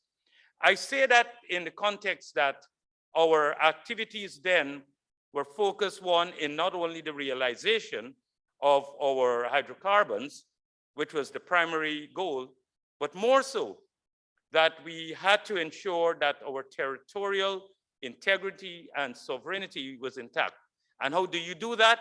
Is that you ensure that you do not, as it were, surrender territory, or as it were, you do not leave your territory unoccupied and your resources not being pursued in any way, given the dynamics that we had with the controversy with Venezuela at that time. And we need to understand that context, and to also to commend all those who stood with us and those who took the risk, as companies did, that led us to the point whereby Exxon itself, notwithstanding the October 2013 event and the high risk then of the Guyana offshore basin, they went ahead with their exploration program. And that before, just on the eve of the elections in May of 2015, we had that commercial discovery by Exxon. So I wanted to situate and give you that context. But we all know that we can't, or that our eyes are not at the back of our head, but rather in front. And we have to look ahead. And in looking ahead, there are many aspects that we have undertaken as a government in terms of how do we ensure that we have a first and a world-class oil and gas sector, in terms of the regulatory mechanism, both in terms of how the sector operates, but also how it is that the resources that from the sector, how those are spent, how those are utilized to the benefit of the wider population. And so many of those elements you would have been exposed to yesterday, one by the President's vision, the Vice President. This morning, we've had the Minister of Natural Resources speaking to that. So I would not refer to that. And I will move straight into how it is do we see the global Guyanese diaspora supplementing, contributing, and ensuring that we build this robust first and world-class oil and gas sector. Firstly, it is important to note, as was pointed out, that based on the latest data that we have more Guyanese living outside of Guyana than in Guyana as we speak. And that is not even taking into account second and third generation, and the numbers could be much larger. So that's a huge resource base out there in many regards. And we're not talking only in North America, but we're talking about the Caribbean, we're talking about Trinidad and Tobago, we're talking about Venezuela, Guyana, and we can go further afield. So we have this huge population out there that possess not only skills, but also possess in terms of resources, financial and otherwise. But a very third important element is their ability to network and mobilize and to use, as it were, their contacts so that we can expedite and accelerate development in our country. And so what we have done at the level of the government is that we've made the diaspora in terms of engagement and attracting the diaspora and involving the diaspora a priority as part of our foreign policy. And that is why today, just as we see from the passage of the 2022 budget, we have a dedicated allocation in that budget to facilitate the work of, in terms of diaspora engagement and diaspora involvement in many aspects. And there are a couple of areas that we have given much priority to, and there is a detailed presentation I've done, and that will be made available to you. So I'm just going to try to summarize in the interest of time, but I'm quite sure the organizers will make that presentation available to those of you who are here and those who even are not here. But what we have done is that we have prioritized a number of areas. One, in terms of educating and informing the diaspora as to what is taking place in our country, because we want them to be aware. Secondly, we have looked at creating mechanisms, how it is that they can be involved, how it is they can be engaged, how it is that they can play a part of what is taking place. A third component is that we see the diaspora as an element of what we call local content participation. Given our emphasis, given the law that we passed in December 2021 in the Local Content Act, we see the diaspora as being a contributor or supporting in terms of the realization or ensuring that act brings about benefit to our people. Fourthly, and very importantly, is looking at how it is that we can tap the skills, the huge skills base that reside within at different levels. But let us look at oil and gas as it were. We have people living in Suriname, which has had a relatively small but significant oil and gas sector, but mainly oil in this regard for a number of years. We have thousands of persons who live in Trinidad and Tobago, which had a mature oil and gas sector. We have thousands who lived in Venezuela, who are still living in Venezuela, in a country which I don't have to speak about in terms of their experience and their capacity in oil and gas. And we can go further afield, the United States, Canada, Europe, Africa, where we have Guyanese living there, where we've had a mature oil and gas sector. And we have looked at how it is that we can create the mechanisms as well as the incentives to attract and to ensure that they too play a part. And one of those that we've looked at, in addition to the regular, as it were, engagement, reaching out, and as it were, creating mechanisms as to how it is that they can know what's taking place in our country, and particularly in this sector, is to develop, as it were, a platform whereby they will know what the opportunities are and how it is that they can contribute, how it is that they can participate. And we're doing that jointly with both the public and private sector.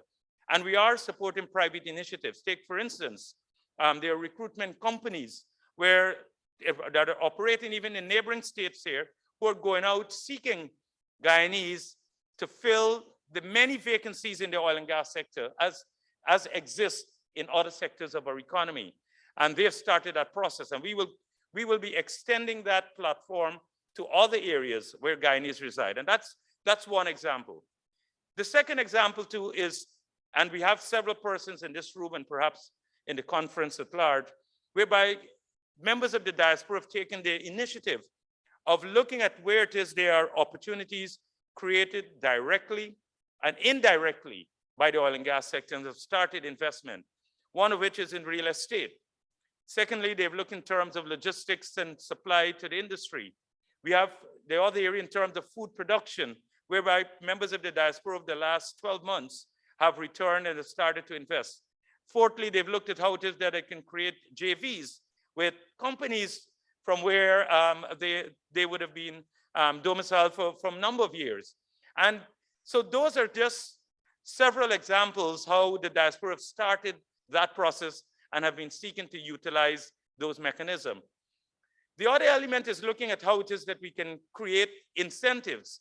But there's always the feeling that once we create incentives for members of the diaspora, that some members of our local community believe that that is a disadvantage to them, or that we are giving special privileges to members of the diaspora so as to have them return or have their investments in our country.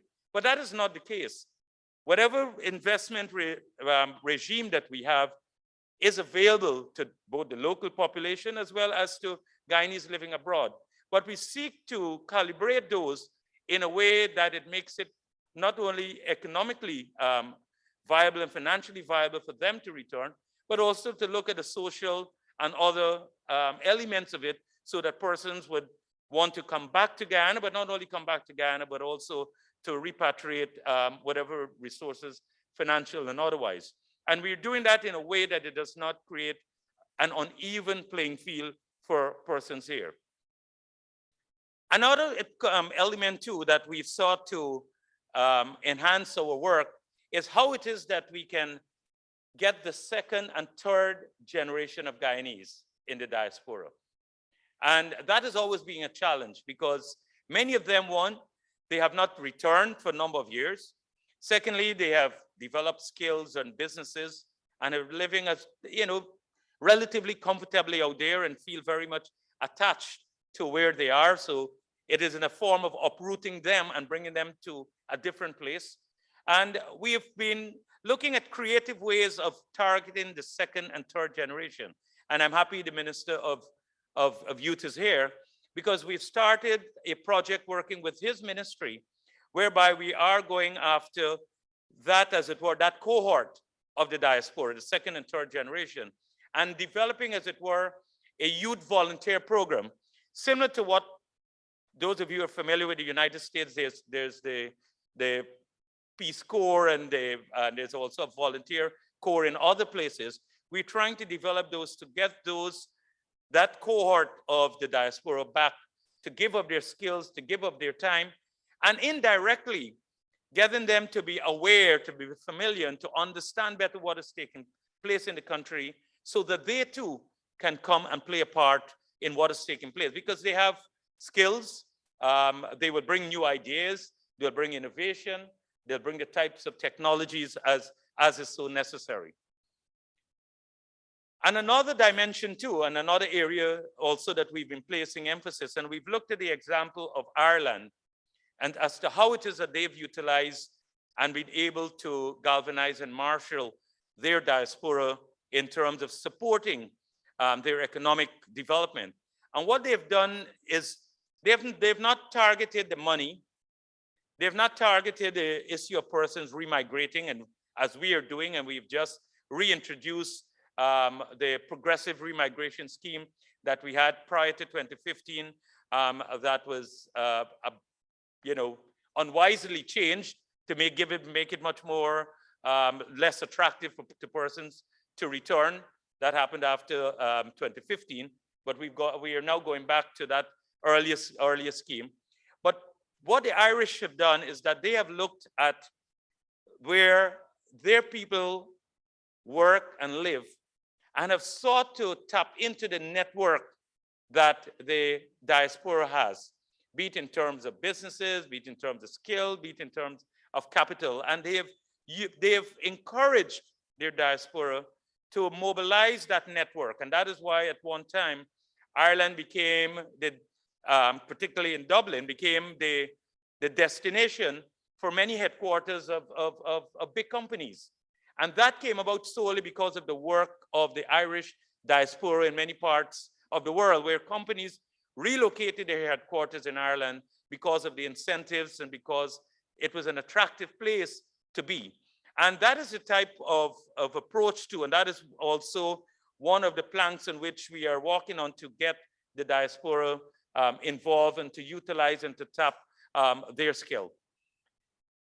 Another element I want to refer to is that we've seen, and I think someone referred to this is that the negativity that exists, the pessimism, or as some may say, the alliance against development. We have some of them right here, not only the diaspora, whereby everything that is being pursued, every project that is being pursued, every initiative that is being pursued, this alliance against development here, they seek to misrepresent, they seek to misconstrue, and they seek to mobilize against it. And many times you can't even understand why, other than their motive of stagnation, of also undermining and derailing development. And we want the diaspora to be a force of positive messaging. We want the diaspora to be also a force of unity. We want the diaspora to be a force of transformation, and to engage them and to let them also be a voice whereby they will support, that they too can add to positive messaging, that they too can help explain and help understand what it is that is being done in the country, what is the vision, and what are the different elements that we are pursuing in terms of bringing a better life to our country. And we are putting the emphasis on the diaspora because, as I've said at the beginning, that we see them as an important base, as an important element, as an important ingredient, as an important component in terms of moving our country forward. But not only in the oil and gas sector too, because we, as the president pointed out, we see oil and gas as a catalyst for the development of all sectors, for the development of the entire country. And so whilst we talk about opportunities for the diaspora, we don't want to limit those opportunities to the oil and gas sector. And we are making that absolutely clear, that we want them to come in the fields of be it in services, be it in tourism, be it in the area of manufacturing, as will be so necessary, given that once we're able to address and, as it were, solve our energy constraints as we face, and one of the solutions, or two solutions that we're immediately pursuing, is the gas to energy approach. And I think there's a presentation on that after this, and also hydroelectric. And so we will want them also to utilize their networking and their capacity to allow us to develop a light and as it were, even a middleweight manufacturing and processing sector in our country. So we want the diaspora to be very much front and center to what is taking place in our country. We have set, as it were, the mechanisms. We are looking at creative and new ways in which they too can continue to play an enlarged role. We know that there are some issues that we have to address. We will continue to engage them in many areas so we can have those issues, those constraints addressed. But at the end of the day, and as you can see from the various presentations, and we'll see, that we have a holistic approach to the development and to the transformation of our country, whereby we are looking at all avenues, all areas, all opportunities, so that we can truly realize the potential of this country. And I want to make a special appeal to the diaspora that we have a place for you in all that we're doing, in our vision, in our plan, in our programs, so that we can take Guyana to a place, it has never been a place where it is going today, where there's great prosperity, where there's stability, and where there is opportunities and equity for all. And we want the diaspora to be very much involved and to be very much engaged as part of our government mission. On that note, ladies and gentlemen, I wish to thank you for your attention. And as promised, you will receive that presentation, which outlines very clearly our policies and the various mechanisms that we have outlined and detailed in terms of ensuring that the diaspora, that they too play a part in what's taking place in our great and beautiful country. Thank you very much.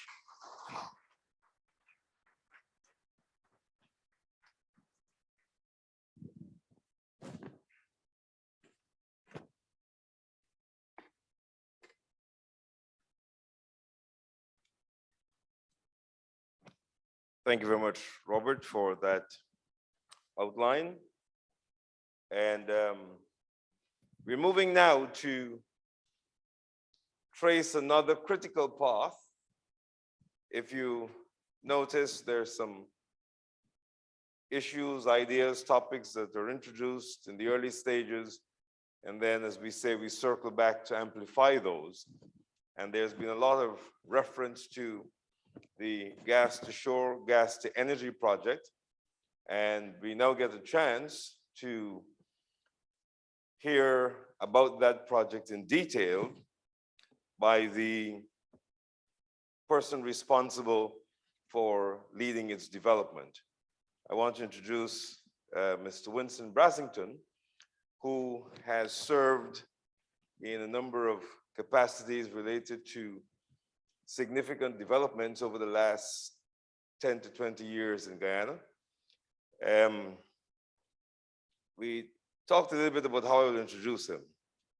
And I was going to say that we went to school together and that we were old boys of the school that the president is from. Clearly, the president learned something in that school that we didn't, because look at where we are and look at where he is, but it's a good school anyhow. But I wouldn't say any of those things. Instead, he suggested that I should say that among the projects he worked on in the last 10 years is the development of this Hotel de Marriott, where we're having this event today. So one of the legacies of his work so far is the Marriott. And you could either compliment him when he gets up here, or you could tell him that he didn't have a big enough vision, because look at how we're struggling for space just to do this. But he's my friend, so be nice to him. Let's have Winston Brassington, gas to energy.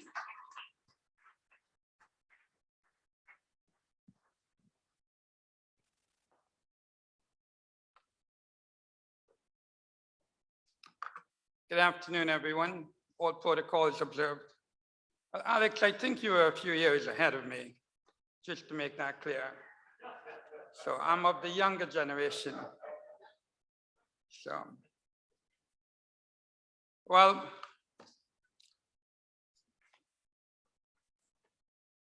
this is an important project for the country. So I'm going to try in about 10 to 15 minutes to give you a quick update on where things stand. When the task force started work at the end of 2020, we had a status quo of where things were. We've advanced things in the last 15 months. There's still a lot of work to do. And this is a much bigger project than was originally envisaged in 2020. So I'm going to run through where we are. Now, at the end of 2020, we were looking at over 20 possible locations to terminate the pipeline. After a number of months of engagement, the location of Wales was selected, partly because of economics, partly because of the opportunity for large-scale industrial development over time. And we also wanted to be away from the population centers. And selecting the site was the first step to get going on the detailed studies that were needed. More specifically, the ESIA, the environmental and social impact, the geotechnical studies, the geophysical studies. So by the end of 2020, that location was picked and the work was ready to start on that. The second key achievement that we had at the end of 2020 was that initially the size of the project was targeting bringing only 30 million cubic feet of gas per day to shore. We were able to push and get that up to 50. And then we also had the issue of how long will this project take? Such a project like this is quite a complex engineering project. And we were talking of coming from a mile deep in the ocean below Lisa 1, Lisa 2, coming 200 kilometers to shore and then onshore. And these projects based on historical precedent generally take many years. But we were able to agree with Exxon an aggressive time frame of end of 2024 to get this completed, with the first 18 months starting at the end of 2020 being used for all of the technical studies. And so at the end of 2020, we had general screening numbers for the cost of the project. We agreed with Exxon that the pipeline will be funded by Exxon out of cost oil. And we agreed that we would go out and procure everything competitively. We were looking at a price landed coming out of the power plant that would represent a price not above 7 cents per kilowatt hour. So this would cover both the cost of the gas, the cost of the pipeline, the O&M cost, and the capital cost of the power plant. And I'll come back more to cost at the end and where this positions us. Now, what have we accomplished since then? The other key issue that we needed to decide was how big is this pipeline going to be? And so we spent a bit of time looking at that. We finally agreed on a 12-inch pipeline with a guaranteed committed capacity of 50 million cubic feet of gas per day, and that's the rich gas. Of course, with 12 inches, we can push a lot more gas through that pipeline. I think at a minimum, we probably could do 120 million cubic feet of gas if we were to fill it. But we were given a commitment of 50 million cubic feet of gas by Exxon. Last year, we also got the, Exxon also got on the way with the ESIA. And under our laws, the first part of that was getting the terms of reference agreed. So there were public consultations across the country by Exxon, following which the EPA approved the terms of reference, and the work got underway. We expect that by the second quarter of this year, by April, that draft report will be submitted to the EPA. In addition to that, all of the technical studies got underway, and we expect conclusion of what they call FEED, front-end engineering and design, to be completed by the third quarter of this year. We also had to agree the route, the onshore route. We knew where the pipeline was coming onshore, generally on the west coast, not through the river, on the west coast. But we needed to select the route to get the pipeline down to Wales. And so we looked at a number of options and we selected that route. In July of last year, we issued a EOI, expression of interest.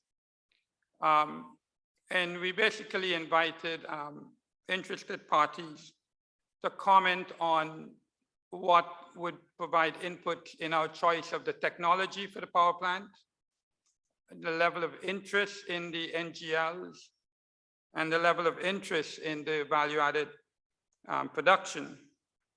And we received over 30 expressions of interest, quite significant. A lot of work went into it. In some cases, companies responded to all three of the areas we were looking at: the power plant, the NGL facilities, how they can use the NGLs, and the value added.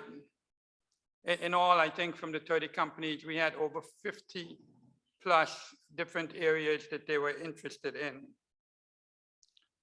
And so the responses on the power plant allowed us to make a decision on the type of technology. So we decided that we will go with the combined cycle technology. We also sized the project a bit higher than we were looking at pre-2020. We sized the project to build out in one phase the full 300 megawatt plant with a net delivery of 250 megawatts. Now, to meet that, for the gas to be able to power such a size power plant, it would require over 40 million cubic feet of gas. And given that we were getting 50 million in the rich gas, when we separate the liquids, we would probably have just about 44, 45 MCFD left, which is barely enough to power a 300 megawatt power plant. The project also included the natural gas liquid plant, and we're looking at an initial train of 60 million cubic feet capacity. And that would give us about 3,700 barrels per day. Now, that is a significant quantity for Guyana. Our current demand of LPG is just about 700 barrels per day. So this is over 5 times what is the current capacity or demand of the market. And then finally, at the end of last year, we agreed with Exxon, and Exxon proposed that there were synergies from combining the power plant and the NGL plant and doing this as one combined EPC process. And so we went out in a public advertisement in December, inviting firms to be pre-qualified for the construction of both the power plant and the NGL plant as a combined unit. And we received in January over 21 expressions of interest or pre-qual applications. Those are currently being reviewed.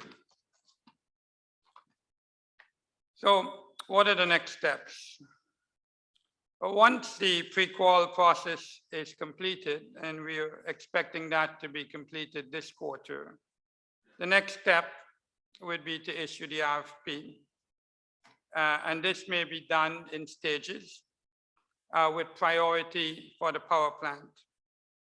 Our working timetable is to deliver the rich gas by the end of 2024. And the remaining facilities, the NGL plant, to be online in 2025, by which time we'll be able to deliver dry gas to the power plant. So initially it will start up with the wet gas, but then it will end up with the dry gas, the C1, C2. We're also expecting by the first half of this year that Exxon will complete their put in the orders for the long lead items. So to get a project like this going, all the piping and everything, you have to put those orders in well in advance of start of work. And we expect that to happen in the first half of this year. The final engineering, as I said, will be completed by the third quarter. And we expect by year end to have all of the commercial agreements and Exxon's final investment decision. So construction will then start end of the year with commercial startup of the power plant using the rich gas by the end of 2024, and the remaining facilities being completed in 25. Now, what's the scope of this project? We're looking at a 225-kilometer pipeline that will be competitively procured in, and Exxon has got a very structured manner in which they go about this. We're looking at the NGL facility that will deliver 3,700 barrels a day. That's the expected capacity. And we're looking at a combined cycle power plant of 300 megawatts. The pipeline is being funded by Exxon out of cost oil, and the government will fund the power plant. Now, this is a schematic. So this project is essentially bringing gas from the first 2 FPSOs, the Destiny and the Unity. And that's about a mile deep out there. Comes up about 200 kilometers to shore. It will come in at Nouvelle Flanders on the west coast. It will then go down along the western side, and the power plant and the NGL facility will be located next to each other.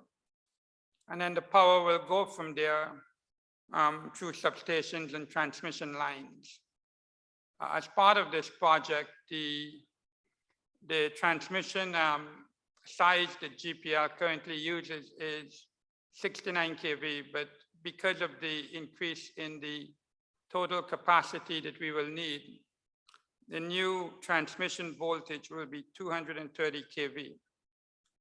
So in parallel with the power plant, GPL will be rebuilding its transmission system to operate at a 230 kV.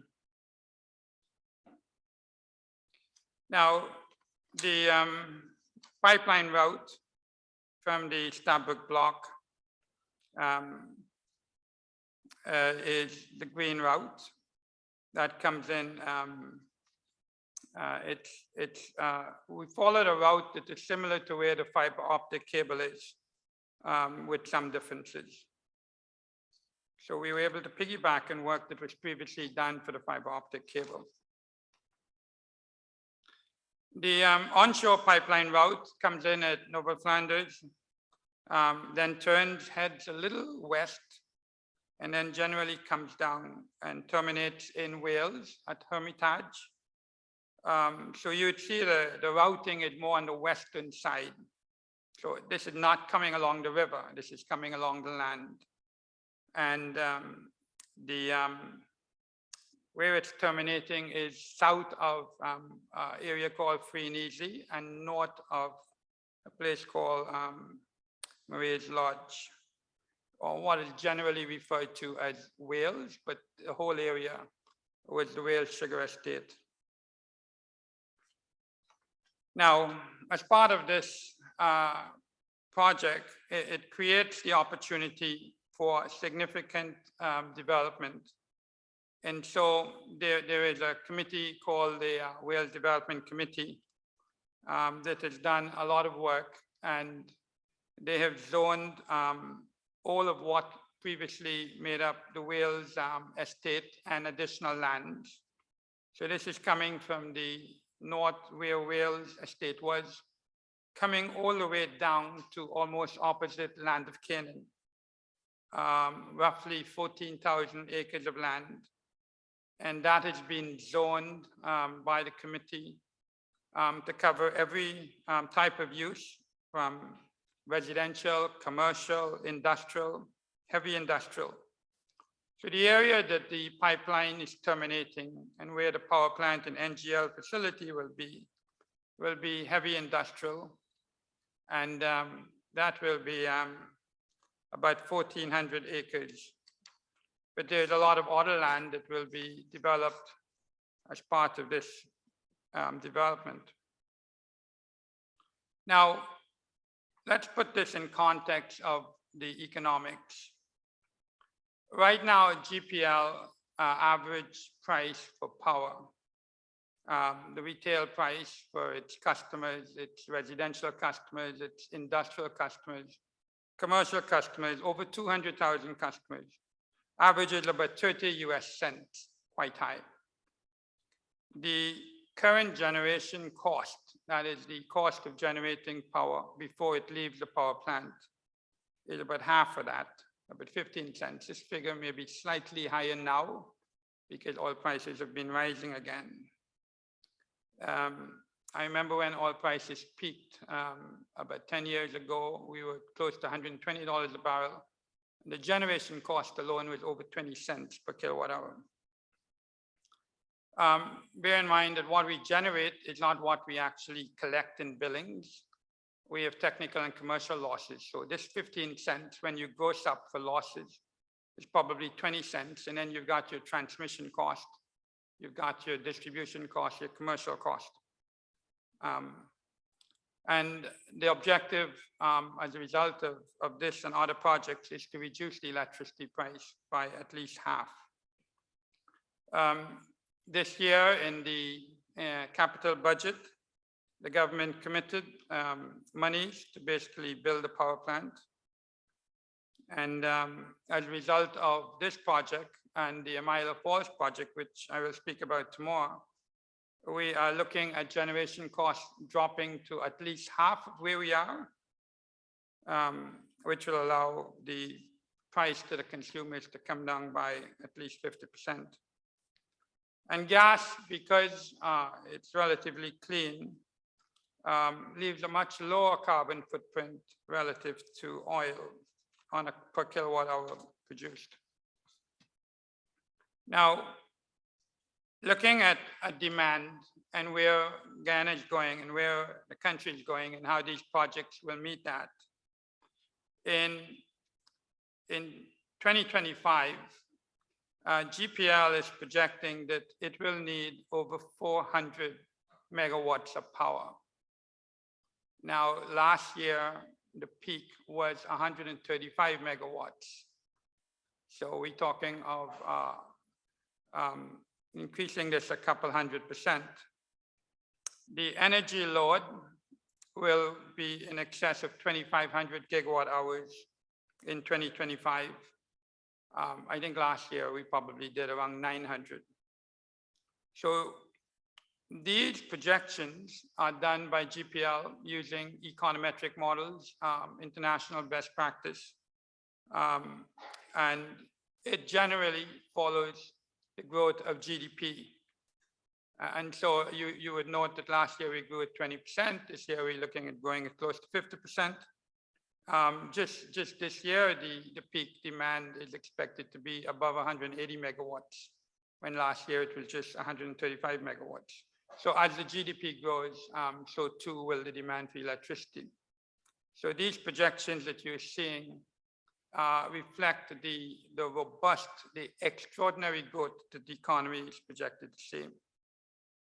So by 2026, our expected energy mix will be the gas, at least 250 megawatts net, the Amila Falls hydro project at 165 megawatts, and other renewables such as solar and wind. So as we cater for this significant growth in electricity demand, the 300 megawatt power plant, the Amila Falls and other forms of renewables, all of those will be brought into the equation. And although we will be using a lot more power, our carbon footprint as a result of this per kilowatt hour will be a lot less. Thank you.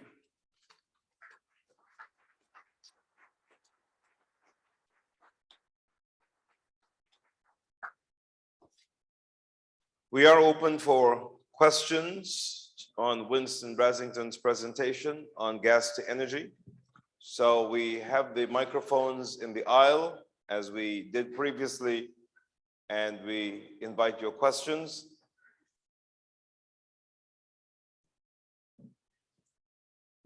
Mr. President, thank you very much for the presentation. Ms. Nelson, spoke briefly today. Just to clarify one thing, you mentioned the 50, and then there will be approximately 42 different power plants, maybe some both of the NGLs. So currently there is no gas available for the value added that you described.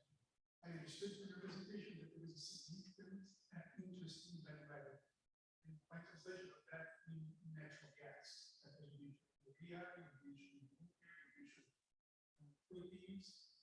That's not coming from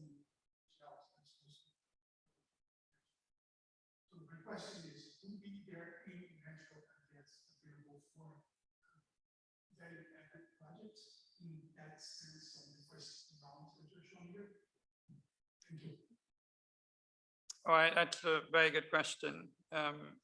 So we will be getting 50 million cubic feet of wet gas per day. And when you separate the liquids, yeah, you're down to below 45 MCFT. And because we're looking at 300 megawatts, we're building a much bigger plant than that may have been looked at in 2019, 2020. We will need all of that for that. We're building the capacity, but at full capacity, we will need all of the gas. there is significant interest in the value-added industries. And the gas for that will either have to come from, and these are matters that will have to be discussed with Exxon. The pipeline can take 120 million cubic feet of gas. At this point in time, we only have 50 million. So we're looking at a capacity utilization of about 40% of the pipeline. So there is the opportunity to bring more gas later, but there's no commitment yet for additional gas above the 50 from Exxon. And I think that over time, as we see how the electricity demand moves between now, 2022, and beginning of 2025, I think there'll be time to discuss whether all of that gas will be used for electricity, but we're building the capacity, and then what may be available with discussion with Exxon in the future. But at this point, we don't have excess gas for the value-added industries, but those options, those possibilities continue to remain there. The priority will be power.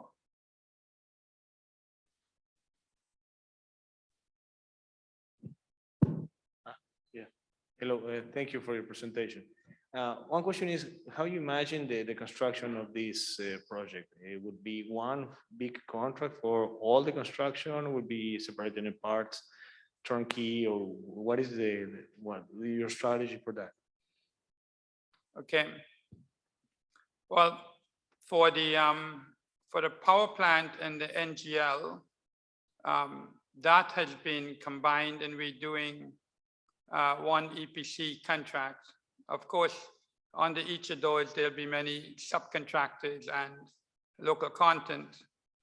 On the pipeline portion, Exxon is responsible for that, and they've divided the project into different levels, so EPC 1 to EPC 7 or EPC 6. And each of those, they have pre-qualified companies, and then those companies will bid on sections of the work. So and they have a way of breaking that down. So there will be, by the time this is all done, many different or many contractors, and each of those contractors for the different portions of the pipeline work will have subcontractors and will also have local content obligations. So the way it's being done, it's there is one combined approach for the power plant and the NGL, but there could be multiple parties who come under that umbrella, and similarly for the work that Exxon is doing. We can take just one more question, please. There's a gentleman over there. Very great, very good presentation. Johan Seiler with the Hope Wind Farm project. One of the items with a shortage of gas, as commented on here in the previous question, one of the aspects that could be considered is using, with the modern day gas turbine technology that's available, integrating more renewable energy to offset some of the gas consumption that could then be used potentially for industrial power plants or industrial plants. I'm wondering if that's something that might be considered. I think it is an option. We've seen in the EOIs proposals where, take for example, ammonia or urea. We've seen proposals where with clean ammonia, you could use a lot of electricity and very little gas. And then you can complement that with, say, solar. So as your electricity demand goes up and you can't supply that for the ammonia urea, you then bring in the solar. So indeed, those are options for the configurations later, yes. Okay, thank you, everyone.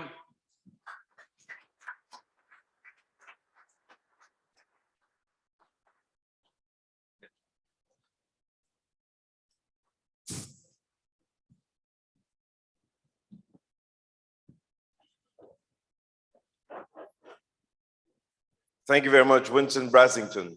Just before we go to the next presentation, just some quick housekeeping things. One is to remind you that we have the duty-free zone that's established at the Umanayana, the Benab just at the head of the street opposite the Pegasus. And we keep encouraging you to go there. We have a number of our local suppliers of all kinds of products, including artists and artisans. And if you see that guy standing by the door, there's Minister Charles Ramson Jr. And he really wants you to go there. And I am asking you to please go to the Benab. The artisans have put on a good show for you. We'd like you to purchase stuff from them, but even if you just went to see what they're capable of and encourage them, that too would be a good thing. So I'm hoping that I could take your interest in what I'm saying now as a commitment from you that you'll do this as a favor to me and you'd go visit them. I have special prizes which I'll give tomorrow to the person who stays the longest over there when you visit. Nobody took me seriously. The other announcement I'd like to make is to remind you that we introduced the app. To those of you who hadn't downloaded it yet, we introduced the app just before the lunch break. We'd like you to download that app. We're hoping to keep the conversations going there. And here's another reason why you need to do that. You need to do that because we're already in the planning stages for next year's conference. And so we'd be able to extend some of these conversations and start new ones. I have the dates for the conference next year, and I'm going to give them to you just now. We're going back to the content. We're getting an update now on the deep water facility that's in the hands of CGX. CGX is having a big week. A good report, an updated report, a good presentation, and now another one. Please welcome Professor Suresh Narayan one more time.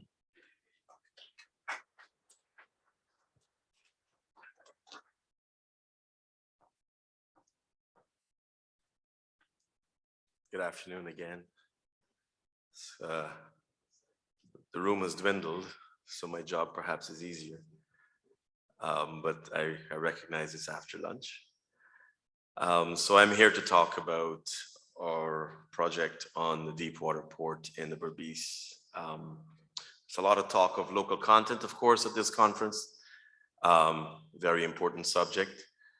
And one of the most effective ways, of course, in which local content can be engaged in an effectively offshore oil and gas industry is through ports. You've got to be able to access those offshore fields, and it's one way of connecting local content onshore to what's going on offshore. CGX has been involved in a deep water port since 2010. This is long before I actually joined the company. And so as I did this morning, we again want to recognize, I think we've people in the room this afternoon that were heavily involved in the first visioning of this. Well, why Berbice?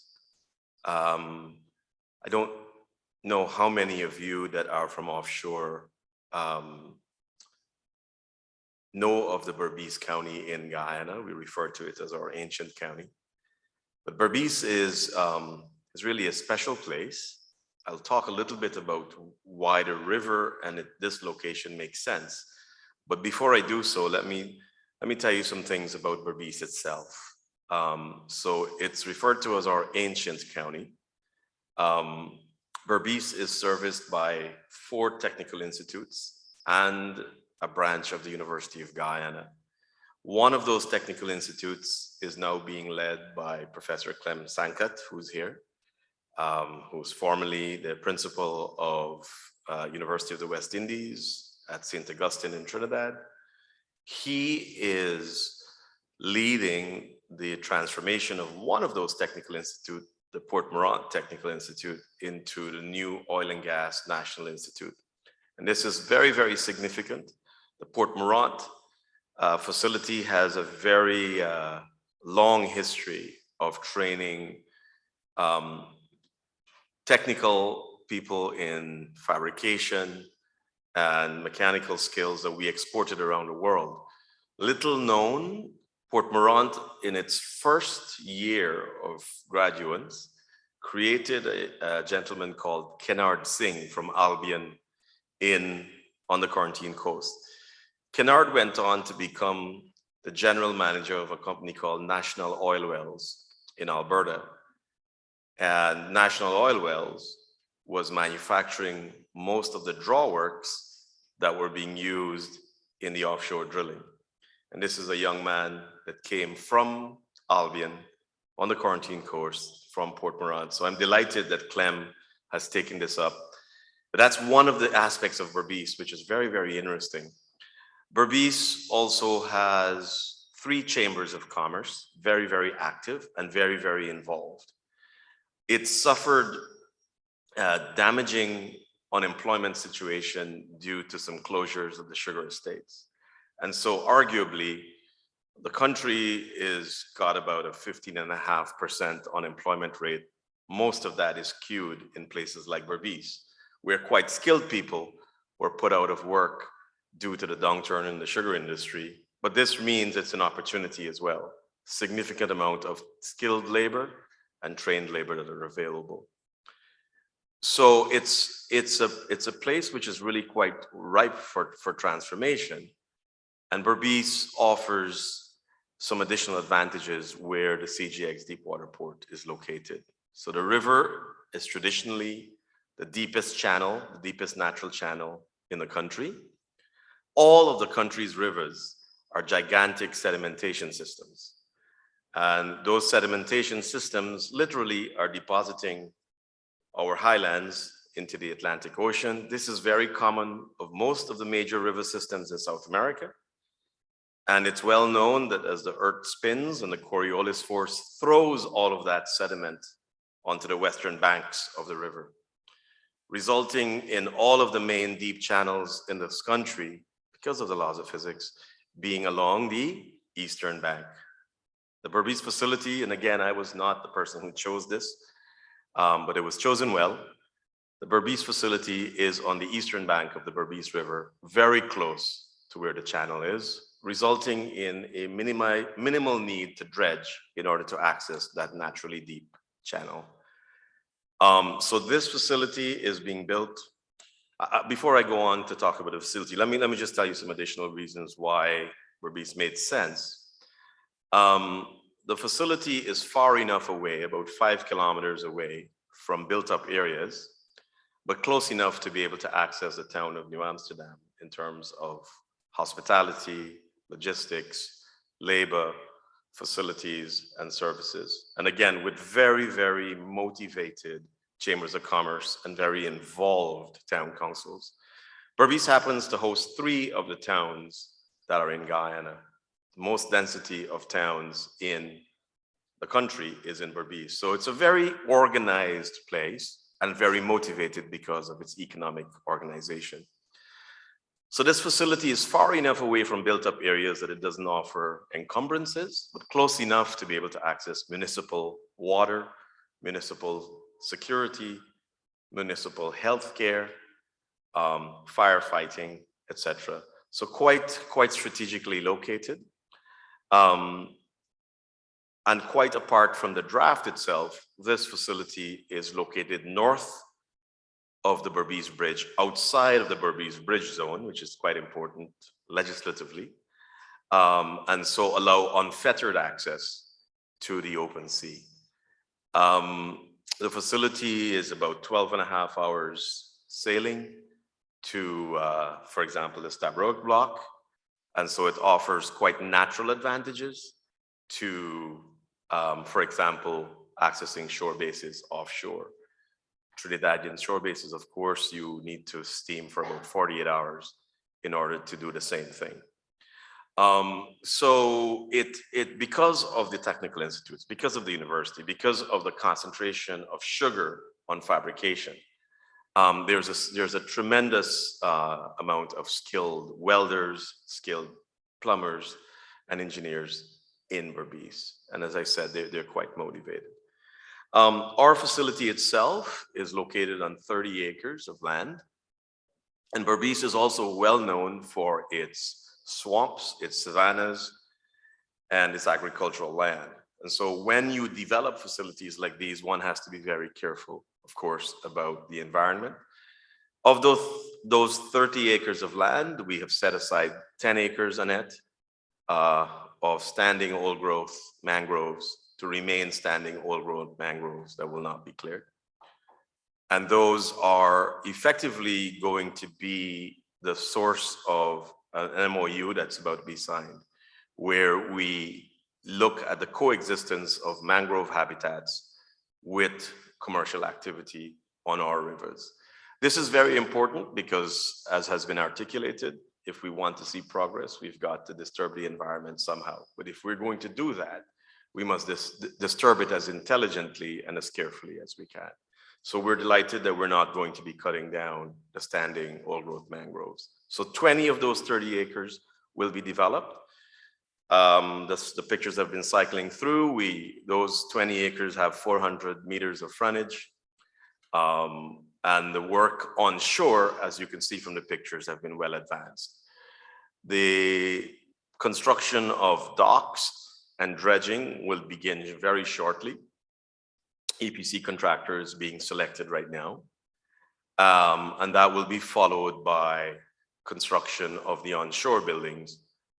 Some of it will be done in unison. We are targeting the end of 2022 for the operation of the offshore supply base component of the port.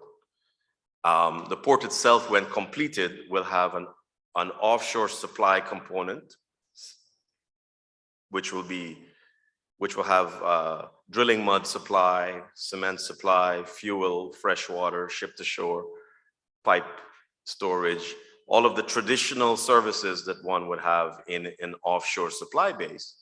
But importantly, a component of this port is also dedicated to agriculture and general cargo. And that brings me back to Berbice again.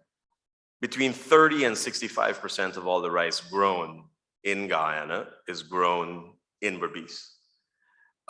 Most of that rice acquires a 20% surcharge to go from Berbice to Georgetown, which is choked and congested because it wasn't built to handle the growth that we have. And so therefore that rice puts our millers and our farmers at a great disadvantage for coming to Georgetown.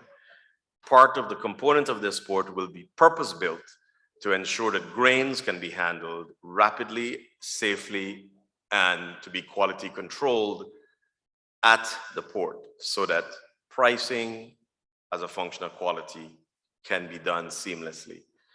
In addition, the port has developed advanced talks with a consortia in Roraima in Brazil. One of the shortest routes to the sea from Roraima is across into Guyana, across the Berbice River, and into the Berbice coast. So this has become, it was not by design, it has become a great focus of the port to look at grains. Most of the containerized traffic in Guyana, all of it currently comes through Port Georgetown, and then it has to go by road to regions 6 and 5. So we have looked at proportionally a radius from our port to better service those consumers with containerized transport, mainly as a way of reducing the cost to those consumers. And as a result, a small component of the cargo side of the port will be focused on containerized traffic, as well as destuffing. Part of the importance of logistics ports is ensuring that when you ship things away, that the containers that you then empty are filled to go the reverse route. And so part of the discussion is, whilst grain comes from Roraima, grain comes eventually from the interior savannas, intermediate savannas of the Berbice River, that fertilizer and blended fuel goes the other way, so that you can extract the most maximum efficiencies required for the operation of a logistics base. So that part of the facility, the grain facility, the containerized facility, and specialized cargo are targeted for, and we're calling that the multi-purpose terminal for obvious reasons. That is targeted for the end of 2023. So construction is proceeding well. We have had no major setbacks, and we're hoping to add capacity in a very short order to the growing oil and gas. And of course, as we look at the kinds of explosive growth that Winston Brassington was talking about and that we see published, 20% last year, perhaps 50% this year. Ultimately, that GDP also means a buoyancy in buying power, a buoyancy in terms of the amount of consumer goods that come here, and as well, a buoyancy, the amount of arable agricultural land that are in this country is really quite tremendous. We have a population density of about 4 square kilometers to one person. That's a remarkably low density, coupled with a tremendous supply of fresh water and arable land. Means that our agricultural capacity to even service the Caribbean region, which has a crippling import for grains, is a significant opportunity, as we heard the president say, and as many people have pointed out. So the acreage elasticity in Berbice is quite significant, particularly when you think of putting an additional 20% of competitiveness in the hands of farmers and millers. So we're tremendously excited about this. Obviously, we're a very small company. We've got our hands filled with exploration, but we have been very happy to do this project. I want to say that one of the things that the country needs to do as we move forward is to ensure that all of the ports that we're building have sustainable ways of continuing business. And so one of the things that we have at CGX focused on very carefully is minimizing CapEx, maximizing short-term cash returns, and growing as demand grows. So we are not building and saying, come, because we've built it. We're building only for capacity that exists, but ensuring that the architecture that we pursue is open-ended enough to build as that demand increases. So we're being quite frugal and quite careful, and therefore we are quite confident of the facility because of that approach. So I thank you very much for listening again, and thank you for being allowed to deputize for Mr. De Alba.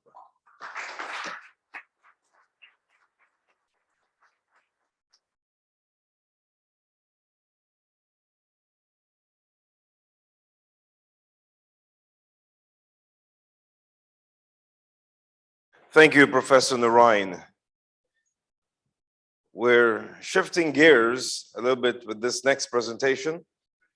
We're going to hear from CNOOC. As you know, CNOOC is one of the partners in the Stabroek block, and CNOOC itself is focused on its own energy transition. And we're going to be hearing now from the director of CNOOC International Limited, Mr. Shaudan. As you might see from your program, his presentation is virtual. So please listen with us. Your Excellencies, heads of state and the government, honorable ministers, distinguished members of the diplomatic corps, ladies and gentlemen. I'm privileged to address you today on behalf of CNOOC International Limited, the international subsidiary of CNOOC Limited, and its local subsidiary, CNOOC Petroleum Guyana Limited, CPGL. First of all, we wish to congratulate the organizers and all the participants for successfully holding such a major international event amid the challenge of the global pandemic. Although the international travel during this COVID time make it difficult for me to appear in person, this in no way diminishes CNOOC International's strong support for the International Energy Conference and Expo Guyana, ESEC 2022. Most persons are familiar with CNOOC International as a small company in China beginning 10 years ago, which has now transformed itself into a major international company. Today, CNOOC International is a global energy company with operations in the Americas, Europe, Asia Pacific, Africa, and Middle East, and Oceania. We particularly welcome the selection of the theme of ESET 2022, charting a sustainable energy future, since this goal is identical to CNOOC's own policies regarding clean and renewable energy. As is the case with the nation of Guyana, CNOOC International is firmly committed to getting sustainable energy for future generations. CNOOC has set measurable targets by 2025. Natural gas will account for over 30% of its own production, and 5 to 10% to its annual capital expenditure will invest in low carbon projects. In seeking to attain this standard and targets, CNOOC has begun to reduce its carbon footprint and had implemented clean energy initiatives in all parts of the business. While there are no easy solutions to reducing carbon emissions, we are convinced that a cleaner and renewable energy future for all can be accomplished through innovation, dedication, and collaboration. The transformational gas to energy project in Guyana shows our strong support for delivering low-cost, reliable energy supply with lower carbon footprint for all Guyanese. We have no doubt that Guyana will fulfill its dream of a low-cost, clean, and sustainable energy future for all Guyanese. CPGL's participation in the development of Stabroek Block, along with our partners, ExxonMobil and Hess, makes for a solid partnership between us and the nation of Guyana, which has now embarked on its own journey of exploration and production. We believe that the successful progress of the Stabroek will positively impact the life of every Guyanese today and in the future. We therefore welcome the opportunity to contribute the win-win partnership. The commissioning of the latest Unity FPSO, the Gas to Energy project, and our corporate social responsibility programs are all testament to this partnership. In the area of corporate social responsibility and community investment, CPGL donates to local programs that are aligned with the need and priorities of Guyana. CNOOC International's CSR framework rests upon 4 pillars: educational enhancement, developing safe and thriving communities, supporting local communities, and undertaking low-carbon green energy projects. In 2021, CPGL's Guyana office successfully completed 10 community investment projects with local educational institutions. These were completed during the challenge times of COVID-19. Students were provided with good support for their continuous learning. Some of the key projects included financing 18 scholarships for University of Guyana students to undertake training in oil and gas, finance, and management. 50% of these scholarships were allocated to students from Amerindian communities. Another important project was the CNOOC Low Carbon Green Energy essay competition for middle school students. This competition received very good participation from the students across all the Guyana, who presented their ideas about green energy programs and on reducing the impact of climate change in Guyana. A second vehicle for our CSR is the Greater Guyana Initiative, also known as GGI. The GGI's commitment of $100 million over 10 years by CNOOC and its partners, ExxonMobil and Hess, clearly shows our long-term commitment to building capacities and knowledge across all parts of Guyana. A key part of the GGI is the Center for Local Business Development. Under the GGI, CPGL has also contributed to major projects with University of Guyana, technical institutes, scholarships, and community agricultural projects, and so on. The GGI is a sustainable commitment to benefit all Guyanese. GGI continues to deliver on these projects in spite of the challenge from COVID-19. From the outset, CNOOC has welcomed and supported Guyana's local content initiatives. With the recent Local Content Act, we are willing to establish and strengthen local partnerships that would help create more local jobs and build local capacities. CPGL is committed to build local technical capacity training, business, education, and technology in Guyana. In 2021, with the investment in State-Brook Block, CNOOC has become one of the largest Chinese investors, not just in Guyana, but in the Caribbean region. State-Brook partners have engaged with almost 900 local suppliers and employ over 3,600 Guyanese. These figures will rise as the local content regulations come into effect in the coming months and years. CNOOC International's experience in frontier exploration zones and in the deep water imbues the company with a rich knowledge and confidence needed to handle our Guyana operations. Together with our partners and stakeholders, CPGL is committed to leverage its strengths and capability for our common benefits and towards a bright and successful future with Guyana. At this conference, we are also launched our local CSR logo, which stands for Building a Bridge of Friendship between Guyana and China. Our team is eager to meet you at this international conference. Thank you very much for giving me this opportunity to share our thoughts, and we are looking forward to a successful conference in the next 2 days. Thank you.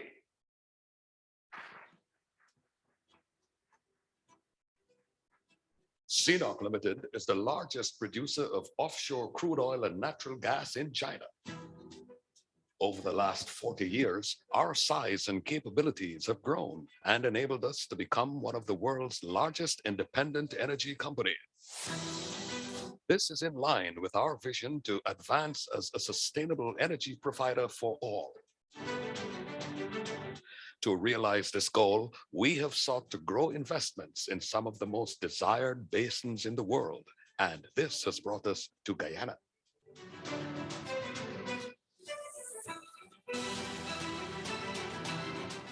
CNOOC Petroleum Guyana Limited holds a 25% working interest in the Stabroek Block with our partners ExxonMobil and Hess. CPGL is the third largest investor in the oil and gas sector in Guyana. Offshore operations are located approximately 200 kilometers offshore Guyana. We set up our office in Guyana in 2017 and remain committed to the values that make us a global leader on 6 continents. Our mission is around sustainability, energy transition, and low carbon initiatives that are friendly to the environment, and we intend for that to happen here in Guyana. From our offices in Georgetown, while we manage our interest in the Stabroek Block, we have set out to serve and integrate with the Guyanese community.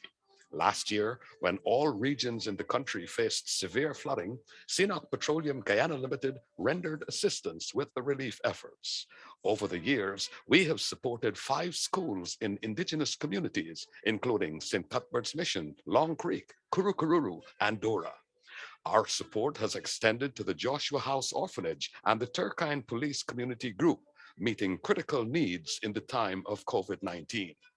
A special replica of an oil rig was donated to the National Museum to be placed on public display, and a collection of commemorative stamps was presented to the National Library. One of our most important educational projects was an award of 18 scholarships to University of Guyana students undertaking training in management and finance for oil and gas. 50% of these scholarships were allocated to students from indigenous communities. To ensure that young Guyanese know and understand the oil and gas sector and imagine the future that they want from it, CPGL undertook a secondary school's Green Energy Renewables Essay Competition in 2021.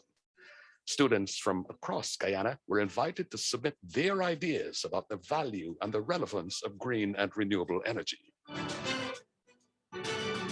CPGL is dedicated to showcasing how that is possible.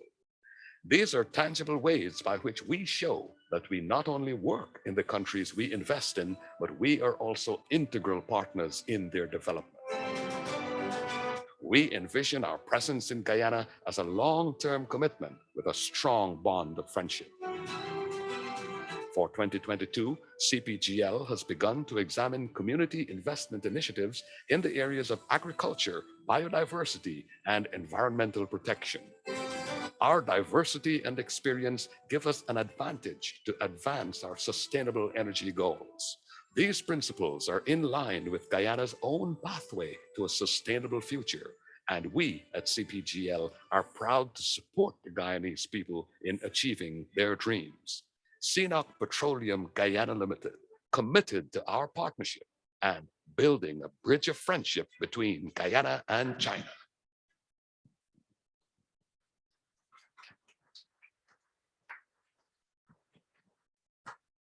Thank you very much, Shaudan. And if you look somewhere in the middle of the audience on this side, you're going to see the CNOOC Guyana team. There's the president of CNOOC Guyana, Mr. Zhao Zhanglu. Mr. Liu, you just stand up so we can see you. And he is accompanied by the CNOOC International Vice President, Keith Henderson, right there. And somewhere there, there's Anand Gohil and Baini Karan, somewhere around there, good. Oh, and there's Zhuang Zhao. They're gonna pay me for this. This is like free promotion. I hope I get, somebody send an invoice over there to CNOOC for me. Sarah? A t-shirt? I thought you were my friend. I'd like to ask our panelists for the panel discussion that's coming up in a little bit. Sham Nokta, Lavina Springer, Paul McDonald, Ernesto Quadros, and Kemraj Parsram. If you could just come to the front on the left side here, please. My left. We'd appreciate it if you could come there now so we could start preparing for your panel discussion. Up next is a discussion about the Guyana shore base. You've been hearing quite a bit about GISB as we went through some of the Exxon presentations and conversations. Robin Munishwar is the executive director of Munishwars Limited and is a senior director in the Guyana shore base. Where the shore base is located on the road that many of you took from the airport to Georgetown, used to pass and see the strange looking blue building marked Munishwars. And then it isn't marked Munishwars anymore. Not that you were happy about that, but Robin Munishwar is the senior director at GISB, and we'd like to invite him now to make a presentation on the Guyana shore base development. Robin.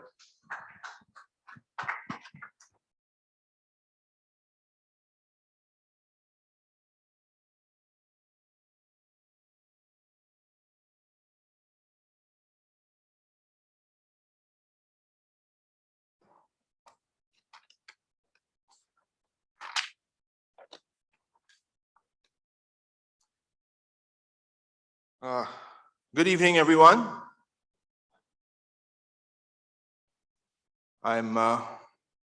Ladies and gentlemen, all protocols observed. I'm very honored to be speaking at this historic conference.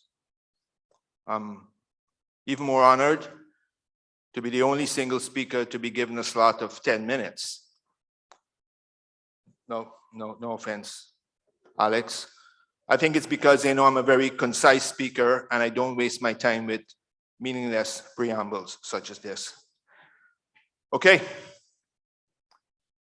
So the story of Guyana Shore Base is one of foresight, entrepreneurial risk, and collaboration. Back in the prehistoric era, 2013 to be exact, our parent company, Munishwars Limited, purchased 30 acres of waterfront land at the very fortuitously named area of Houston on the outskirts of the capital city.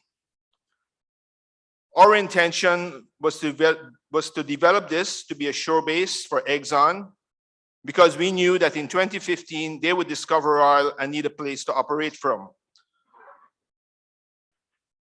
Pause for laughter. Our company took a great entrepreneurial risk, pouring millions into the facility without the benefit of a contract, all on speculation, and then teamed up with local and foreign companies who had decades of experience in the industry to create the company that is Guyana Shore Base. We won the tender for a shore base operator in 2017, a tender, I should add, that was for 8 acres, 2 berths, and 1 warehouse. Now, 5 years and $200 million later, we sit on 130 acres, 2 berths, and 7 warehouses, with expansion plans for another 250 million over the coming months. By the end of 2022, this will grow to 175 acres of land, 4 completed berths, and 650 employees. Our expansion has directly correlated Exxon's unparalleled success in the fields and shows the faith that our major client has placed in us to continue this exponential growth. Gisby, with just 2 berths at present, is servicing the majority of Exxon's drilling program, which covers 6 rigs supporting both development and exploration activities. We have over 90% berth utilization, and in 4+ years of operation have never had a vessel miss a tide. As I speak, Gisby is also completing the development of 2 additional berths with heavy lift capability. Once completed, these berths will allow us to handle up to 130 tons, significantly more than any other berth within Guyana. This will therefore ensure that these services are provided right here, and ExxonMobil will no longer need to execute its heavy lifting out of Trinidad and Tobago. With its completion too, an additional 65 new jobs will be created for locals. But it is not just about the top-notch facilities we offer. Most importantly, it is our people, our team, locals and foreign skilled industry personnel, our excellent safety record, our efficiency and competence, our knowledge of the oil and gas industry, all of which have led to development of our shore base. At our shore base, we manage 4 vessels per berth within 24 hours. Offer portside marshalling area, provide office amenities, international freight, customs and domestic trucking, personnel and visa services, licensing and permitting services, all of which are complemented by a competent workforce ranging from qualified riggers and equipment operators to custom brokers, procurement specialists, and HR professionals. Our shore-based facility is further complemented by a large industrial park and offers a variety of solutions to the storage needs of our clients, both short-term and long-term. We provide warehousing solutions, including completions warehouse and maintenance facilities for 6 new clients. Gisby's growth path then is to add value to our facility by providing for our existing clients and future customers while working under the mandate and template of the Local Content Act. It is not just about being a pipe yard or just expanding our footprint, which of course we are actively pursuing, but it is also about teaming up with other companies, local and foreign, to bring additional value to what we do. We have already started to build on this vision with the establishment of our first joint venture, Sustainable Environmental Solutions, a state-of-the-art majority Guyanese-owned company that manages the waste of the drilling activities. Gisby has created an indelible footprint for other local companies to follow. The entire Upper East Bank corridor of the Demerara River has been energized.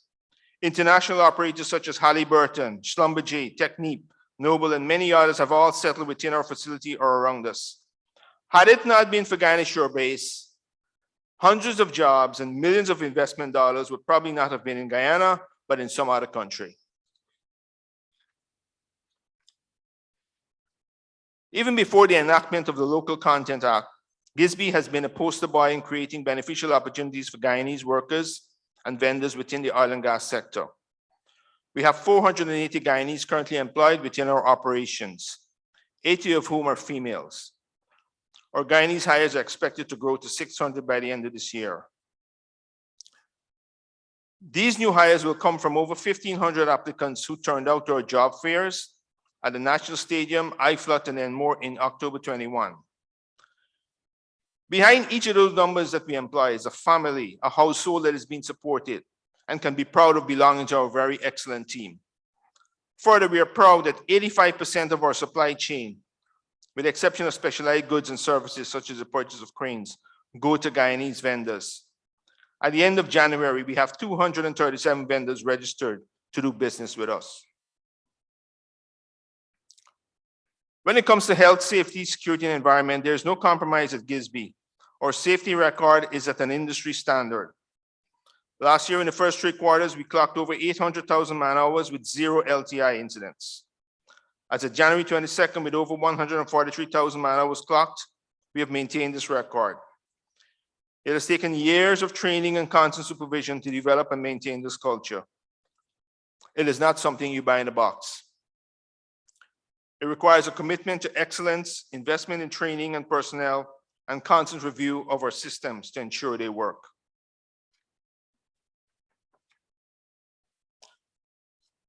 However, none of this could have been possible without one key ingredient, and that is collaboration. GISB itself is a joint venture, a company created by local and foreign companies pooling their strengths and working together for a common goal. I had over 30 years of experience in running commercial ports, but no knowledge of the oil and gas industry. So I found it necessary to find the right partners who had decades in the industry, and each of them brought unique strengths to the relationship: knowledge of running shore bases internationally, construction and procurement experience, financial acumen, connectivity, work ethic, but more importantly, the trust and ethical standards that all of us brought to bear, something that you cannot put a price on. Together, we have created this world-class facility. Have a look at our video.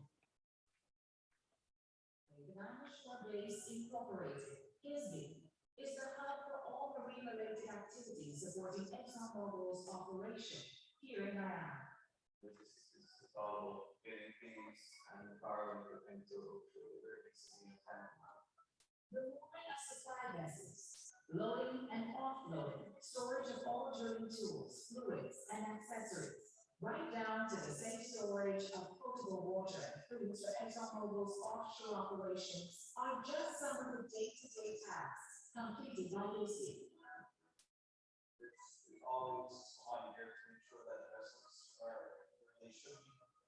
So, if there's questions from offshore or from the vessels themselves, we happening on board vessels, we're always there to answer those questions.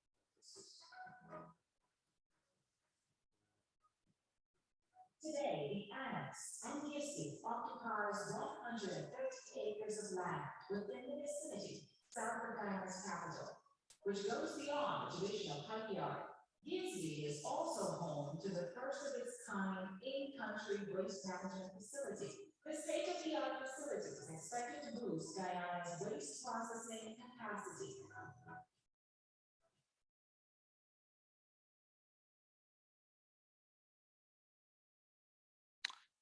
Okay, so the message is clear. Sorry, you finished? Yeah. The message is clear. GISB is committed and open for business. We're a proven success story with a track record of efficiency, safety, and adherence to all international standards. We are the true one-stop shop. And just forgive me this one tagline, which is good for a year or so. We are the shore base that exists. Thank you.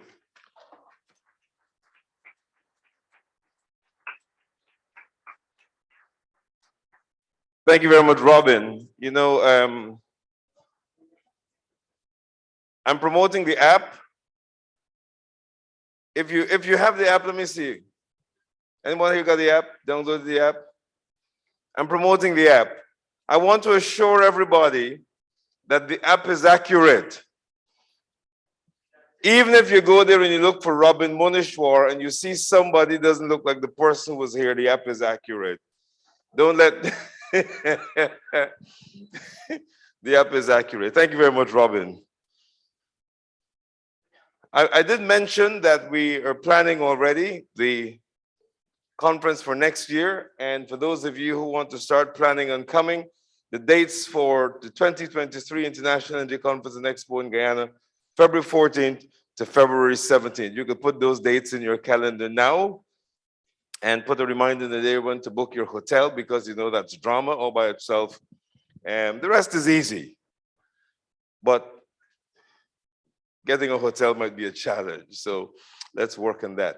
We're moving to our next session, and we're going to hear now. I'll tell you what we're going to hear in a minute. I don't know what we're going to hear. Okay, where's my paper? Thank you, thank you. You're a good man.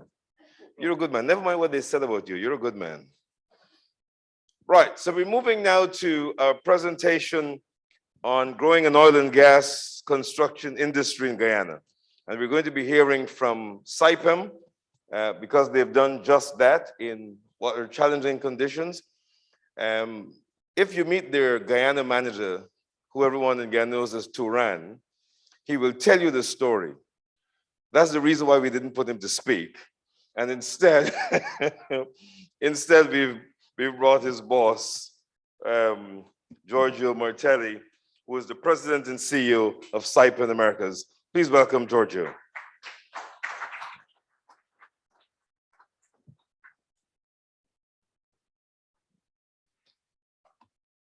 Ladies and gentlemen, good afternoon. And I realize it's a tough act to follow Robin Munishworth, but do my best.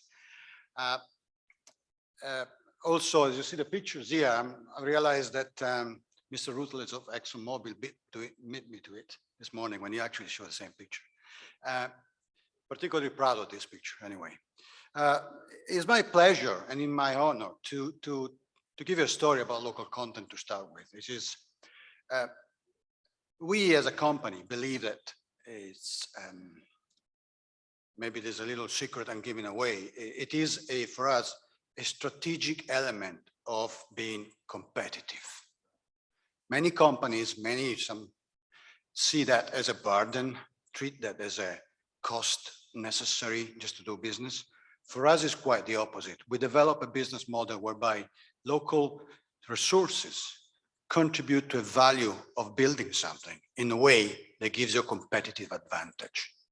And that's what we've applied in this country. And that's what I think has contributed to our success so far. The competitive advantage of using local services and developing those that do not exist. So that's a tone of why we're doing it. And the fact that there are now guidelines and regulations on local content, we welcome those, but we're doing it not for that reason. You see, we're not the Red Cross, we're not a charity. We're doing it because we are more successful by doing it. And the country that we work in will benefit from that. So if I'm moving on, just give you a brief little story of SIPEM in Guyana. And after the award of LISA Phase 1, then LISA Phase 2 and Payara, in the year 2017, 2019, we started to develop our presence. We got two streams of work. We're working offshore, we're working in the water, and we're working on land to prepare for it. In 2019, we developed the largest pipeline, line pipe logistics operation in Georgetown for the pipes of LISA Phase 1. In 2020, and in 2019, of course, we completed the work for LISA Phase 1. In 2020, we decided to move in with construction. So we approved an investment plan and we started to, we got our location and we started to make those civil work to prepare it. In the same time, we're continuing to lay pipes offshore. In 2021, we completed that facility in about 1 year, and we started to produce jumpers for the LISA Phase 2. At the same time, in 2021, we substantially completed LISA Phase 2 offshore with the pipelines, the risers, all the umbilicals and all that. In early 2022, just now, as you know, we participated in achieving first oil for LISA Phase 2. In 2021, we produced 20 subsea deep water jumpers for LISA Phase 2. So LISA Phase 2 has 20 jumpers built in Guyana, one of which you just saw.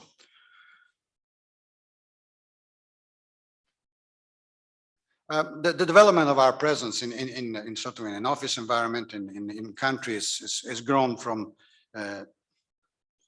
2018 into 2021, and we now have in excess of 70 people.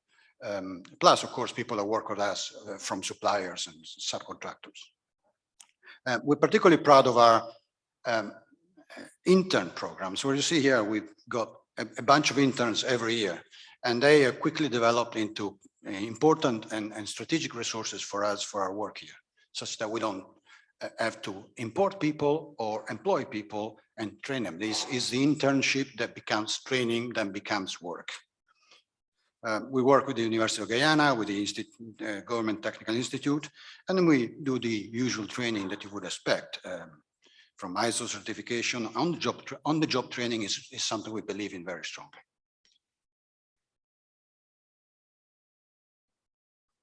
The offshore construction facilities is a very specialized asset. It's specific, it's not large, but it's very organized for one very focused activity, building jumpers. We fitted it with some special equipment, including a very large crane. We had to build the wharf and the ground to support that kind of loads. These type of jumpers, you can imagine, are an interesting piece of kit. Imagine a machine or a piece of equipment that has to work under very difficult, stressful conditions in deep water with corrosive fluids, high pressure, and need to last for 30 years without being replaced, without being maintained. Now, do you know any machines that last 30 years without maintenance? So imagine the quality that's required to achieve that. And this is what we're doing. This is what we've been doing. And the yard here in Georgetown is capable of handling and fabricating this from scratch. These are 75-ton structures. Takes about 15 days to make them. We can make about 8 per month. On Payara, starting this summer, we'll have to make 48 of them.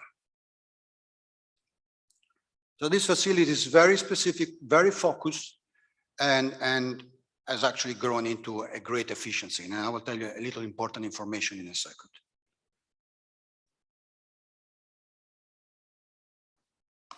Our commitment to develop the facility requires skills. And the most important, if you want to focus skill, is welding. This is pipe welding for high pressure containment. It is not just any welding. It takes years to develop skillful resources. We started a collaboration with a Guyanese joint venture to produce these qualified welders. The fact that it's a Guyanese joint venture didn't happen by accident. It happened because we wanted to. We invited some company, and the requirement was, you need to be Guyanese. You will not get a contract if you're not. This was before local content guidelines came out. Now today, as we speak, there's a batch of welders being trained today in Georgetown. So together with this joint venture, they provide facilities, they employ the people, we help with the selection of the trainee, and we send our qualified welders. We prepare the program for welding, and we follow the process. It's about a 3-month process. After that, there'll be on-the-job training. Another important element we set to our collaboration with the JV, which is a JV between Trinidadian and Guyanese companies, that within 18 months from start, we want all the workers to be Guyanese. So at the beginning, there's always a component of foreign workers, mostly experienced from Trinidad. We want 18 months as a transition to a full Guyanese workforce. That's in the contract.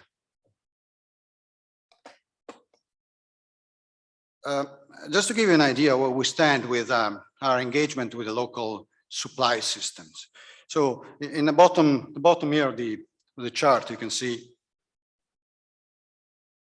No, you can't. We can see basically we started with 6 suppliers, ended up with 72.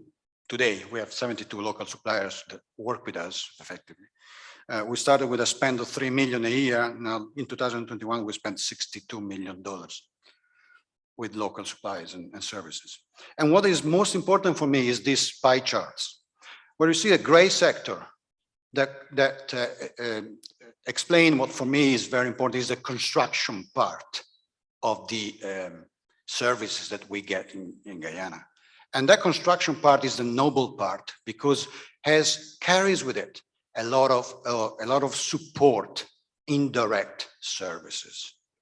And it is our intention to continue to grow that. It has already grown, as you can see, from 35% in a couple of years ago to now is 57% of everything we do here in Guyana. So, and it is our intention that this is the noble part of the work we do in Guyana, on land, of course, in addition to the work we do offshore.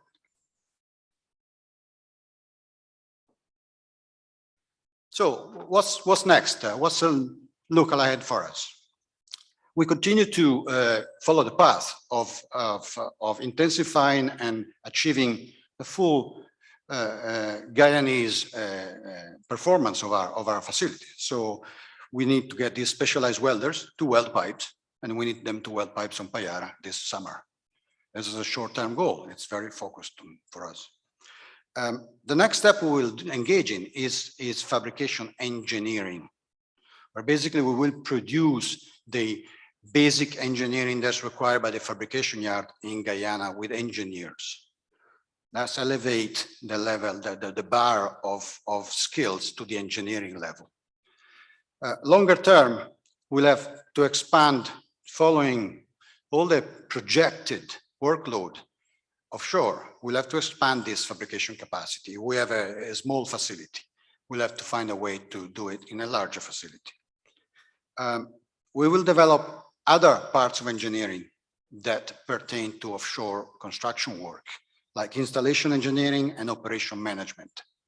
Things that get done in project teams that are normally located partly abroad, we'll have to develop more capacity here. And that's our next longer term goal. And this comes an important element for me, which is the establish with this capacity, a business model to serve the CARICOM countries. I'll give you a little secret. On LISA phase 1, we had to build jumpers. These jumpers I've been talking about in Trinidad. There was no way to build them in Guyana on LISA phase 1 in 2019. In 2021, and just now, we built 20 jumpers in Guyana. The jumpers that we're building today in Guyana are more cost-effective than the jumpers we build in Trinidad.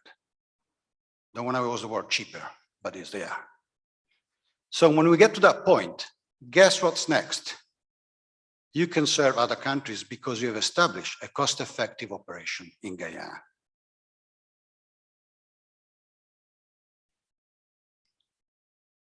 I wouldn't let you go without talking about our safety record and what I've achieved at this local fabrication yard in terms of safety, which is, of course, number one, which is a value, not even a priority.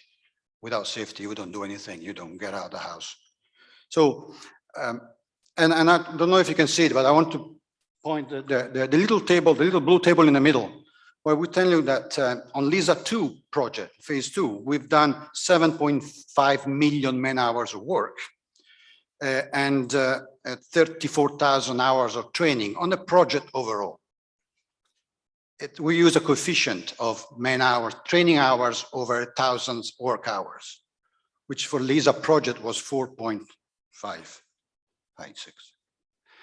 In Guyana, here in the fabrication yard, we have done 173,000 man hours, and the same coefficient is actually 9.3, is more than double. So safety doesn't happen by luck. Safety happens by working on it. We have done the double amount of safety training in our yard facility here than we've done all across the entire project. So that's dedication, that's planning, that's focus.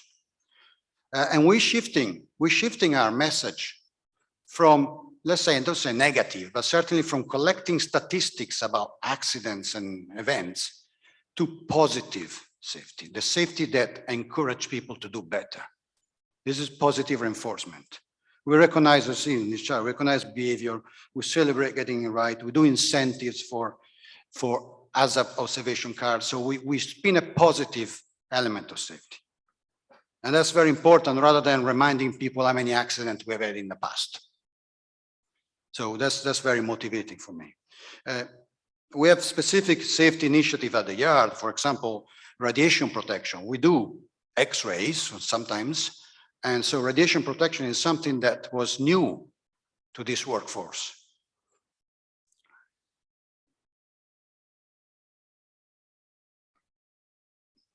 Very proud of what we've done so far. I'm very proud of the young team that I have here that has taken on the challenge and has proven to be extremely successful. This is all for me. Thank you very much.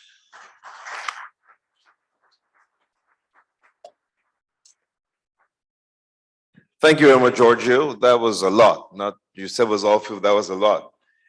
When you said the young team, you weren't including, no, not Turan. Okay, good.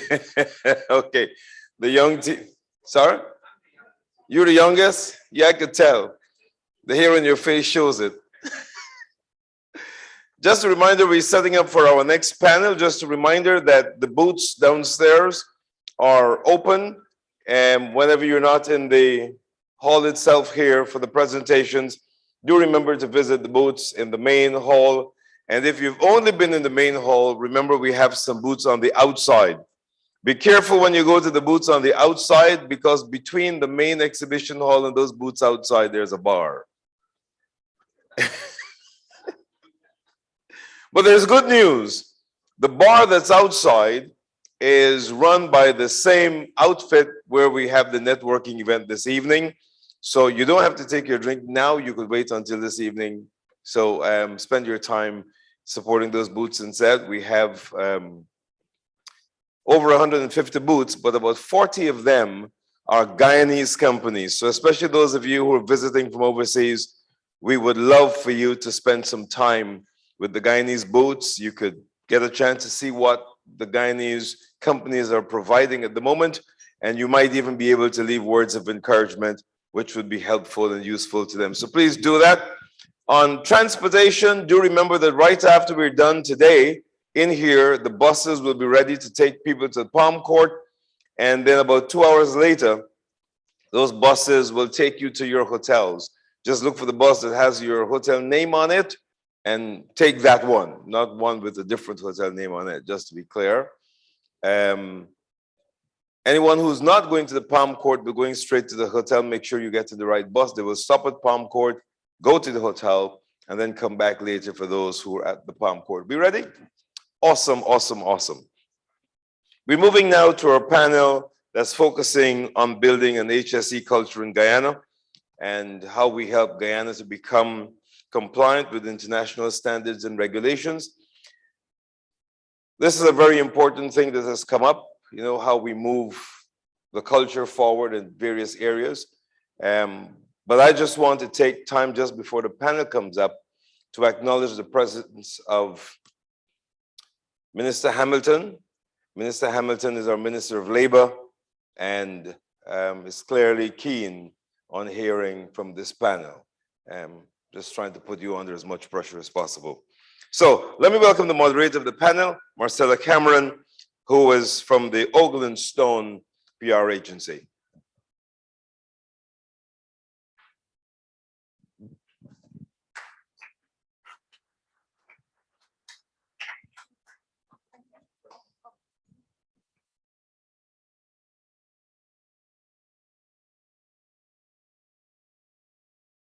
All right, before she gets a chance to speak, she's Michaela. What did I say? Marcella? You said Marcella, but that's okay. It's Michaela. It's okay. I forgive you. I would like to call my panel to just join me on stage, please. I will get our introduction started. Thank you very much.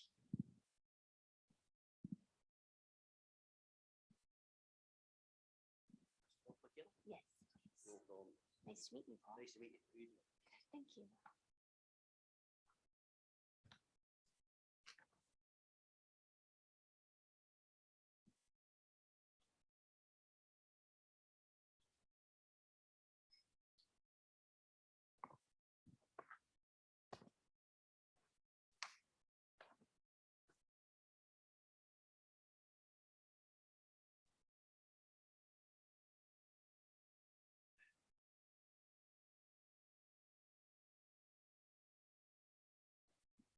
Are we all set? Mic check? Okay. All right. So good afternoon, everyone. All protocols observed. Please allow me to introduce myself. My name is Michaela Cameron, and I'd like to welcome you to today's panel, Building an HSE Culture in Guyana, International Standards and Regulations. In order to provide further insight into the roles health, safety, and the environment play in the oil and gas industry, today's conversation is centered around the theme, Building a Robust Safety Culture. Our objective today is to clearly define how local and international companies can work to improve their HSE standards while being cognizant of the sector's demanding and fast-paced nature. Less than 7 years after ExxonMobil Guyana announced its first discovery, there are now 2 fully functional FPSOs in the Stabroek Block. The deepwater Liza field has proven to be an extremely lucrative one with more than 10 billion oil, almost dropped my paper there, 10 billion oil barrel equivalent reserves. But how do we ensure oil and gas companies are following stringent procedures and standards so as to minimize risk and avoid any potential accidents while also engaging a company's employees and a country's stakeholders? All right, on that note, let's get today's discussion started with our various panelists who are not only experts in their respective fields, but are also equipped with the knowledge to fuel today's discussion. So this is in no particular order. Please allow me to introduce Ms. Lavanya Springer.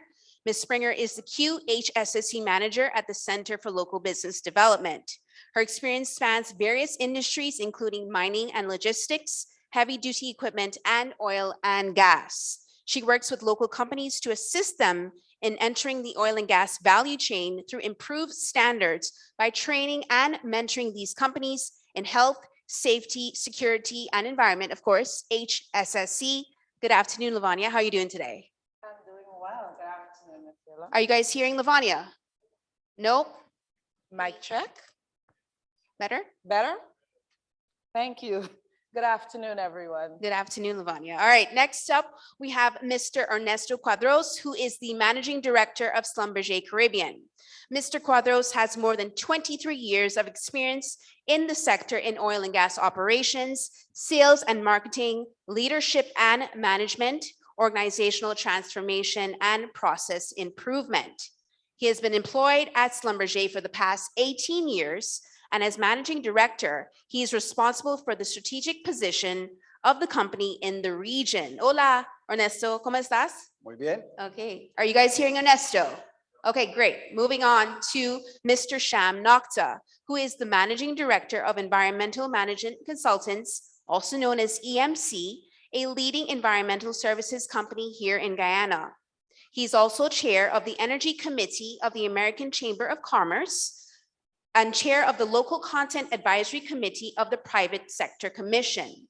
Mr. Nokta is a key member of the private sector, a former president of the Guyana Manufacturing and Services Association, and he has been involved in key initiatives including local content, yes, local content, Guyana's low carbon development strategy, and various conservation and environmental initiatives. Hello, Sham, how you doing? Hi, Michaela. Good evening, everyone. You guys are hearing Sham? All right, perfect. Moving along to Mr. Paul MacDonald, who is the HSC manager for Stena Drilling Limited. He leads the team and oversees all medical aspects at Stena Drilling and has comprehensive knowledge of emergency response, management systems, and audits. Mr. MacDonald's career in the oil and gas industry started more than 30 years ago when he took his first job offshore as a medic. In 2007, Mr. MacDonald moved on to an onshore role with Stena as a safety advisor and was subsequently promoted to HSC manager in 2013. Did I get all of that correct? You're making me sound very old, Michaela. Good afternoon. All right, and then last but not least, we have Mr. Kemraj Parasram, who is the Executive Director of the Environmental Protection Agency. Mr. Parasram is qualified and experienced in the field of environmental natural resources management, law, policy, and governance in the wider Caribbean. He also possesses technical knowledge and experience in coastal and marine resources management and governance, biodiversity management and conservation, protected areas planning and management, and environmental law and regulatory compliance and enforcement. Good afternoon, how are you doing? Thank you, Michaela, and good afternoon and good evening to all my distinguished panelists as well as delegates. Good afternoon. All right, okay, so as you guys may have realized, we have quite the stellar lineup today. And without any further ado, let's jump right into the first question, which will help to fuel the discussion based around today's theme, building a robust safety culture. So I'd like to get started with a question that deals with HSC guidelines. So this question, each company's HSC guidelines are dictated by internal policies. How can these policies be effectively communicated, across the board so that all of the relevant stakeholders are on the same wavelength? So Lavanya, let's get started with you. You are the QHSSC manager at the Center for Local Business Development. I'm sure you can add to this conversation. Definitely. Are you hearing me, guys? Okay, great. Thanks, Michaela. That's a great question and suitable because of the fact that at the Center for Local Business Development, we preach that like any other tenet of business, HSV must be a part of a company's culture. It has to start with leadership, but also be embodied by all employees and other stakeholders to that company. And in order for that to happen, HSE must be communicated effectively. Through the center's HSSE Management System Mentorship Program, we speak to companies through our awareness seminars and one-on-one meetings with them and express to them that they can use not only generic means of communicating, however, they can also use those that must be tailored to their specific business. There are those such as training seminars, induction, communicating using the eyes, visual. Signage is so important in safety. It communicates what others can miss during a training session. And of course, there are other means of communication that can be internal to the organization and electronic means. But we at the center believe that through our programs, we're able to reach local Guyanese companies and help them to tailor their communication methods to meet their business needs. All right, thank you very much for that, Lavanya. And Ernesto, I want to go to you because you have 23 years of experience in the industry. How can you add to this conversation, to this particular topic? So the way I see it is you have two different things on that question. For me, one is the communication of policies and standards. They are very specific to each company. And then you have the other one, which is the training on HSE and how those trainings are passed into their employees or contractors that are working for that specific company. On the policies and the standards, I think they're very specific to that company, and we will have to basically pass those messages when those people start working for us, either as an employee or as a contractor.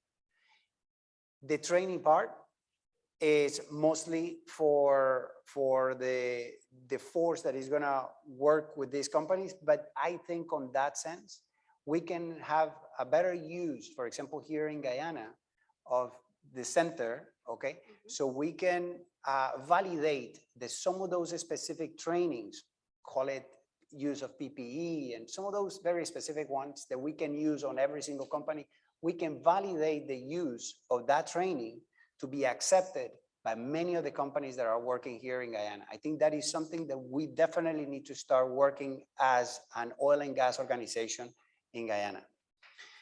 Yeah, like that. Thank you.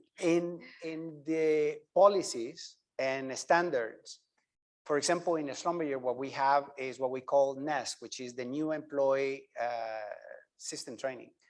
And what we do is every time that we're gonna have a new employee or a new contractor that is going to work on any of our facilities, they need to have to go through this induction. It can go from 2 days or to a week if it is a full new employee. So that is what we do in our company to highlight the importance and the relevant trainings that we need to give them and the policies and the standards. But I definitely think at the end, we need to work closer to the center. It could be other way, but I think the center today is doing such an amazing job on training, not only on HSE, but also on quality management system and HSE management system, that we need to start using that. It's already a great start. So why to reinvent the wheel when there is something that is working already in the country? All right, thank you so much for that. That was some great information that both of you shared. Of course, we're going to move on to our next question. So it's essential for us to discuss the importance of having emergency practices in place. It is, after all, the oil and gas industry. On that note, oil and gas companies are required to develop and maintain contingency procedures in order to minimize risk from any potential accidents.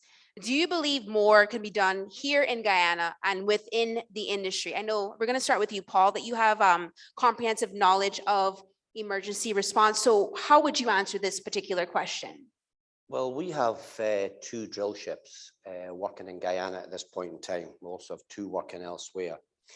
Now, drilling is potentially a very hazardous activity, and it's therefore essential that we ensure that all the contingencies are exercised on a regular basis. So we have to train the personnel first and foremost. We have to induct them, make sure they're confident and able to react to anything. And then that continues on a weekly basis or a daily basis to ensure that they're actually practicing this. Now, we might have firefighting exercises, we might have trip drill exercises, we have any number of exercises that allow personnel on the rig to go in increasing confidence and react to any emergency that is dealt with, that they are presented with. Okay, thank you for that. And we want to hear from Kemraj, who of course is the executive director of the EPA. We want to know what are your thoughts on this particular question? Thank you, Michaela. And I'm probably the thorn in these guys' side. It would be remiss of me if you permit me to say a little bit about the EPA. The EPA is the lead environmental regulator in Guyana, guided by the Environmental Protection Act and the associated regulations, as well as, of course, international and regional best practices and backed by good science. Now, HSE, you would notice that the E is at the farthest end of this thing. And you probably listening to the previous speakers, the environment did not come forward as being optimum. And even just now, forgive me, guys, but the environment is as important as health and safety. And we need to ensure that we pay the same attention to it. Now, if I'm to go on and talk about what the EPA expects of companies and HSC, I'll probably take the entire week here. You can ask EEPGL what their permit size looks like. It's like about 50 pages of our expectations of them and obligations. But I want to focus on one thing. It's emergency response and contingency plan. And where the offshore oil and gas is concerned is their oil spill response plan. Now, importantly, I know many of these companies existed for years and globally operating, and they have good HSC policies. The key thing is transferring that to the Guyanese context. Guyana is a different, it's an emerging country in the oil and gas sector, but we need to place what happens elsewhere in the local context. And that needs to be paid attention to. So to answer your question, yes, more can be done. Now, we have all these, and one of our requirements is to ensure, and as part of our permitting process, is the requirement for these emergency response and contingency plans. And they're fancy documents sometimes, you know, for the regulatory process to be completed, this is done, this document is prepared. But it's sometimes left after that on somebody's shelf or in somebody's office. It's important that stakeholders, operators, and the new entrants into the sector, when they prepare their plans, they must ensure that it is constantly updated. They must invest in training, invest in significant training, invest in best available technology, of course, keeping up to date with the new developing trends as you go along internationally from research and so on, to develop this contingency plan. And one thing I want to say as well, when I say invest in training, I mean, everything is perhaps kept within the asset or the facility. It's important that investments be done outside to involve other stakeholders, involve government, involve the NGOs, involve the other private sector, and we're talking about local content all morning. But those are the key elements that needs to be improved upon, and so that we can take this HSC and the environment in particular forward in Guyana. Thank you. Thank you, Kamraj. Okay, so let's move on to discussing the HSC aspect of a company's operations. This question, the Guyanese oil and gas industry is in its nascent stage. How can companies conduct or support research towards the improvement of health, safety, and environmental aspects of their operations? So we're going to start with you, Sham, because I know that you have experience developing conservation and environmental initiatives. I think that this is actually the perfect question for you. So what are your thoughts on this? Thanks, Michaela.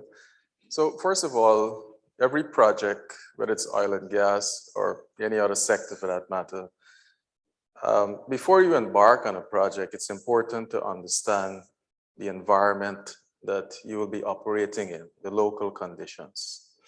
Oil and gas primarily will be in the marine environment. And over the years in Guyana, there's been a paucity of information on the marine environment. This has started to change, with more and more activities, but there is clearly an opportunity to scale this up, scale up research and data collection. First of all, at the project level, so that this can support project planning and development. But then also, when you look at the marine environment from a much wider perspective, when we're looking at optimizing resource utilization, looking at conservation and sound environmental management. So data and information is very critical for all of this. There is an opportunity, and we heard quite a bit about local content yesterday and today, but I believe there is an opportunity to maximize that local content opportunity through research by utilizing local experts, tapping into local knowledge, whether it's at the community level, working with local NGOs, and I see Ms. Arjun right up in front here from the Guyana Marine Conservation Society, local universities, private sector organizations who've been doing this sort of work, and also government agencies. But it's not only looking at national level institutions, organizations, but also to establishing linkages, because there are many centers, there's expertise regionally that have done good work in this space as well. So research can play a very critical part. In fact, it's a necessary part in everything that we are going to be doing in the marine environment. But critically is to channel that research to ensure that it's coordinated and that we maximize the value from the information that's collected. All right, thank you so much, Sham. But Ernesto, I want to hear from you, in terms of your position at Schlumberger. You have tons of experience in process improvement, and just Sham spoke about, data collection and research. How would you respond to this question based upon that? For me, I'll answer that question straight with one word: is leadership. Okay.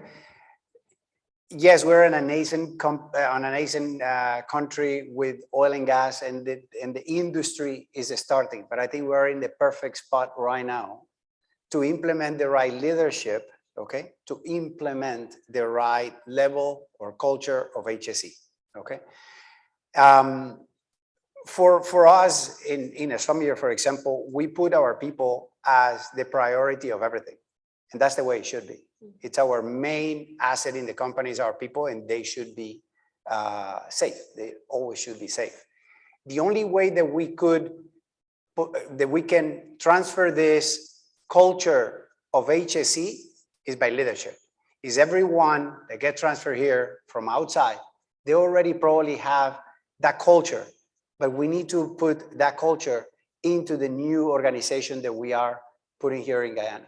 Today, we have 152 employees, Guyanese employees, working directly for us. And I'm so proud that in the last 2 years, we have had 0 incidents. And that is telling us that there is this eagerness from the young and growing oil and gas industry of absorbing a culture of safety. That is what is demonstrating me this.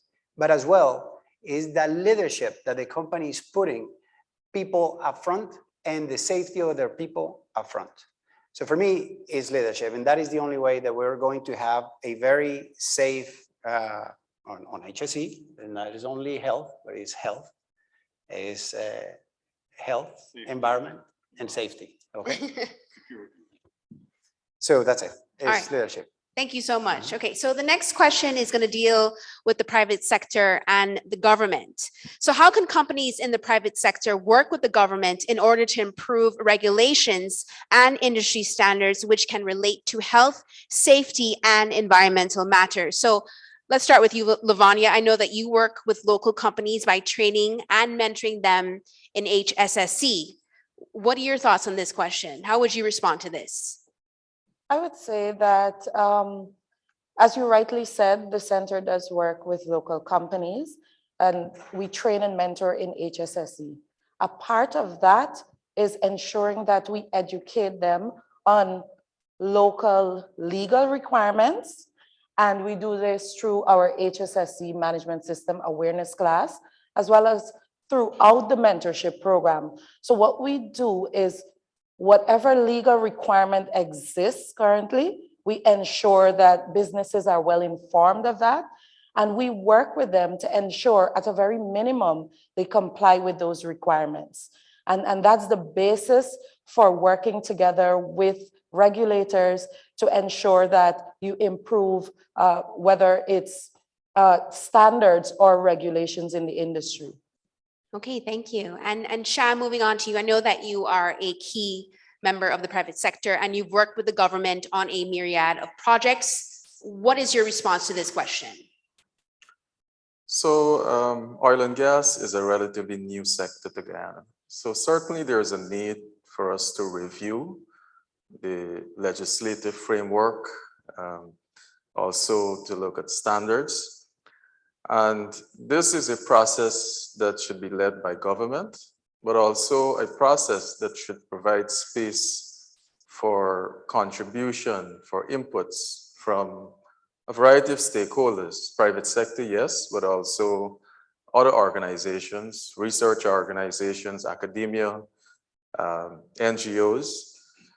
Because essentially what we need to see is a marrying of two things: international best practice, and we've heard this, I believe, yesterday morning, bringing the highest level of knowledge, practice from other experiences, other countries to Guyana, but at the same time ensuring that we recognize the national context, the national conditions. Sometimes that doesn't always happen. And what we have to be mindful of is putting a framework in place that's fit for purpose, that can functionally operate in our conditions, but at the same time meet the high level of standards that we're working to attain. Okay, great. And of course, we have to hear from the head of the EPA on this particular question. Kamraj, any thoughts you'd like to share with us today on this? Sure. Thanks, Michaela, again. Now, I mean, okay, the EPA is the regulator. Now, our approach is a mix of objective and prescriptive regulation.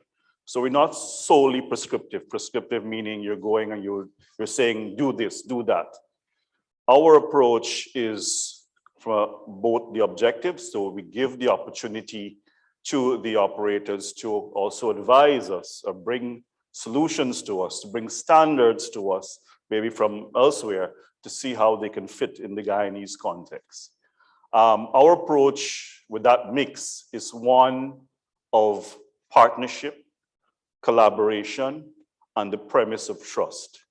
So whilst, I mean, as Sham and the others said, that the oil and gas sector is pretty new, the EPA has been in existence for some 26 years, heavily focused on the mining and forestry sector. And of course, the oil and gas sector is pretty new to us. We have a cadre of trained professionals, and we're building upon that.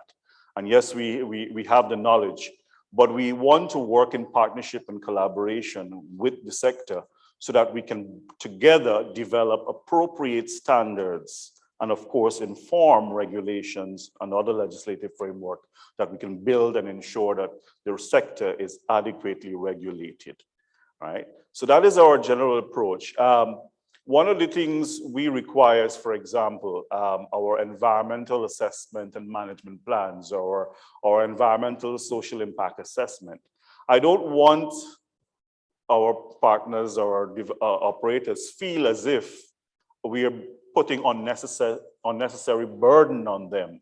But from that process, from these processes, we can come up with appropriate standards that will ensure all these beautiful things, the success of production, the success of building our economy, but ensuring that health, safety, and the environment are utmost in all our parts. Okay, thank you for that. And Paul, let's move on to a question about the employees in the industry and how their needs are being met. So are the relevant stakeholders in the oil and gas industry recognizing the concerns of the employees within the sector? And are they being provided with all the relevant information as it relates to company policies and practices?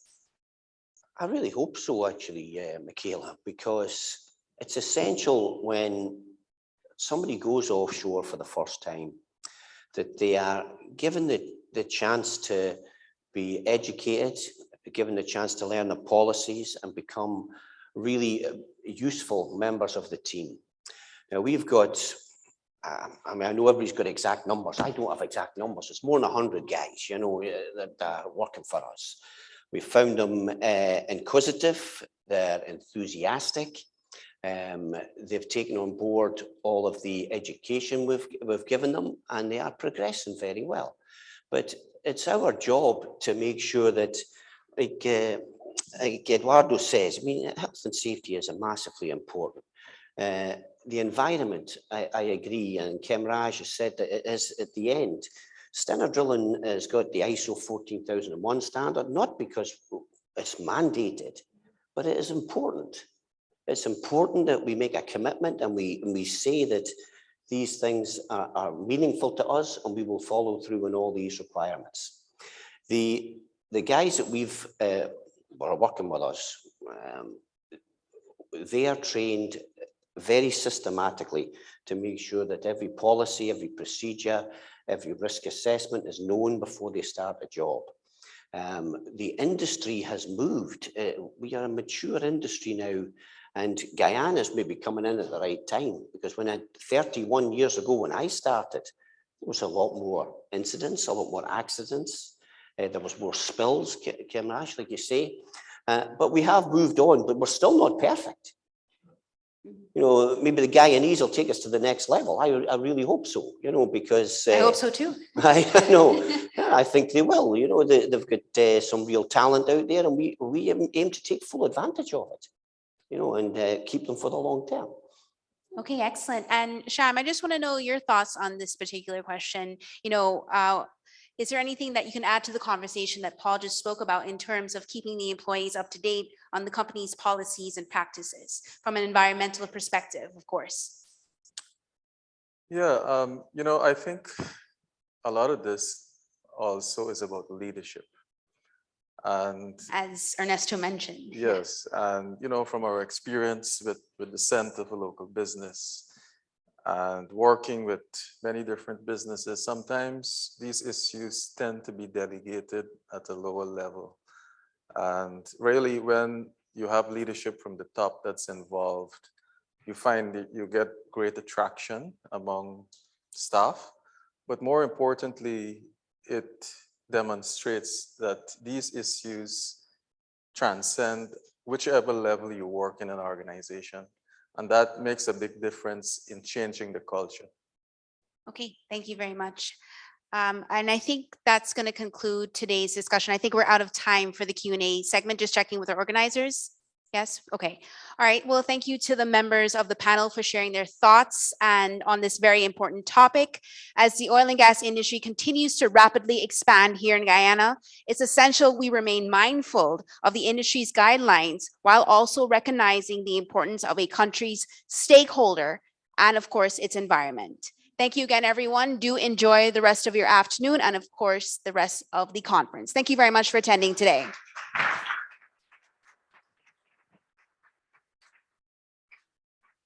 Thank you. Well, we're just about at the end of day 2, but there's a guy named Arthur Deacon. I don't know who he is, but I'm sorry for him. He's got to provide a recap of day 2 and an outlook on the energy sector regarding renewables, and he gets to play just at the end of the day. Man, where is he? There he is. I'm a great admirer of yours.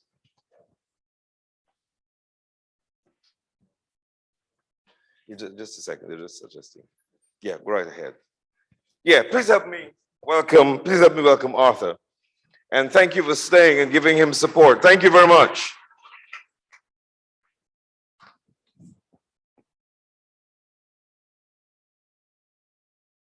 Thank you very much. First of all, I wanted to express my appreciation to the organizers of the event. I want to thank everyone in the background. I know it's a lot of hard work. And to say the least, I'm very grateful to be here in Guyana. By this point of the day, I know that everyone's a bit tired. So to make things interesting, I will buy anyone in the audience a beer if you can recite my speech back to me later today. So let's get into it.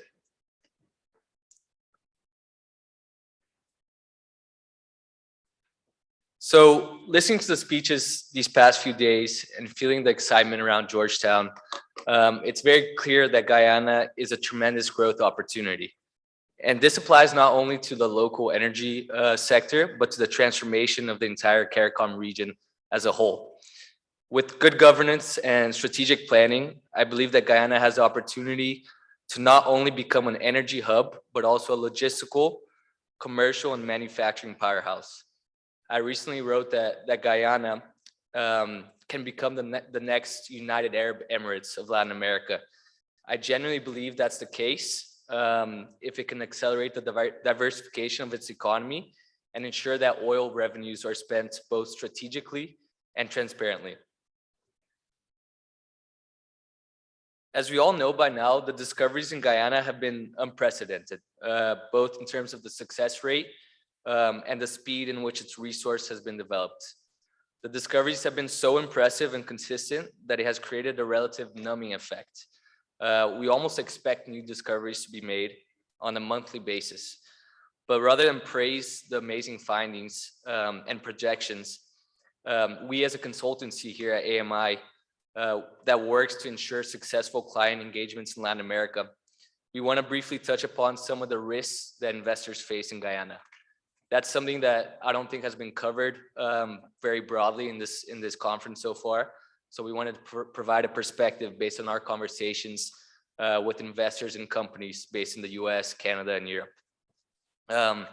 So AMI has 7 areas of risk that we usually apply to evaluate the attractiveness of different sectors in the region. This ranges from community risk, as you can see, to political risk. And here, as you see in the slide, I decided to add a few that I thought were a bit more relevant to Guyana, such as local content risk. This risk answers things such as, are the local content requirements too high or bound to change for this specific sector? And is the local content legislation too complex and subject to political interference? Some of these questions are a bit broad and hard to answer, but we use several criteria and we applied a risk analysis to evaluate the attractiveness of what we see as the 8 main sectors for Guyana's future. So as you can see in the slide behind me, we used a scale that ranges from high risk, which is dark red, to low risk, which is white. So the research gave us a pretty clear view of the sectors that are posed to do the best in the next 5 to 20 years in Guyana. To give us a relative comparison to another frontier market in the region, we also applied our analysis to Suriname's oil and gas industry. Suriname's oil and gas sector came out as medium to high risk, because of a multitude of factors. So we know they have a distressed economic situation. Their oil discoveries are relatively unproven. They have an unclear local content policy, and they also have a history of corruption and mismanagement by the government. So that is why they're medium to high risk in our analysis. When we look at the numerous sectors here in Guyana and in more developed jurisdictions, such as Brazil's pre-salt fields, the capex necessary for exploration often reaches the hundreds of millions of dollars before a significant discovery is made. That was the case in Guyana before 2015, which led to the sale of Shell's participation in the Starbright block. And in many other cases, no discoveries are made at all. And that forces companies to go home with billion-dollar holes in their pockets and nothing to show to shareholders and investors. We don't think that this means that Suriname is not a tremendous growth opportunity, but we still see it as relatively green and a quite risky jurisdiction. So you may be asking why we're talking about Suriname, but we wanted to have something to compare with Guyana's main sectors. And as we see here, the only ones that fall in the medium to low risk categories are insurance, manufacturing, and oil and gas. All the other ones, such as renewable energy, agriculture, those are all low risk sectors. So the reason why Guyana has a very good performance is a result of several different criteria. It has proven oil and gas discoveries, as we know.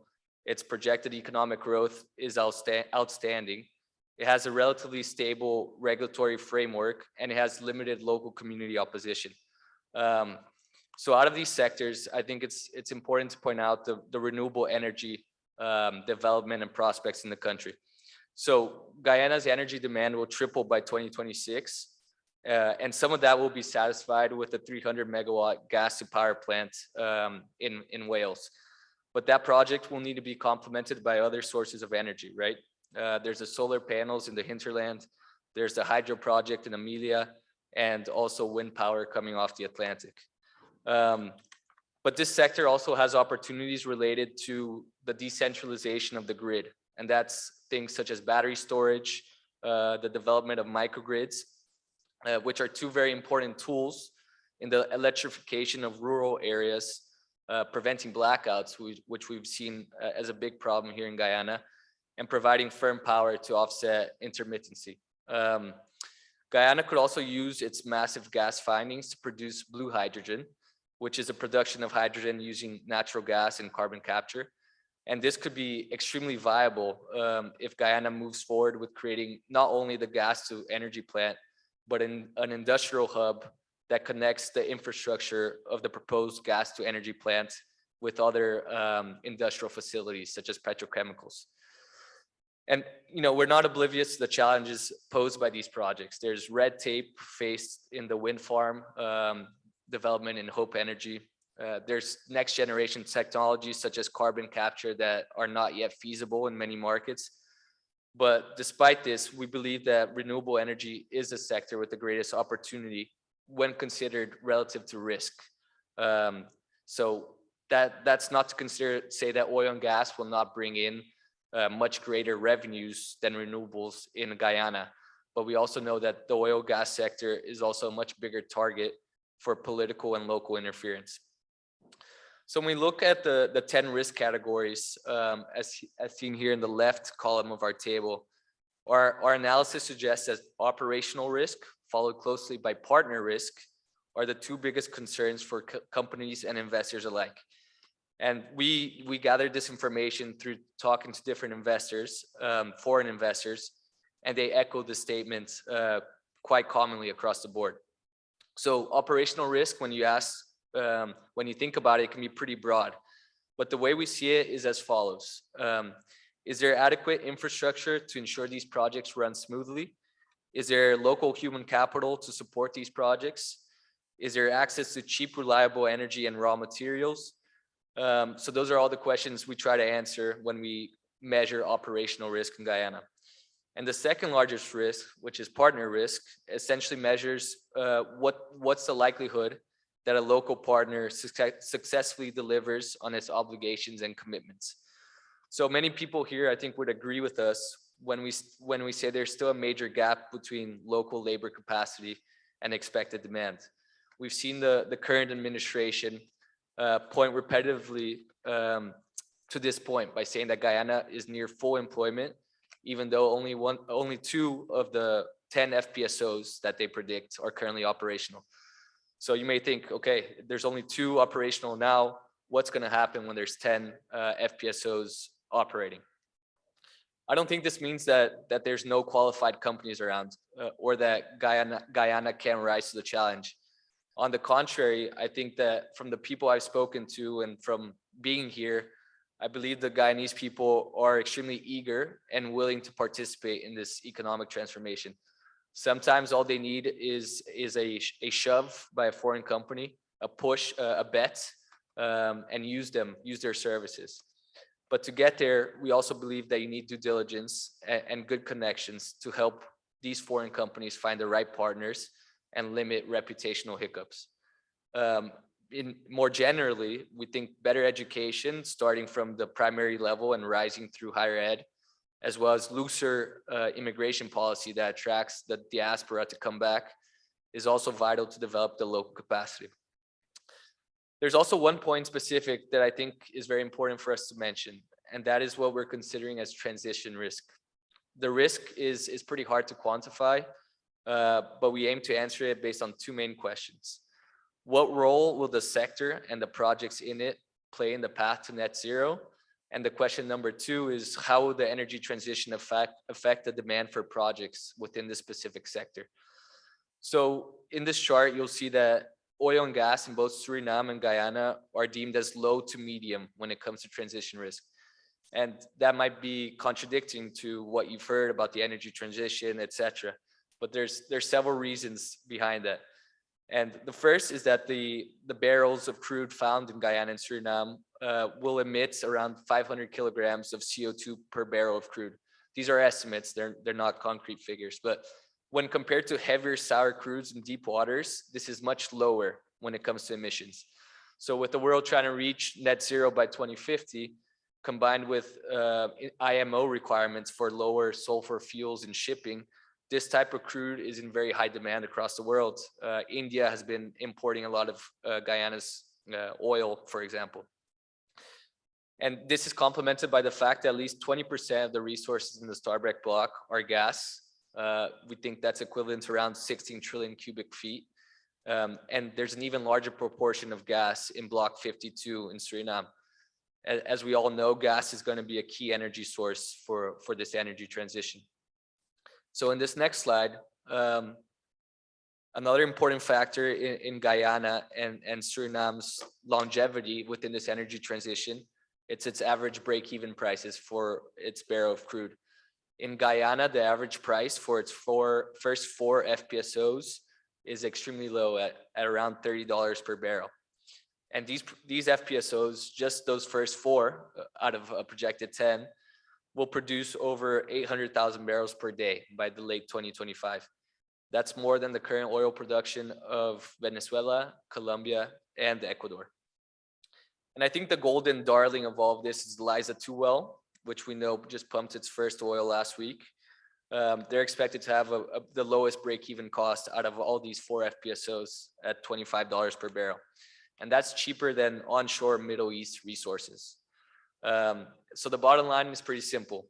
The reservoirs in the Stabroek Block are relatively shallow. They have no salt, which means the wells can be drilled faster and cheaper than your typical offshore exploration project. And it also helps that both Guyana and Suriname have investor-friendly production sharing agreements, both in terms of royalties and taxes.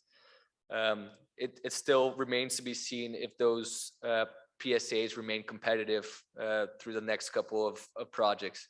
But I think it's very important for the government to continue ensuring that investment comes into the country. So what does this all mean? So it's low costs, right? Massive finds and very high quality crude. This will continue to attract investment even as capital for oil and gas projects diminishes. And the reality is that the demand for oil will only reach its peak probably by mid-2030s, if that. So these projects will continue to persist. And that's definitely the case for Guyana and most likely for Suriname as well. So these are all positive signs, but it doesn't mean that Guyana won't be saved from public pressure, both locally and abroad.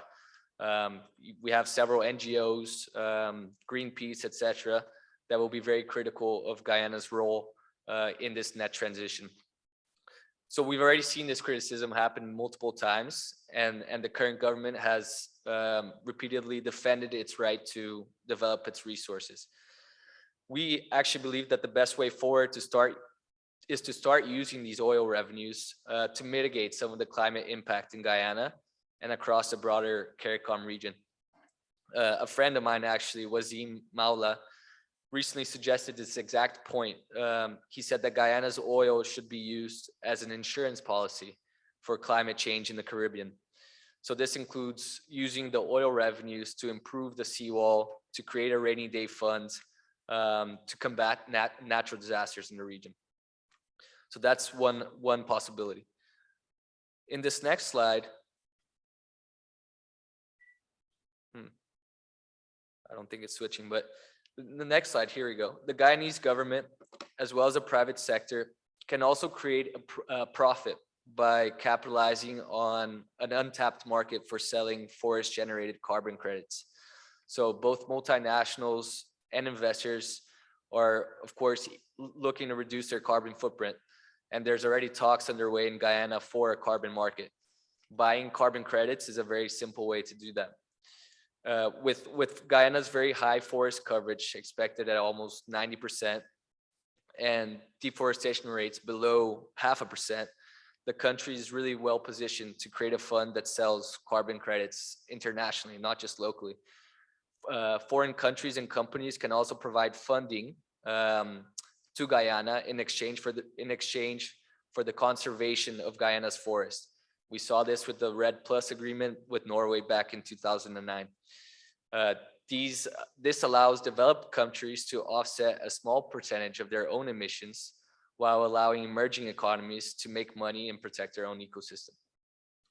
So to wrap this all up, I think there's great value in transforming Guyana into a new type of oil and gas producer, one in which fossil fuel production is mixed with carbon capture technologies, cleaner power generation, and nature-based solutions. This will allow for Guyana's energy sector to be preferred over dirtier, less profitable, and riskier jurisdictions. We already see capital flowing away from markets across the region, ranging from Ecuador to Peru to, of course, Venezuela.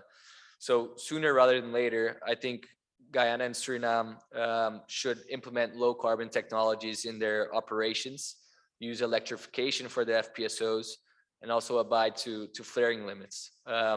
And to ensure that this is done quickly and feasibly, the government must develop or think about developing a carbon price and other regulations to attract these types of investments. So new frontier oil markets, they're quite in a tricky dilemma at this point. They want to accelerate their fossil fuel projects while remaining in the good graces of developed countries. It's become almost a deadbeat expression to recommend the diversification of the economy as a solution. But at the end of the day, Guyana should take a page out of the UAE's playbook and create a formal economic diversification roadmap. I think it's off to a relatively good start with the creation of its sovereign wealth fund, but the government should also work with the private sector to build better infrastructure, and we see this with the Guyana Development Initiative to create a more robust healthcare system and improve its overall education levels. This is going to require large investments from foreign and local companies, and that can be accelerated via free trade zones and the provision of subsidies, tax credits, and government-backed loans to qualifying companies. And lastly, we do believe that frontier countries should have the right to extract its resources, especially if they can substantially improve the living standards of its people. But we also think that this right should be revoked if revenues are mismanaged or the country strays away from a reduced carbon footprint. It seems that Guyana is heading down the right path, and it's well positioned to transform its economy and the region as we know it in the broader sense. But it must ensure that does not get lost in this new reality that was unimaginable just a few years ago. Thank you all very much for listening, and feel free to reach out if you have any questions. Thank you again.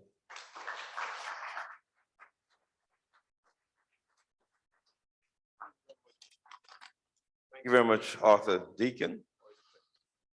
Arthur came to us today from AMI, America's Market Intelligence. And I want to thank you too, who stayed to the close of play. That's usually a select few in the crowd, so respect to you.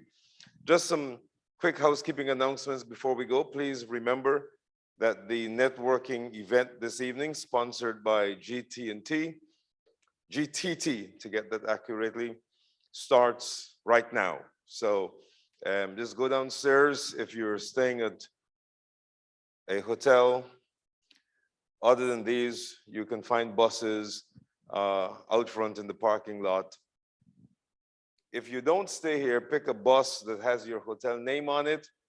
That bus will take you to the networking event and then take you on to the hotel later. If you're going directly to the hotel, the bus will move off from there, and so you could still get there, so get on your bus. We start precisely at 9 tomorrow morning, so please do your best to be here on time. I think the booths are still open for those of you who are not going to the networking event. We've extended the time a little bit, so the booths would be open now.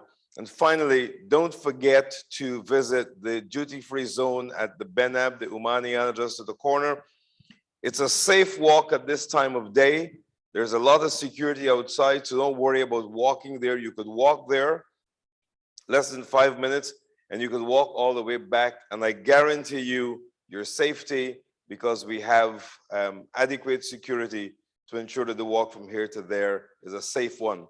Please support the Guyanese producers who took the time to put their products there for you to see, especially the artisans who are producing the arts and crafts items. They need all of our support.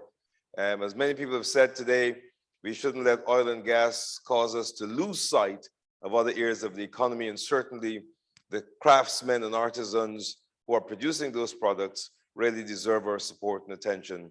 So please do. I did contemplate matching you dollar for what you spend there, but I'm afraid that I don't have enough dollars. So just do this because it's a good thing to do. Have a great evening, guys. See you tomorrow morning at 9.